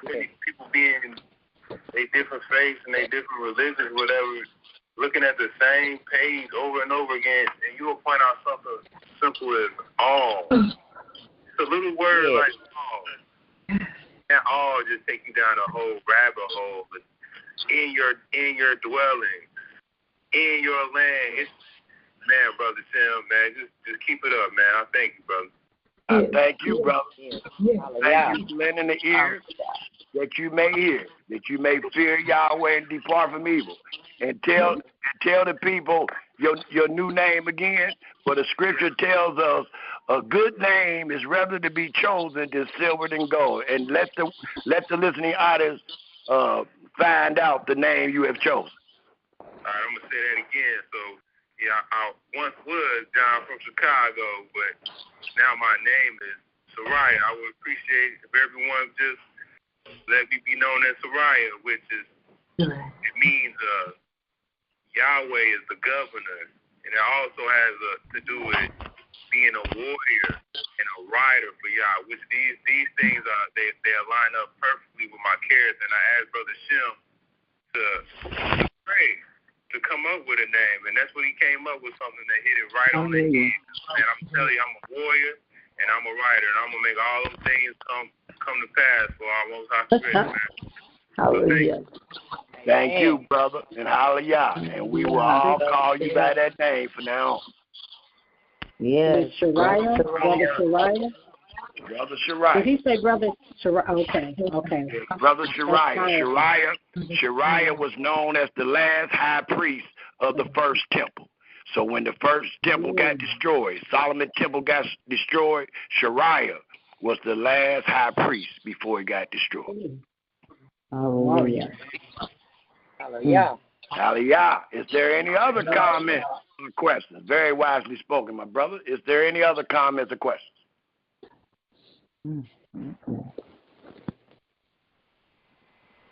This is Brother Eliakim. Shalom. Shalom, my brother. How you doing, brother? Good to hear everybody's voice. Yes, shalom, brother. Shalom. I just wanted to share something that besides giving Yahoo all the praise and thanks for the selection of this dedicated brother for his dedicated service and helping us while we are kicked out of the land. And it's just wonderful. It's definitely the oasis out here. I wanted to just share, I ran across a word study, and let me see if I can pull it up right quick. It was a word that just, Yahoo is everything. And one of the things, this word, it meant was Yahweh causes or Yahoo causes.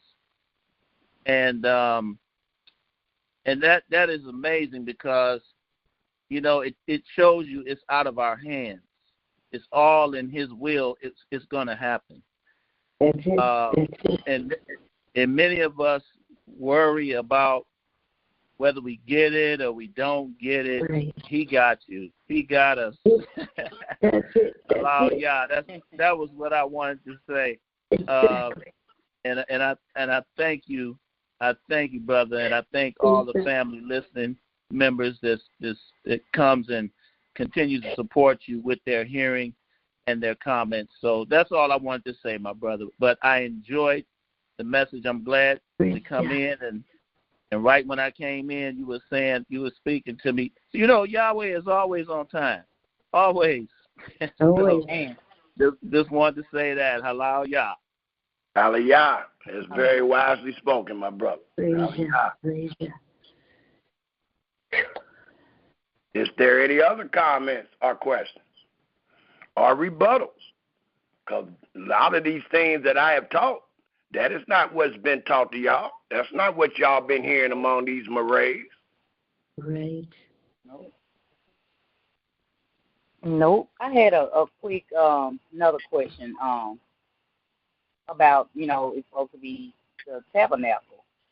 This sister Taisha again, you remember I talked to you, my cousin talked to you about me, and we was on the conference call week before last, and I was getting pressured by IUIC about the Feast of Tabernacles, the Atonement.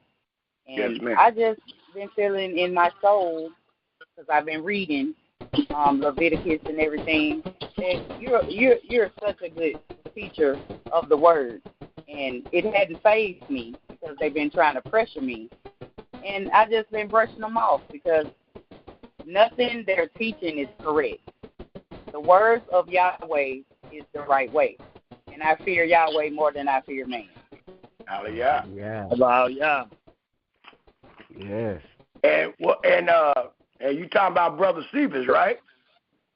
Yes, sir. Yes, sir. And did you also speak on, was that you that had the rebellious son? No, that wasn't me. Oh, that was somebody else that spoke. Is the person, That was another sister. is she on the line today? I don't know if she is, but I still want to make this rendering.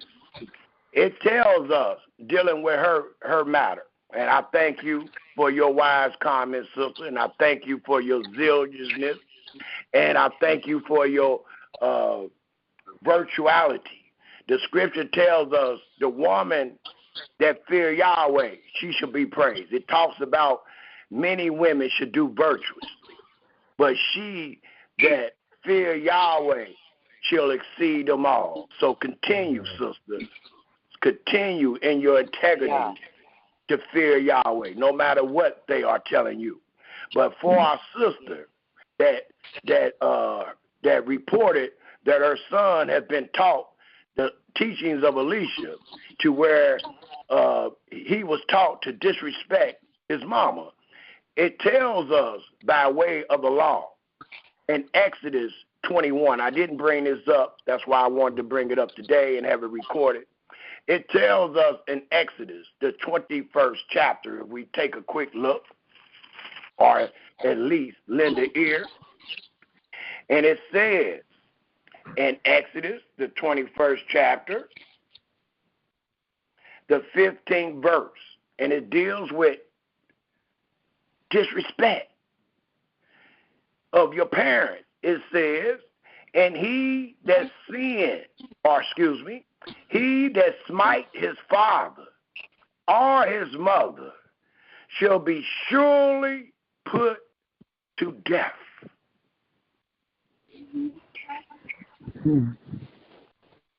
That don't leave no room for a man to tell you that you can disrespect your mother because she's not following what you are learning or what you are following.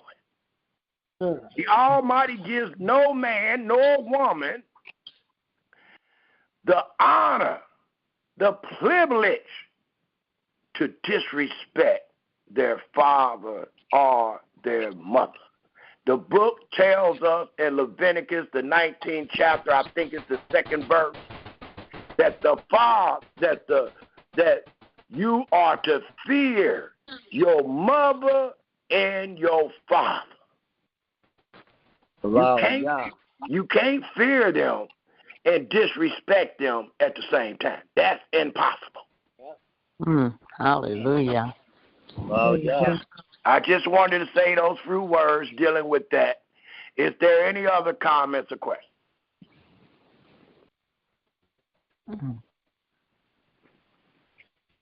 Shalom, family. Go ahead. Shalom. Florida. Shalom, shalom.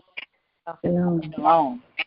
I tuned in late, but when I was listening to the scriptures you were reading, what came to my mind was the fact that we're not in our land.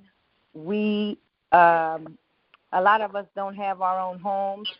Some of our people are homeless. We lacking a lot of things, but when we were in our land, we had a home. We had food. We didn't lack anything. So when these teachers keep trying to tell us that we're sinning, where we're not following what they're teaching and stuff, to me, it's like if you really studying, and if you really seeking the truth, it's like it's so obvious that we are in a place that we cannot do these things. Yes, they're rebellious. You know what I'm saying? Like, it's just like, like most of us, we all catching HELL every day. We don't have no government. Nobody is calling us a wise and understanding people. The true and living creator, he's not showing his face and giving us the things that our ancestors had when they were in the land. We don't have plenty. A lot of us don't have enough food. Like, the list goes on. So I'm just saying, I don't really get it how these teachers can continue to tell people falsehoods, spread lies, mix the truth with their interpretation of whatever it is that they believe. And then people keep believing it, and they're believing it because they really just not studying. Yes. And is this Sister Hania? Yeah, Hania, it is. Okay. And the reason I ask is because this will also go with your comment.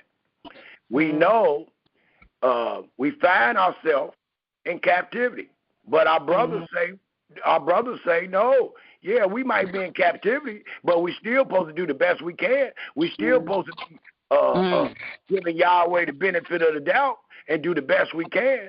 Well, that do not denote keeping, nor does it denote that we under the covenant of the law. Today, there is a season upon us in this man's land, and that season is called election time. Well, that is a proof that you are not under the covenant of the law. Because if you was under the covenant of the law, we wouldn't be fussing, we wouldn't be laughing, we wouldn't be mocking about who going to be the next president, a white boy or a sister. Because if we were under the law, we know what the law says, according to Deuteronomy, the 17th chapter. And it says, thou shalt in any wise set him king over thee, whom Yahweh thy Elohim shall choose. One from among thy brethren shall thou set king over thee. So if we were under the law, we wouldn't even pay attention to the election. The election wouldn't make a difference in our life if we were under the law. That is a proof we are not under the covenant of the law this day.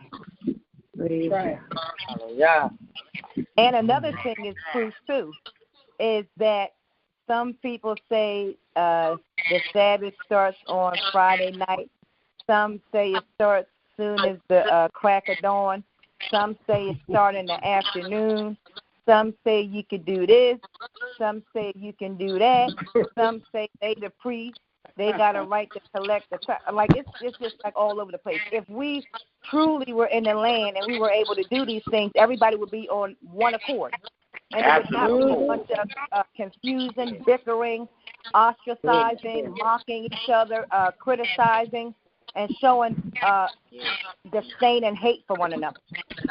Right. Absolutely, my sister, and they all would have been saying the same prayer that we said when we started the Feast of Tabernacle part of the lesson. They would have been saying the same thing that we said in Psalms 133. Behold, how good and how pleasant it is for brethren to dwell together in unity. It ain't no unity. The sixth day at evening, the Sabbath day, after the Sabbath, it started in Genesis. It started in Exodus 16. There's no unity in those words. That denote confusion of face. Great comment, my sister. Very wisely spoken. Is there any other comments or questions? Yeah, this is Brother Eliakim out of Michigan again. Go ahead.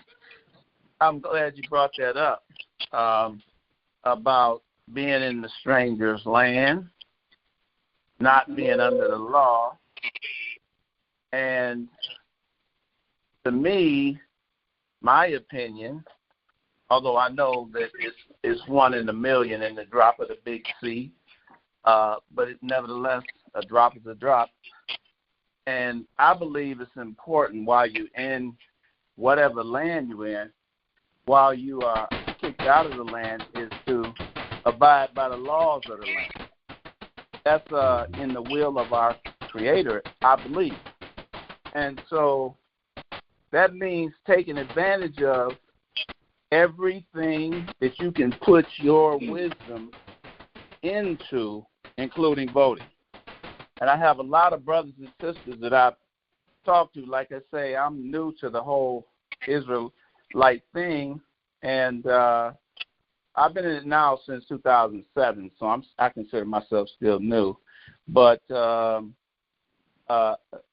thing is since I found your message, it just made more sense to me, being that we're out of the land. I wanted to know what your opinion on that, because I have had a lot of conversations. We don't really talk about it or argue about it, but I've had a lot of conversations. And I believe while you're in the land, there's fruit that you can reach by making your voice heard. And so I'm definitely one that believes in voting. And that doesn't mean going with my emotions at all.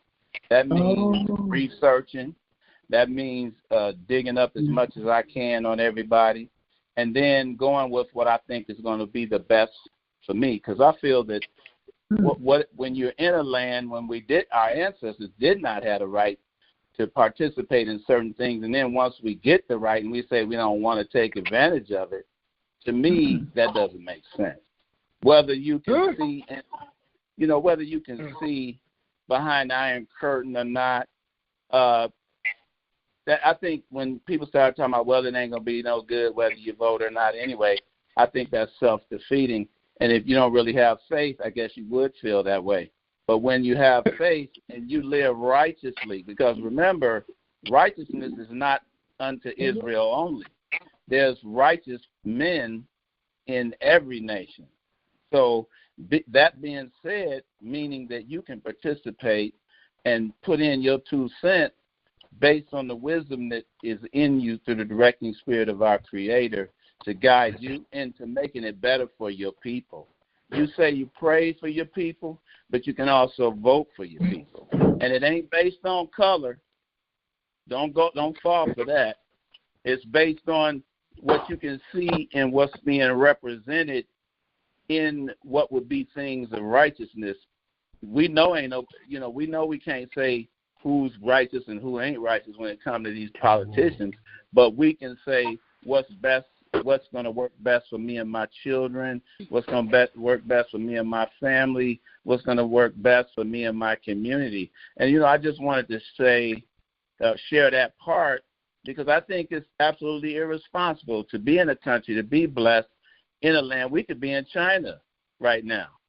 I'm pretty sure there's many of our people over there, and they're being dictated to how much food they can eat, what they can get, where they can go. We got the freedom to move around and take advantage of that freedom while we got the chance, because I feel like it's going to be taken away what we do have. So, but to each his own, that's the beautiful thing about it. But I wanted to get your comment about that because I've had many conversations about it. Some agree and many don't because they feel that, well, I'm like you were saying earlier, I'm Israel. I ain't got nothing to do with this. But you in a foreign land, and what were they all to do? That's not you're not being asked to worship a false god. You got a ruler over you, and you're given a choice to say, well, who's going to work out best for me? So I just want to know. If you don't want to comment on that, that's fine if it's too sensitive. But for me, ain't nothing too sensitive. And I just want, because I can always be mature about it. So I wanted to share that and see what your feelings are on that. Well, the first thing I would say to your opinion is that we already have a lesson called what did Yahweh say about Israel voting? Is there, and we teach by the law and the testimony. Okay. And based on the opinion that you just gave, you stated that once we was given the right, then why not use it? Well, I teach by the law and the testimony. And through the law and the testimony, I can't show you one verse where the Israelites ever voted somebody to be king over them. What Jeremiah, the 27th chapter, told us is that when you go into Babylon, I want you to bow down to the king and his son and serve him until the day of your deliverance. Also, we find in Jeremiah 30 where Jeremiah sent a letter to the captives and told them to pray for the peace of the city. Jeremiah never went against the law. The law is you are only to set your brother over you to be king. That's law. If you under it or not, that's law. So that's why you will never find a verse where the Israelites ever voted the enemy over them. And you stated that once you got a right, where a right is not a law. There is not a law in the United States Constitution where the nigger is to vote. There is not a law. So, again, based on how you started it, you said it's just your opinion. Well, I'm speaking against your opinion with what is written. There is not a testimony where we have ever set the enemy over us for our good. The Almighty told us how we will get peace. And the only thing that is written is pray for the peace of that city. And that peace that I, the Most High, give that city, you shall be a recipient of peace. There is no other word. Thank you. I appreciate that. As you said, the name of that Hallelujah. You said the name of that teaching is called Why We Don't Vote. Yes, it has something to do with I might didn't quote the title correctly, but it will have the word voting in the title. That is the one that we taught to show what Yahweh said about voting in the enemy's land. And when you listen, I'll just go ahead and cut the chase. When you listen, you're going to find out the Almighty has not spoken one word about voting in the enemy's land. Indeed. Okay.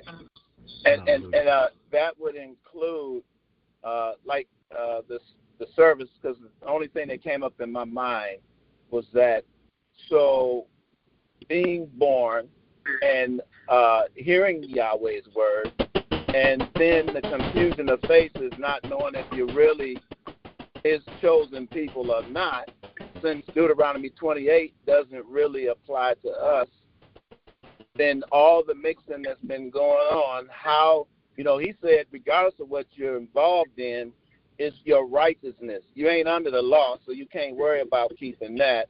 But what you do is you live by righteousness. We recognize the law, we study the law, but we have no bearing on it. So being that we are not as close. Please, somebody mute yourself, please. Somebody got some music going. Please mute that music.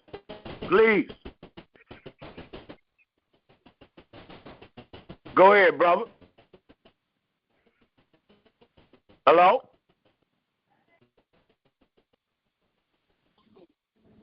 Can you hear me, brother? Yes. Okay. So that's the reason why that popped in my head, because if there's no sure sign of who I am, and I happen to be a diplomat in a foreign land, but while I'm there, I have an opportunity to vote. To me, I'm not under the law, so I don't have to worry about breaking the law, because I don't even know if I'm Israel. Well, let me say this right quick. Let me interject this. We still going by the law and the testimony. So, like you just said, all right, let's put the law to the side, because we know we're not under the law. You still got testimonies to show you if the Israelites, your fathers, who you think you are part of, never voted a king over them. And don't forget, we're not going to be saved out of this trouble because of our righteousness. No. We're going to be saved because of Yahweh's mercy, because Yahweh going to forgive us. And for all those, we just read that in Nehemiah 7, for all those that don't know and ain't for sure if they Israel, how did the Israelites find out? Was it not by way of genealogy?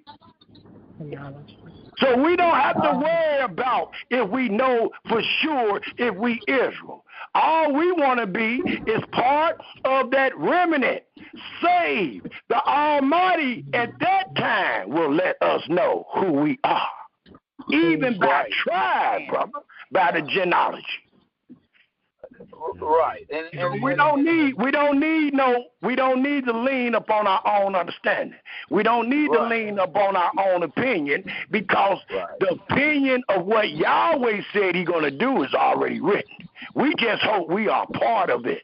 That don't give us no idea to try to be diplomatic, try to be political, or none of that. We are only servants. And we seen how voting has been given to us. We seen that. And for the people that don't know, search your history. Search your history and find out how voting was given to us. Well, like I said, I appreciate that opinion. That's what I was looking for. But I'm a strong opinion on the fact that if you got a tool in your hand and a tool at your disposal, that ain't no tool to do nothing, man. And let me finish, my brother. You can say what you want to say. Well, hurry up, brother. Hurry up. Hold on. Listen, me talking. Israel, hold on one second. Brother. Both brothers. Hold on, both brothers. Hold on. Brother Gershon, it's 2 minutes per comment. And your comment, hold on, there you go, because your comment went longer than 2 minutes. But hold on, brother. Hold on 1 second. I apologize. I apologize for the long talk, and it's Brother Eliakim. Brother Eliakim, your last statement to me, not to the brother, but your last statement to me was, thank you for your opinion. I did not give you opinion. I gave you scriptures. Okay, you said opinion. I gave you scriptures. I stand corrected then. Thank you for the scriptures. Hallelujah. Is there any other comment? For your opinion. So you corrected me, and I accept it. Hallelujah. We great, brother. Yeah. Is there any other comments or questions? Thank you for your comment, brother. Is there any other comments or questions? What's up, y'all? All right. Is there any other comments or questions? Hey, Yes, Brother Samuel. Go ahead, sister. Go ahead. This is Johanna again. All right. One thing I want to say is, while we in captivity, the main thing we supposed to be doing is two things, and that's fearing the Almighty Yah and departing from evil. Now, if you fearing the Almighty Yah and departing from evil, and I'm gonna say something about the election, and with all due respect, okay? When you look at these people, are they standing for any righteousness? Absolutely not. I'm saying, when you look at their policies, right? And then another thing too is they not saying nothing about what they're gonna do for us. So what? To me, nothing are they saying to do for us. And they never think about us. They're not thinking about us. They don't care about us. Nor are they saying anything about our Creator. Nothing. So if we fearing Yah and departing from evil, we should be living by those standards. That's right. Hallelujah. Great comment. One more thing. This is Elder Renea, and I just want to say that our word tells us that Yah was going to put the bassist, the least, and we know who the bassist is, and he's right there saying, I want to be one who will be a president forever. And his own people have told us, his family has told us that Trump is the bassist. And he loves that. That's who he is. Praise Yah. Hallelujah. That was a great scripture that you gave. For the Almighty said that he will set up the basis of man. So whoever is elected, they are considered the basis. And you elected them in. You voted for them. Even Obama, they are considered the basis. Yahweh is not a respecter person. He do not change. So you're absolutely correct, sister. Whoever is set up is the basis, the lowest of man. Great comment. Is there any other comments or questions? Thank you. Is there any other comments or questions? Shalom. Can y'all hear me? Yes, ma'am. Say who you are and where you from. Shalom. This is Sister Deanna Terry. I'm in the Philippines. Hallelujah, sister. Yeah. I don't believe in voting, but I do understand where the brother Eliakim was coming from, because it's similar to how, like, when we see our ancestors,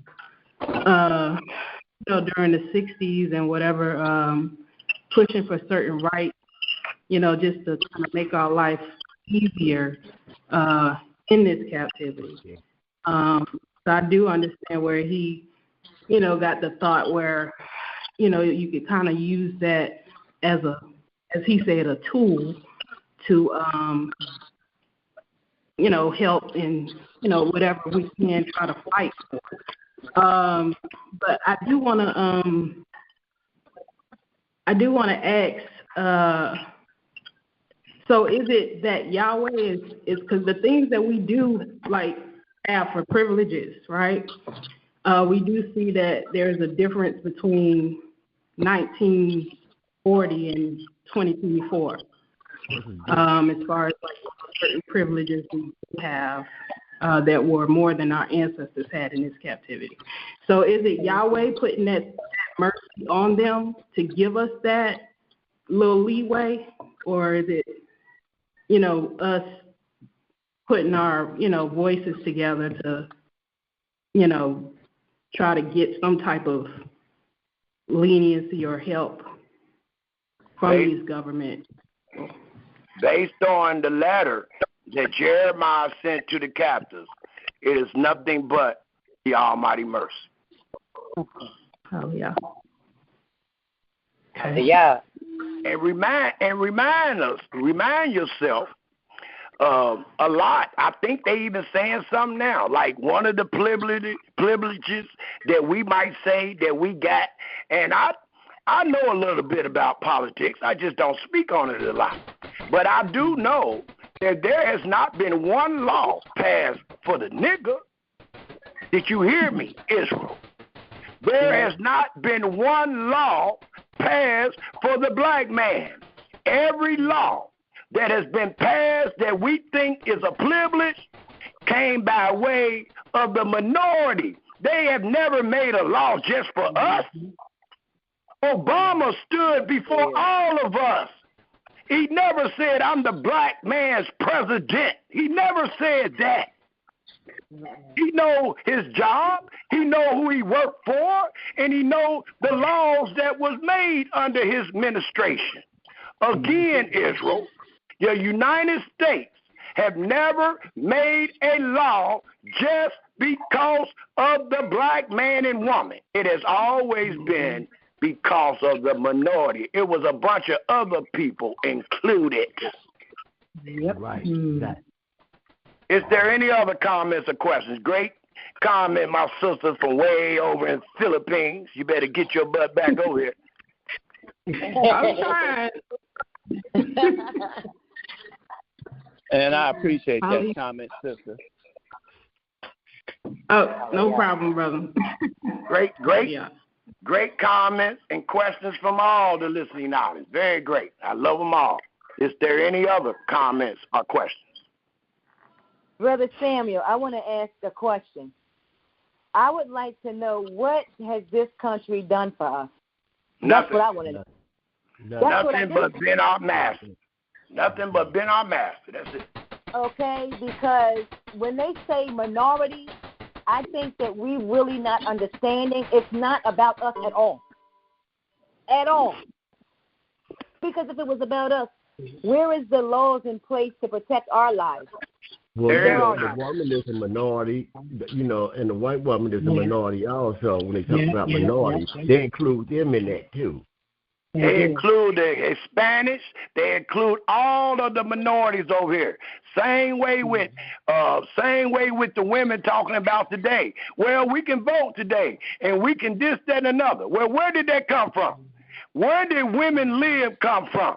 If you know your history, the woman has always been separate from the white man.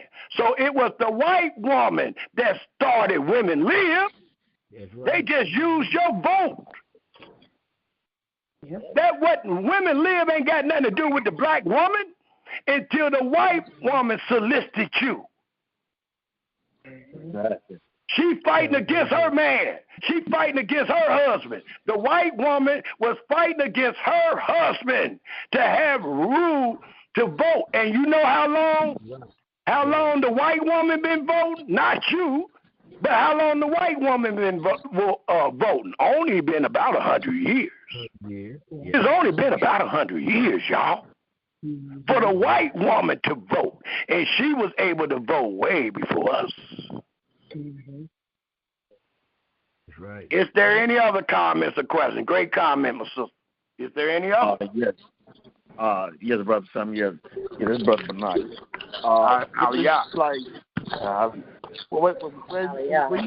like in the years that whenever things happen to the black race, they never would jump on it and do anything about it. But soon as something happened to the call the people, the gay rights people, they are so quick to jump on that, give a bill for that. Then, soon as something happened to the Asian people, they create a bill for that. For doing, like discrimination, hate crime, and all kinds of stuff like that. But anytime something comes for us, they don't do it. And everybody else done got their money, you call that reclamation or something like that? Reparation. Everybody done got it except for us. And everything. So that shows that they still really don't care about us. Because if they did, everything would have been taken care of from day one. Why would they care about their property? It's in their constitution. That constitution ain't changed. That constitution old, and it takes us all the way to 2020. You are considered 1/5 of a person because they look at you as property. Exactly. Not even half a person. Right. They look out for everybody else except for us. Absolutely. And note, you said something about them gay people, those homosexuals, and all that. Well, we got that privilege, and that privilege was under a black man administration. It was Obama. They used Obama to establish the gay law, where the Almighty is against homosexuality. Yes, indeed. That's an abomination to the creator of the heaven and earth. Yeah. And they used a black man under his administration to establish that. What a great privilege. You can be gay if you want to. What a great privilege.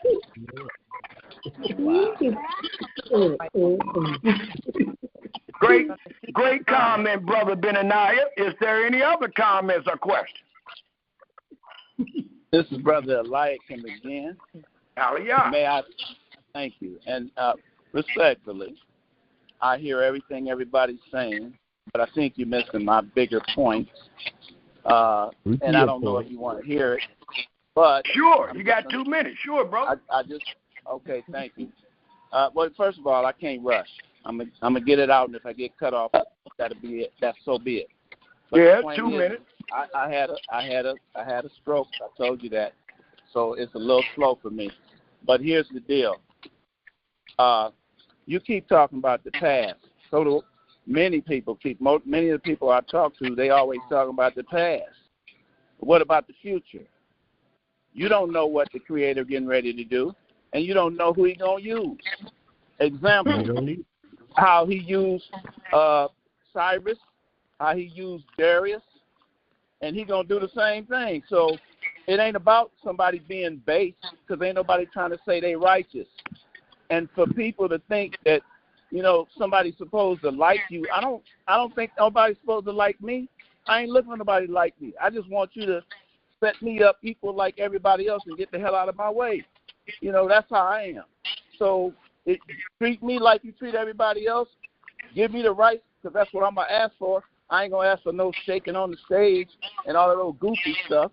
So the problem is we ain't got enough of us representing us who think like me. Okay?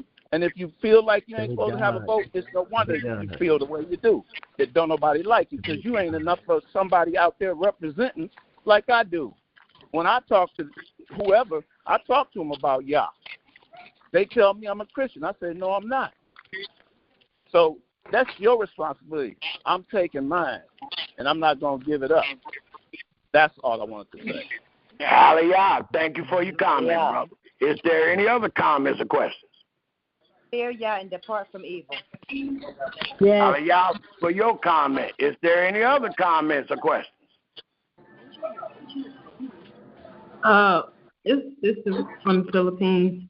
I would suggest Brother Eliakim at least listen to the class, the voting before you make your decision. I'm sorry, say that again. I was saying I would suggest at least listening to the class on voting before make your decision on how you're gonna think about it. Might get some more clarity on it. I've heard a little bit of it, but I also still had just a little bit of questions, because I didn't finish the whole video myself, but I did hear some solid points that made sense. And okay. So if I understood you correctly, because my phone was going in and out, you were saying do what with the class? That's the part my phone went out on. Can you hear me? Yeah, no problem. Yeah. There's a class that the elder spoke on that he has about voting. Oh, the video. Yes. Yeah. I was just simply saying, at least take the time to hear the video and get some more. Absolutely, Yeah. dear sister. I spoke on it, and I'm going to follow up. And thank you for that encouragement. I appreciate it, because that's what it's about. It ain't about browbeating people. It's not about beating people up. We all coming out of this hole. I call it hell, because we're born in hell, like one of the services that Brother Shemuel gave. And I very much identify with that. So in crawling up out of there, who is anybody else to be grabbing a hold of my leg? I'm not going to try to grab yours if you're trying to crawl out. So anyway, I don't get with that crab mentality.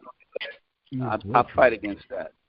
But I appreciate that encouragement, and that's what I will from everybody there, from Shemuel and everybody. I'm going to do that. And I appreciate it especially for you. And I think the brother never said that was his decision. He said he started off with that's his opinion. So he never said that was his conclusion. He said that was his opinion. So I know what you're saying, brother. I'm with you. No problem. There's no problem. Thank you, brother. Thank you. Okay. My misunderstanding. That's all. Okay. I didn't. No, I could be. My bad, Elder. Go ahead. I'm done. No, you're great. You're great. What you said, wasn't nothing wrong with what you said. I just want to make clarity that the brother never said, this is my opinion, this is what I'm right. He said that's his opinion. That's what he said. That's all. That's all. That's all he said. Is there any other comments or questions? Great comments and great questions. I appreciate that. Is there any other comments or questions? And let me ask. I just wanted to say this, brother. This is Rocker from Missouri. I think the Most High already knows who He's going to put in there. You know, I think He already knows. Yes, of course, with or without our vote. So of course He does. Of course. Of course He does. And I'm on record. I have never voted. 63 years old, and I have never voted. So no matter what, if I voted or not, I got to endure whatever is set before us. It's already planned. The Almighty told us the end to the beginning. He said He revealed His secrets into His servants. So we already knew about Cyrus and his sons. And the things that Cyrus and them did, we didn't vote him in. The Almighty voted him in. Okay. That's what I'm getting at, is that what we do, He'll use that. Because remember, I said earlier, like the Tishbite, he simply says that He causes. That's all I was trying to emphasize. Is that absolutely. Yah causes. So we don't have no say over how He do that, and we can't predict it. So we shouldn't be trying to limit ourselves, because He's gonna forgive us anyway. Period. I don't think we really limited ourselves, because if we study the scriptures, the Almighty said, I have told you the end to the beginning. He also told us in the book of Amos, the 3rd chapter, I think it's the 7th verse, that He revealed His secrets into His servants, the prophets. So the prophets already told us, if we read these words, what will happen to us. What will happen and how we will get out of this. And it will not be by way of us voting anybody in. It will be by way of Yahweh's mercy. He said we should be ashamed of ourselves for the doings that we have done. He already got a plan. The Almighty already got a plan, and He have revealed that plan to His servants, the prophets. All we got to do is read the words of the prophets, understand what they are saying, and we see the plan right before our face. Okay. Hallelujah. Okay. Yes. Ain't no secrets. That's right. Hallelujah. Hallelujah. So, thank y'all saying that. Is there any other comments or questions? Great comments, Sister from St. Louis. Yeah. Hallelujah. Sister Deborah in Virginia, I had a customer, this brother sounded like he wanted to beat me up when he got to talking about voting and everything, and I was telling him, at the end of the day, we still got to endure. Whatever is brought upon us, we got to endure anyway, and to the end, I said, what else you gonna do? And he was so angry about it, and he was like, he said, well, if you don't vote, then you gotta accept whatever you get. I said, well, I gotta do that anyway. I said, that's the whole point. We gotta accept our punishment. And then he said, oh, so you saying we gotta accept whatever they do to us? That you just gonna let them do you any kind of way? No. I said, what you're accepting is accepting what the Most High, the place where the Most High put you, and that you're gonna wait on Him to deliver you out of it, and not resort to your own means and your own methods to try to save to try to, vote somebody in and think they're going to be the one to save you. Wait upon the Most High salvation and Him to come in and restore you, if that's His will, So, yeah, he was very upset. He was like, I don't know. Somehow our people think that all of these things have gotten them somewhere. And I'm like, he said, if Trump wins, we're going to be in worse situation we are in now. I said, we're going to be in worse situation no matter who comes in. There's a process that has to happen according to the Most High's will. Like, to what He has said, the things that is going to be in these latter days, it's already been written. Mm-hmm. Absolutely. And I noticed another thing that a lot of the so-called liberals and Republicans and Democrats say, if you don't vote, then you ain't got nothing to say about what happens.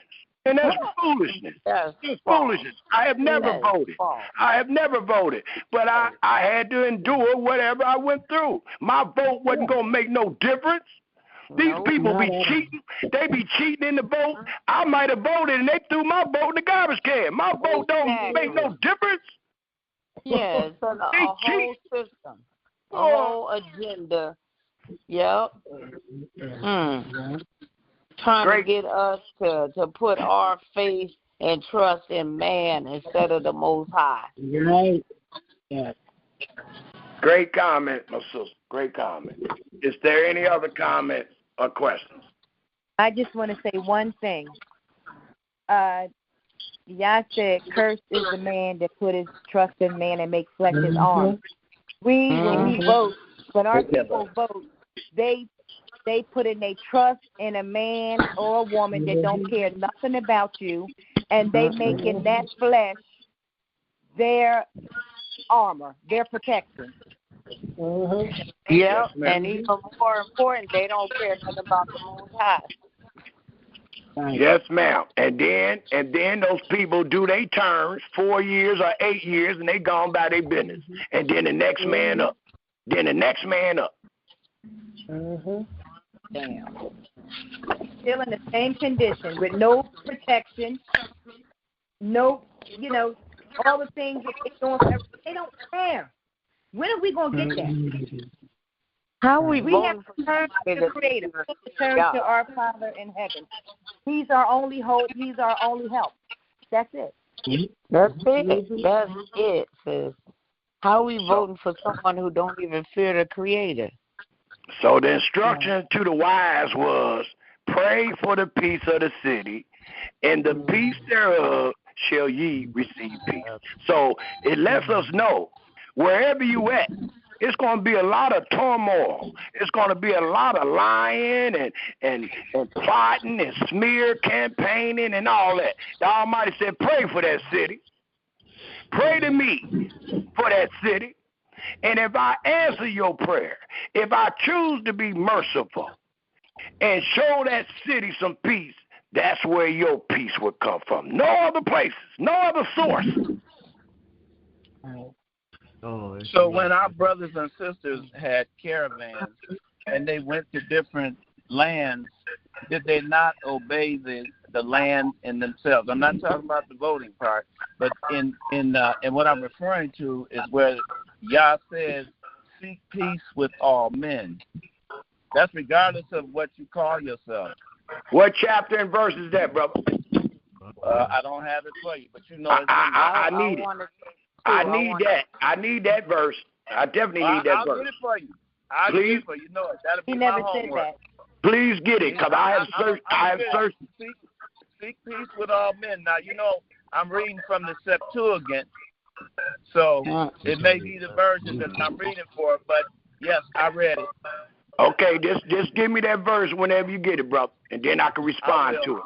All right, I appreciate it. And if the sister is right and I owe apology, I will step up and say that. All right, we appreciate it, brother. We appreciate it. Oh, yeah. And far as following the law, I thought you were asking something about are we the laws or something of the different lands that we in? I mean, I just look what our foremothers did when they was told, when the midwives were told to kill the male child, but they didn't do it. They said no. The things that were against the Most High, they didn't do it. And that's what I'm saying. You do. Today they doing it. Yes, sir. Abortion and everything. Yes, today they doing it. They doing it by way of abortion and everything. Today they doing it. Our people ain't zealous like those daughters that refuse what the king said. So that's exactly my point. That's my point is where's your voice for those because you know they put that in the black community. They putting it everywhere now. That's in all the communities. That's the whites and everybody. But we're not worried about everybody else. They got representation. We worried about our people, our families, our women, our children. And if we just sit back and don't, you know, this could be Yahweh's hand being merciful to us. Because if you look at our brothers and sisters in other places, in other countries, you'll find they don't even have that right. That's not the way to the Most High. No, that's the reason why I say what I say. Anyway, that's just the reason why I had that type of thinking. Be not wise in your own eyes. And that goes for all of us. And that's why our answer should only come by way of the scripture. We don't have no opinions. We don't have no opinions when we don't lean on our own understanding. We only can go by what the words say. And that's why I testify that I have not found one verse where the Israelites ever voted somebody over them. I can't find it. Well, no, I'm not saying that that's what they do. You're not going to find it, I would say, because they didn't have voting back then. Not for the Israelites, because half the time you can't even find the Israelites' history. No, the reason why you can't find it is because of the law found in Deuteronomy 17. That's why you can't find it. The Almighty will never go against what he has said. He said not one of his words will ever fall to the ground. So he already established among his children to never put a man over you that is not your brethren. So when you go to captivity, you would never put a man over you. They might put a man over you, but you won't. Hallelujah. That's a good point. Point. Praise to the Most High. Hallelujah. Hallelujah. Very good. Isn't there a scripture that talk about the rebellion of Israel when we just want to do what we want to do? We can read what God clearly has said. That's why we over here now. Because our ancestors wanted to do what they wanted to do. They thought they were wiser and smarter than Yah. And that's why we here right now catching all this, you know what?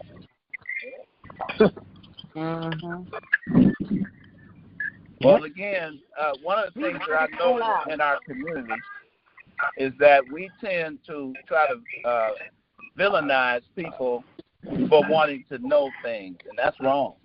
Because no, we don't, and we love you. You don't know what kind of hole. You don't know what kind of hole and what kind of experiences people have had, and they just want answers to questions that have nothing to do with them being rebellious because they want to talk about something. As a matter of fact, Yahweh says, I am the God of knowledge, come reason with me. So if he reasons with us and we're going to be like him, that's the attitude we should have instead of all of this hatred and vitriol and it's anger. Not hatred, because brother. somebody don't. Because sister, let that brother talk. Sister, I'm just saying, I know it's not. I'm not saying that about what's going on tonight. I'm talking about experiences. I'm 66 years old this year. So I'm talking from experience and from a lot of things of being. I've been in. A brother said he was in politics for a long time. I've been in politics for a long time. So I'm aware of some things, and so I don't mean to be rude, rash, or brash or any of that stuff. I'm just speaking from the heart, and then I would appreciate if brothers and sisters would encourage other brothers and sisters, which I think is one of the problems with our people.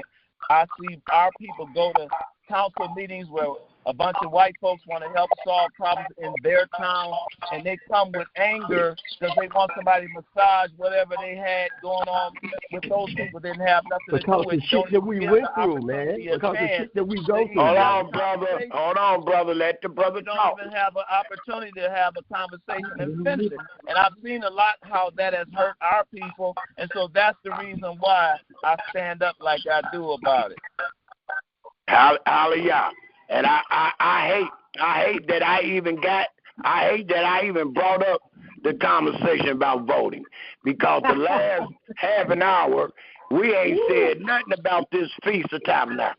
And we got brothers buying tents out of Walmart. We got people all in the YMCA.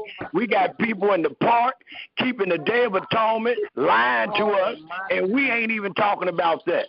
I want to hear some comments dealing with this latter days and the Feast of Tabernacles.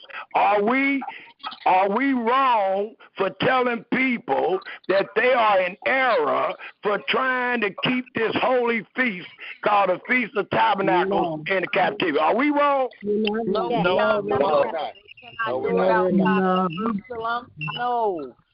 Not at all. Doing it all over these different places.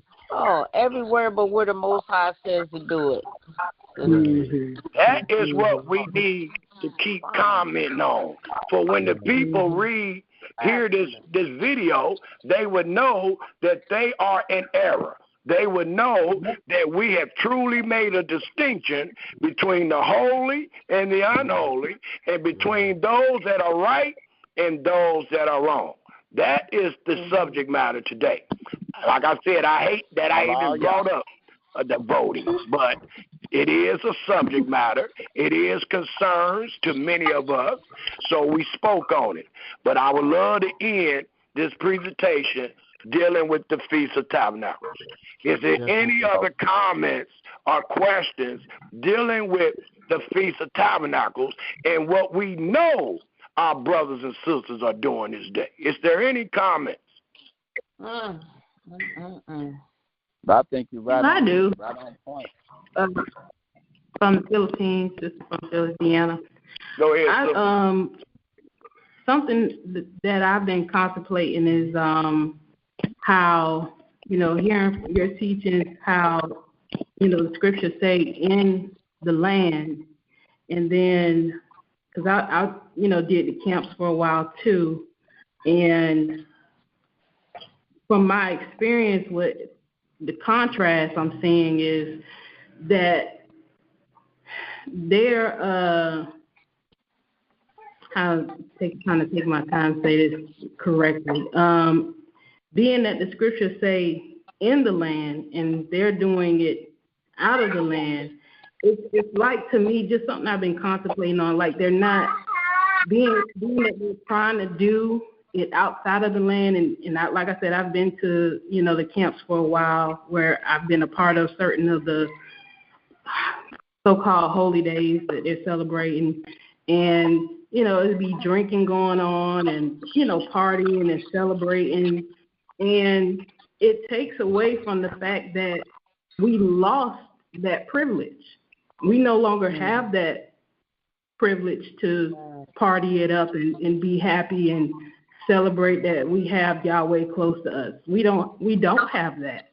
And so it's like they're very ignorant of that fact, and it takes away from the mourning that we actually are going through and should be recognizing, that we are no longer in our land. That's depressing. That's very sad. When I sit and think about it, I cry sometimes because it's like I want to be back, in our land where we be close to our Creator, our God with His laws. And so, that's just something I've been contemplating on. Is just like it's just like they're missing the point. They're missing the point of Him kicking us out of the land, and you sitting up here trying to celebrate like you're still blessed. You're not blessed at all. You curse. You under curse.